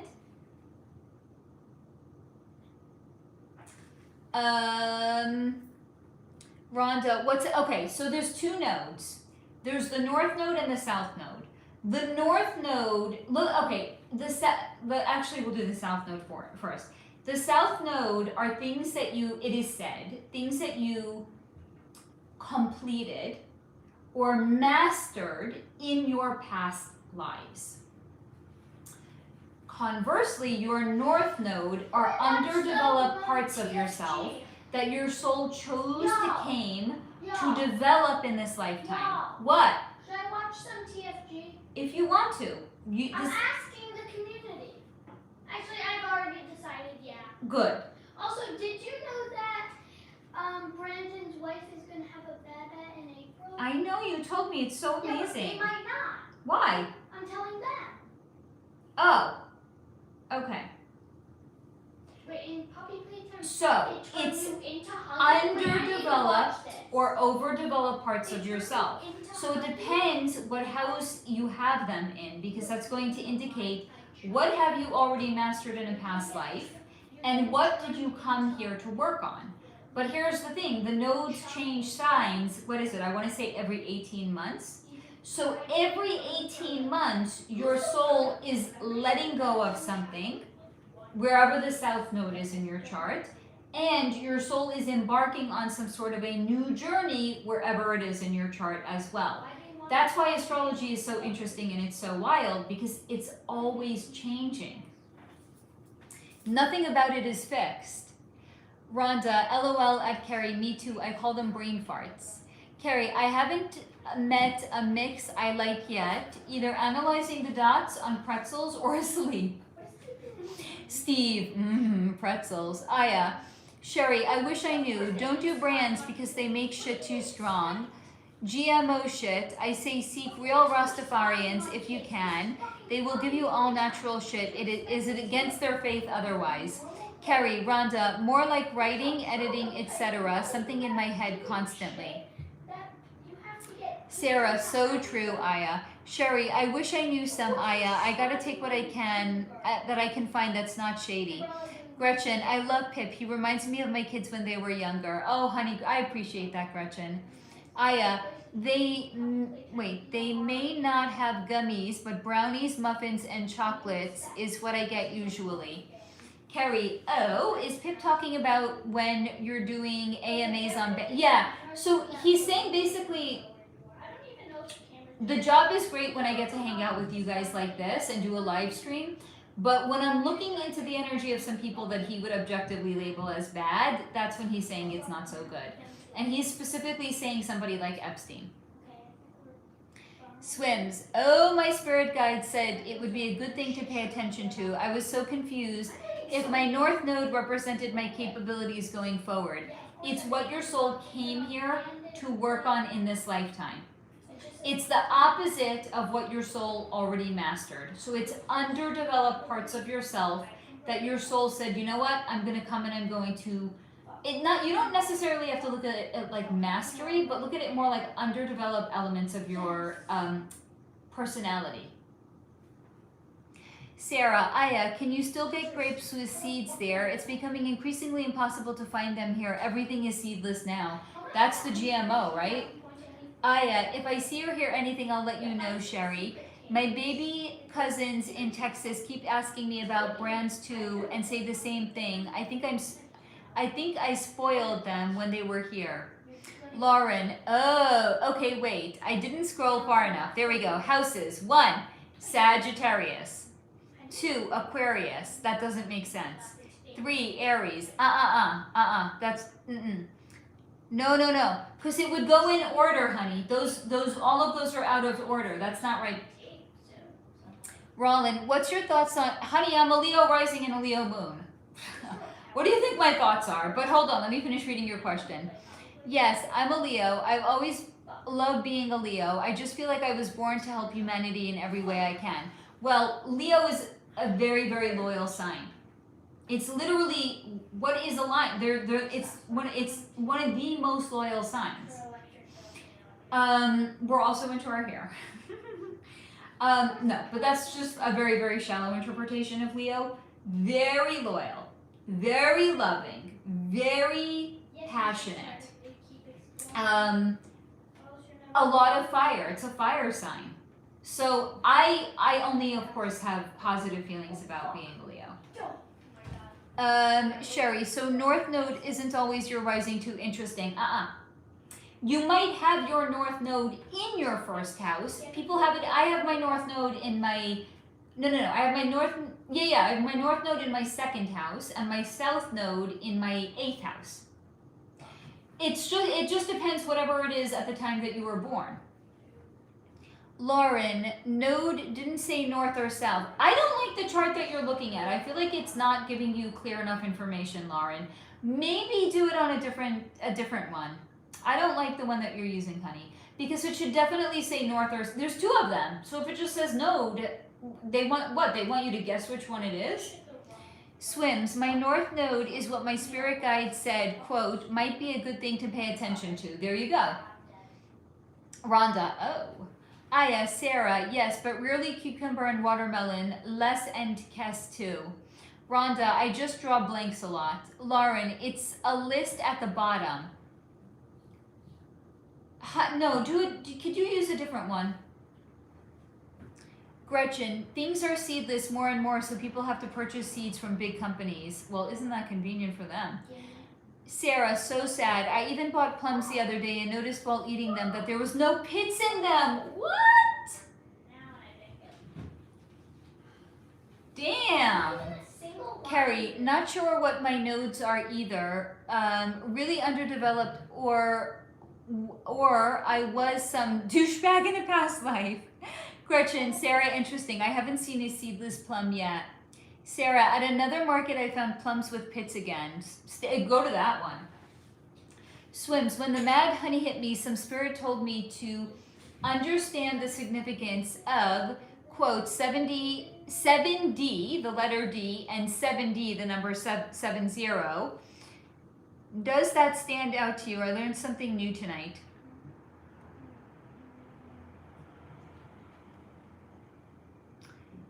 Okay, well, we have like infinite D's, right? We're currently in the third dimension, but as far as I know, we go up to even past the fifth dimension. 7D, the number, there's said to be something like 72 languages, but most of them have been forgotten or eradicated from Earth.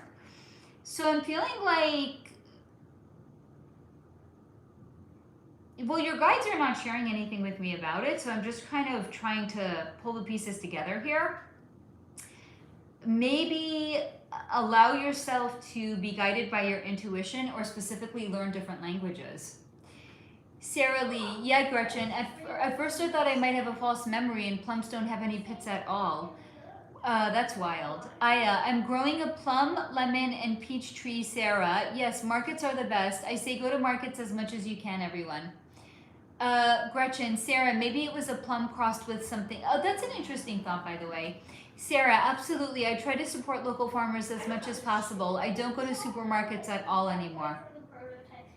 Swims, apparently 7D, the letter D, means like an accomplishment at my conscious reached it positively. Aya, and try find and get to know local butchers if you eat meat.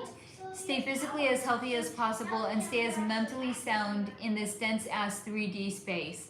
Carrie, my north node is in Aquarius, 5th house, south node in Leo in my 11th house. Okay, this is for your birth chart, right?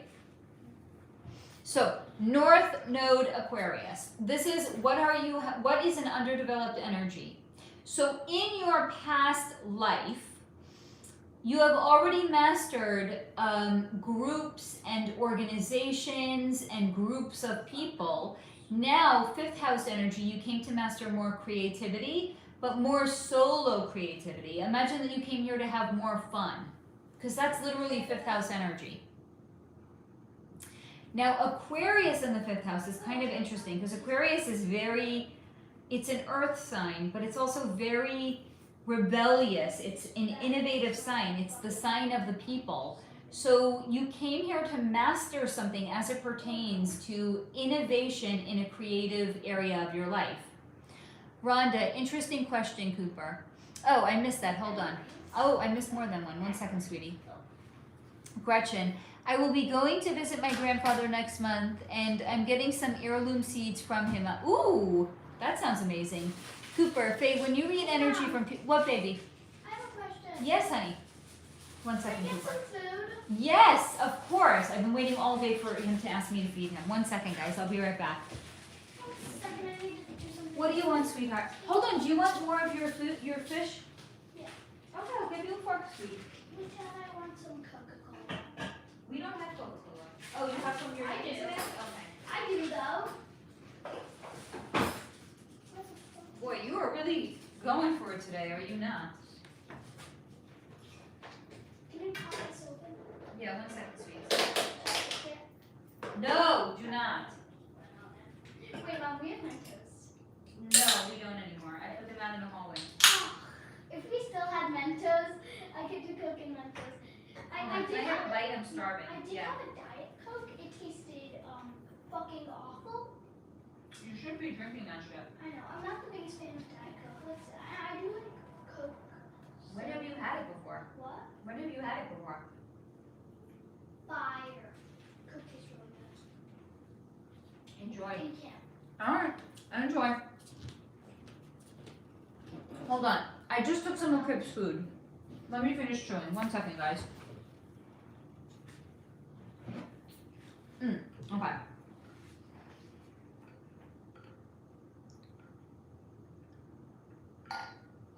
Great question, Cooper. Let me, I'm gonna answer it in a second. Hold on. Why do I eat? Then I get shit in my teeth. Oh, so unprofessional. Okay. So, Is that Miss Rachel? we all have gifts and abilities, Cooper. Every single person. Okay, so this is We have them. back when this Hold was on. still an open facility. Oh my fucking god! They 1 turned- second. Oh my god, Mom. What, baby? In Poppy Playtime, Yeah. you know how Huggy Wuggy exists? No, I have no idea who or what that is. So Huggy Wuggy, they use the children and turn them into Huggy. What the fuck? And they have like Miss Rachel. I have no idea what he's talking about. So, every single person has gifts and abilities, but we have them to varying different degrees, right? So, some people are incredibly gifted, they're very clairaudient. Some people are clairvoyant, some people are clairsentient. So, we all have different gifts and abilities, and we all have them to different degrees. So, if your soul, prior to being born, decided you did not want to put mediumship into one of the gifts and abilities that you were going to have, it doesn't mean you will not have it. It means it might be harder for you to develop it. As in, it's not going to be one of your innate gifts and abilities. Even I, as gifted as I am, my least strong gift is clairvoyant. I'm just not. I can sometimes get hits, but few and far between. I have other gifts that are stronger than that. So it depends if your soul put it into your soul contract in this lifetime that you were going to have it. Again, even if it didn't, it means it's just harder to develop it. It might not be innate. So can anyone develop their gifts and abilities? Yes, to varying degrees of ease and challenge. But absolutely everyone can. Rhonda, interesting question, Cooper. Swims. Oh, I asked Brock already about 7D and 7D, and apparently it's significant across history, etc. Blah, blah, blah. Like the number 70 is respected number in the Torah and the Bible. Your guides were not telling me anything on it, to be honest. Aya, that's fantastic, Gretchen. You're so lucky to have that connect. Roland, well, I definitely love my hair. I'm a musician and I play in front of a lot of people. That's awesome that you're a Leo. Also, I wanted to thank you for my friend losing his battle to cancer, Brad Arnold. Wait. I wanted to thank you for my friend losing his battle to... I don't understand that last part though. But Roland, yes, I'm sure you have fantastic hair. Sarah, Faye, Dr. Michael Nels has sparked considerable controversy for his bold claims about the effects of the C19 Jabadoodle on humans. Does he really work for the people or is he being controlled? I'm going to say he really works for the people because his energy, as soon as I looked at his energy, I was shown Aquarius. And Aquarius is the sign of the people. Steve, Coca-Cola and the nanot. I know. Guys, he's 10 years old. Like we're getting past the point of where I can just be like, I'm vetoing it, you know? And it's one day out of the year that he gets to do this with his friends. It's important for him, you know? It's like Rhonda, Faye, a gnome fell down and went, oh, honey. Actually, it was Snuffleupagus. Hold on. Snuffy fell down and this guy fell down. Let's put them back up. I'm so glad you pointed that out, Rhonda. Hold on.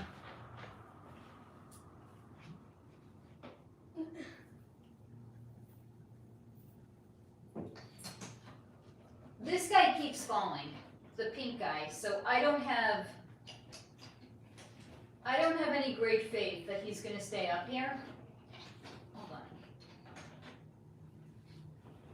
He's going to stay for like 10 minutes and then he's going to fall down. He fell down 3 times today already. And yet I continue to try to put him back up.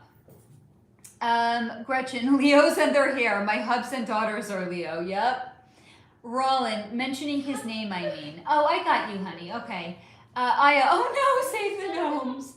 Sarah, Gretchen, you mean their main? Yeah, yes, correct.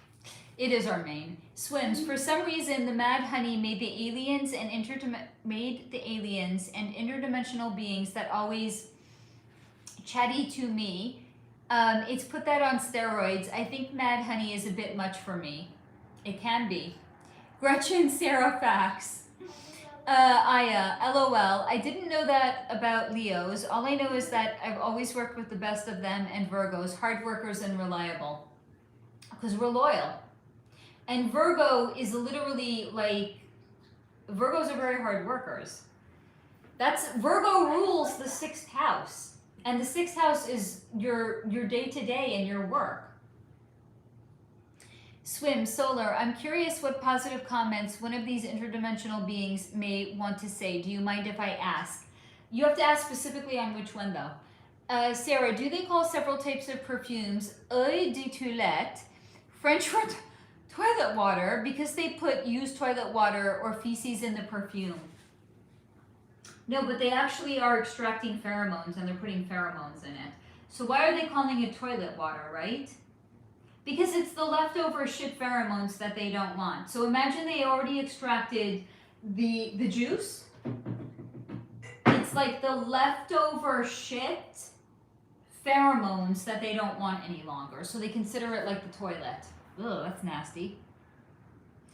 Carrie, oh wow, swims. My son said the same about shrooms. Said they were showing him the folds in his brains. Also said his higher self was talking to his lower self and he didn't like it. Rhonda, oh, I thought Stuffy was oh no, it's okay, Snuffly. He doesn't mind. He's besties with the other gnomes. He doesn't mind. Swims, LOL, thanks. At Beth, only about 2 people in my life are aware I'm normal, but I constantly have integrating chats with interdimensional beings. You're right at home here, honey. There's no crazy here. Rhonda, my younger son is a Leo. Oh, he must have a beautiful mane then. And a good heart. Carrie, once I got past that, my 15-year-old at the time was using shrooms. It was interesting to hear about it. Rhonda, oh, thank you. I'm a Virgo. It's a good sign. I mean, Pip is a Virgo, so. Sarah, every 2 years, the tap water in the private household here is tested for Legionella, a type of bacteria. Could it be that the real reason for the test is to check whether the drinking water is still sufficiently toxic within the parameter? Yes, I would say so. Yes. Swim, Solar. After I had that real bad accident and head trauma back in November, the clarity and depth of the messages I got from interdimensional spirit is almost like night and day in a good way. That can sometimes happen when you have trauma or a near-death experience. Gretchen, it's like Chianti wine. It's the dregs left over in the... Exactly. Aya, Rhonda, 2, my human BFFs are Virgos, 23 and 24 of August, and my best crew were Leo. Our energies just work. Sarah, 12-year-old Northwest is working on her debut album. She already dropped her first song, Piercing My Hand. Like not even at all. She's gonna be, what's being shown to me is she's gonna be like Willow Smith. Will Smith's daughter. She also got pushed into it. She fucking hated it. So what did she do? She had a song, I Whip My Hair or something like that. What did she do? She cut all her hair off. So she's being shown to me as being just like that. She's being pushed into it. Gretchen, my daughter is Leo Virgo. Okay. Tee up. I don't believe in cusps. I don't read charts that way. It's either late degrees of one thing or early degrees of another thing. Look at the year that she was born, because they do this to fuck with us, guys. The year that she was born. Tell me if her birthday was in Leo, or was it in Virgo? Because that's what we go off of. Because when you use the birth chart like a map of what the soul came to work through, it's going to tell you the momentum of what the soul came to work through in this lifetime. That is literally your rising sign. So it's either the conclusion of whatever is in the 12th house that the soul already worked through, and it's whatever the soul came to do in their first house. They came with the biggest momentum to work through. She has traits of both. Can be a fun time, but also dramatic OCD teen. Aya, oh my God, Sarah, that is a whole mess. Rhonda, that's awesome, Aya. Carrie, at Swims, that's interesting about head trauma. Same thing with me after the C and the seizures. Sarah, Aya, that's nuts. Cooper, interesting. So if I decide to develop the gifts of energy reading, to read people's energy in the world, how long would it take me if I commit fully, and how would the process look to develop it? Meditation. Meditation is the key that unlocks all gifts and abilities. And if you want to know what gifts and abilities you have in spades, if you don't already know, you can book a session with me. I have a gift confirmation and guidance session. I will tell you what you have in spades. I will tell you what is underdeveloped. I will tell you what is blocking your gifts from coming in, and I will tell you exactly what to do to develop them. But if you don't want to pay for a session, just meditate. Sarah, and by the way, it's different for everybody. I cannot possibly tell you how long it's going to take. It depends. There's other factors in your life, right? So if you, I don't judge. I hope you know that by now. I care not what anybody does. What you do on your own time is your business, right? But I will say, if you are drinking alcohol, if you are taking any sort of a drug, it's going to slow the process down. You do you, boo. I care not what you do. I'm just sharing the information, okay? Those things are going to slow it down. Meditation is the key. So look at it like that's the meditation unlocks the door. Those things lock the door. It's just going to slow the flow down. So there's certain things that are going to speed the process up. There's certain things that are going to slow the speed down. I can't possibly know everything that you do in your life if I'm not doing an energy reading with you, so I can't tell you how long it's going to take. I would tell you at a very minimum, start meditating every day for 3 weeks to a month, and then reassess afterwards. Sarah, another, I love it, conspiracy. These are not conspiracies, but anyway. People say that Justin Bieber and Selena Gomez had a child together and gave it to... These people need a life. Whoever is saying this, these people need a life. Okay, but anyway, Justin Bieber and Selena Gomez had a child together and gave it to Kourtney Kardashian for whatever reason. Right, here's the thing. So when you even slow it down and you break it down and you're like, what? It doesn't make sense. But anyway, and this child is Kourtney's son, Rain Disick. Is there any truth? You already know the answer. I love that you asked me, thank you, but no. Aya, that resonates, AF Faye. I always felt you was freaking out over the kids sincerely. Yep. Gretchen, ooh, I will have to look back at her chart. Carrie, I know Northwest is a child, and I don't mean to sound rude, but she is not a good performer. First of all, she's 12 years old. Do you guys remember being 12? I do. Like, we're gangly, we have like weird hormones, like you don't know what the fuck is going on. Like, it's just a weird time. Like, no one is, I'm not saying that no one at that age is not a great performer, but if someone is being pushed into it and it's not what they want to do, they're not going to be a great performer. We like unpopular opinions here. Unpopular opinion, but the Smith kids are actually talented. They have a couple of songs I really like. Because mommy and daddy paid a fucking fortune, like I'm talking $500,000, for them to work with the best songwriters and producers.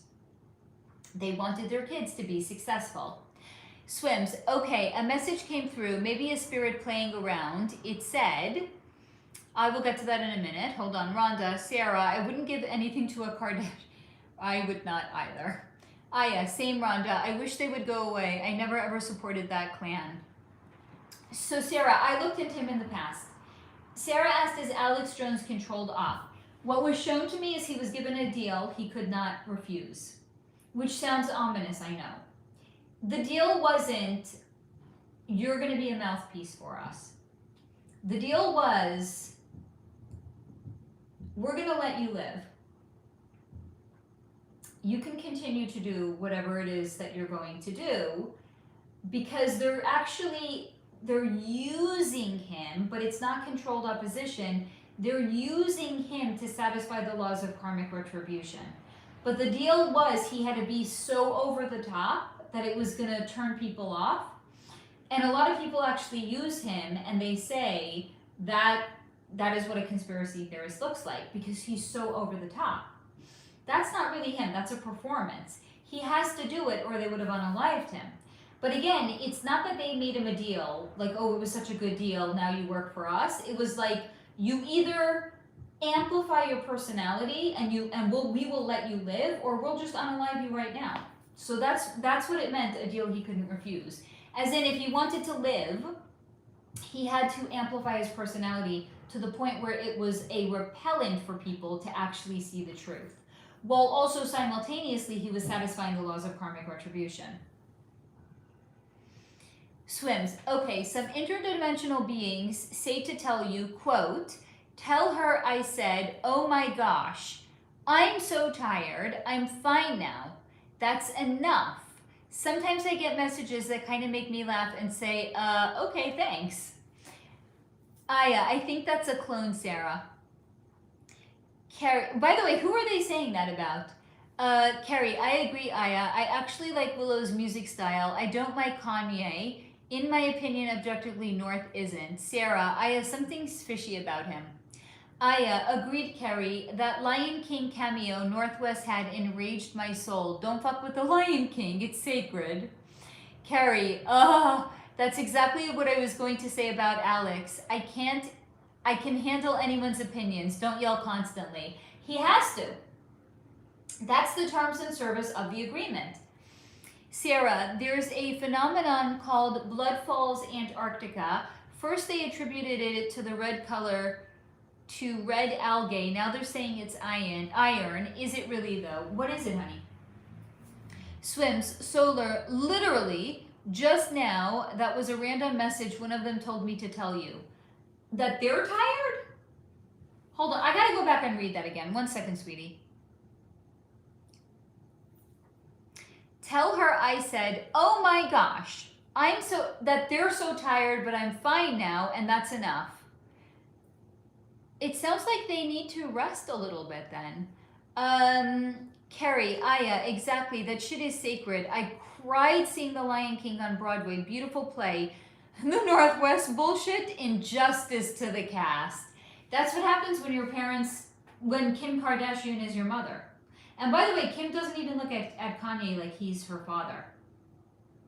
If they could cut him out of the kid's life altogether and take his name off of all the kids' birth certificates, she would. It's not really her though. What's her name? Kris Jenner would.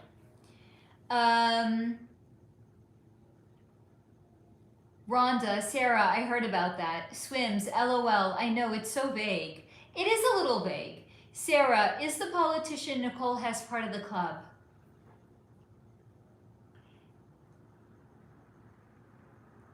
Similar to Alex Jones, she was given a deal she couldn't say no to because they would unalive her.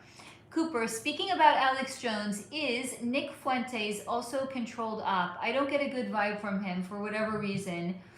Would he play a role in the future? Some people even call him a future emperor.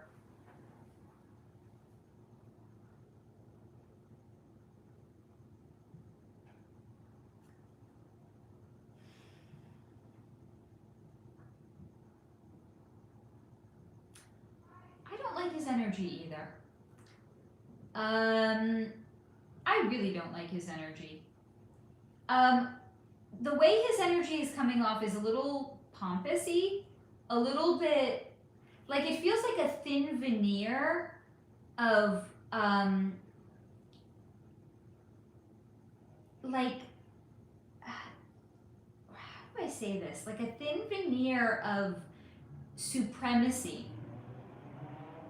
He thinks he's smarter than other people are, and it's a very, very thin, like does he almost like say things and you everyone now and then you catch it and you're like I feel like there's a very thin veneer between the way he acts and who he really is, but he thinks he is better than other people and he is smarter than other people, and he almost can hide it, but I feel like every now and again it comes out.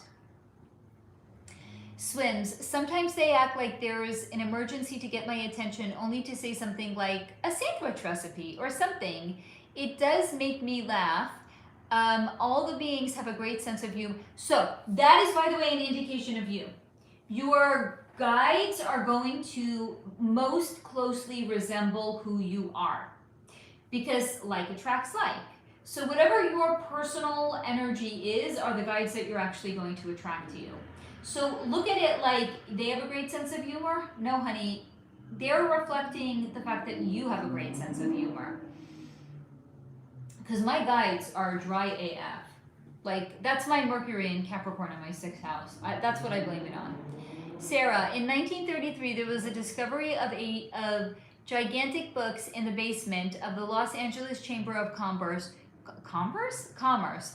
Who were these enormous books originally intended for? They were put there and they were hidden for the future. They were actually not meant to be discovered until the 1980s.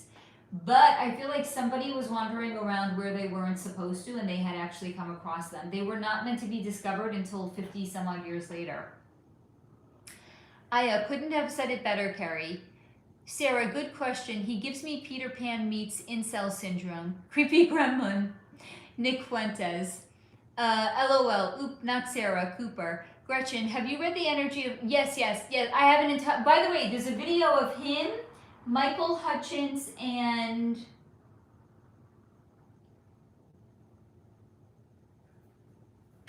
Fucking A, me and names. He's the other Australian actor. He's like best friends with Ryan Reynolds right now. He's the other Australian actor. I have a standalone video with the 3 of them in it. Yes, I have looked into his energy. Swims. Okay, one more message to you to tell Solar. Quote, there is news, good news. He added to the good news. The news is good. Did she get the news? I said, I don't know, but I'll tell her. No question asked. I actually did get... I mean, if it works out, I kind of got good news today. So that they might want to actually highlight to me the point that the news that I got is good, and I feel like it is objectively good. So yeah, that actually resonates, honey. Sarah, Christian Bale is behind a 22 million foster care village in California called Together California with 12 family homes on the property. What is it? He really has good intentions, by the way. He really, really has good, I would say his intentions are good. Yes, thank you, Hugh Jackman. Swims, and they threw in there some good news involving cat. Okay, I quit now, LOL. I don't know what the cat is about. Unless it's the cats that we used to have that now live with my neighbor, but I don't know. I think Mel's The Resurrection film is supposed to come out soon. He said 2026, 2027. I can't wait for that. What's it about? Sarah, back then when Jennifer Aniston was in a relationship with... That was not real, by the way. Vince Vaughn and John Mayer... No, neither of them were real. Jenny, my north node is in Scorpio, and my south node is in Taurus. What do you know what house is, honey? Because telling me the sign is helpful, but it's half. If we actually know the house, that's going to fill out the complete picture of it, though. I am very curious. By the way, hold on, Lauren, honey, are you still here? I don't know if Lauren is here. Lauren, if you're here, did you actually go to a different birth chart converter? Because I really want to know what your rising sign is, honey. Aya, Jesus Resurrection Face, sequel to The Passion of the Christ. Ooh, very good. Is it also with Jim Caviezel? Sarah, were unicorns, Pegasus once part? Yes, honey. But they came from another dimension. But yes, both. Where do you think the idea or the knowledge of them came from in the first place?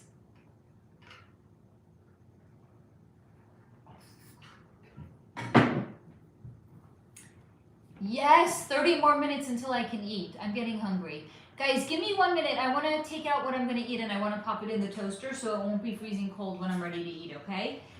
Give me, oh, Lauren, you're here. Oh, good. Honey, give me 1 minute. I'm going to pop some food in the toaster, okay?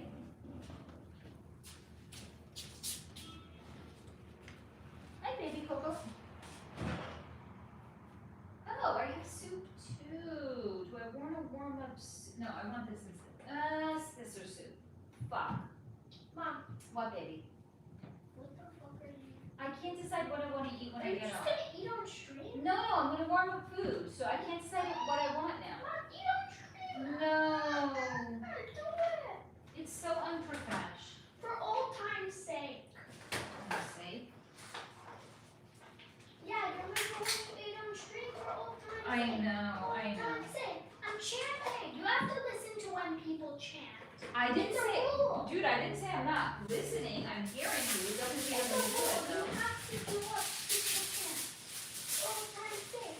Old time's sake. Eat on stream. Old time's sake.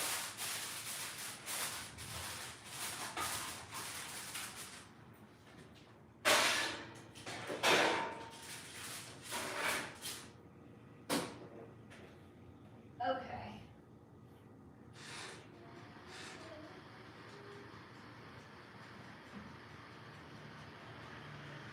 Okay, I think that's good.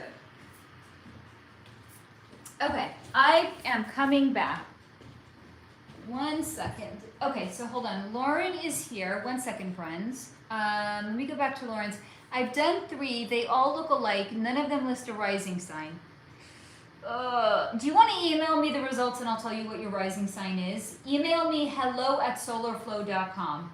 You can literally, if there's a link that you can email to me, you can just email it, okay? I can also I'll look at the chart. If there's even a natal birth chart, I'll tell you what your rising sign is, okay, sweetie?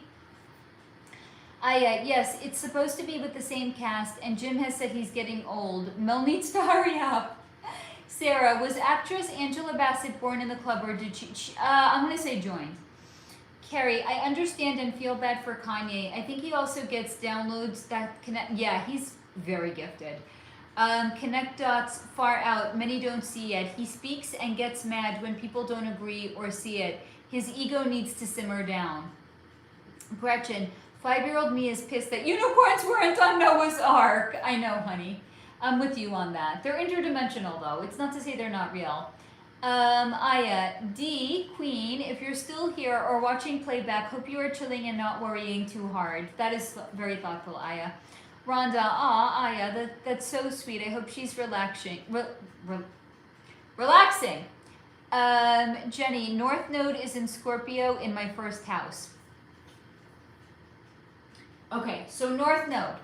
That means your South Node is in your 7th house. That means in past lives, you have already mastered some level of what it means to be in a relationship, right? Again, it doesn't have to be romantic, but usually it's any one-on-one relationship. Your first house is the sense of self. So if you have your North Node in your first house, your soul came to work on personal sovereignty. I would also say it's eradicating self-limiting beliefs that you may have about yourself. And it's, I would also say loving yourself. It's loving and appreciating yourself for who you genuinely are. Because this is some sort of an underdeveloped skill that you have not had the capacity to actually work on in past lives. Or it's like the last piece in a missing puzzle. Because the first house is I am. It's the expression, it's almost like the self acknowledging that it is a self. It's like, imagine it's the soul recognizing, oh wait, or the body recognizing I have a soul, or the soul recognizing I'm not just a soul, I'm a body. It's an expansion of our own consciousness, but as it pertains to the sense of self, like you and how you relate to yourself. Now, Scorpio is a very deep sign, honey. Scorpio is a water sign, so it's a lot of deep emotions. I would say of actually all of the water signs, it's probably like imagine the saying, still waters run deep. That's kind of like what Scorpio is. It's not a shallowing, bubbling brook of water. It's not like it's not like it's 1 inch deep, you could look at it, you could see the bottom. It's like the deepest depths of the ocean. It is a deep, deep, deep sign. So this is really an invitation for you to step into your own inner sovereignty. It's literally what your soul came here to work on.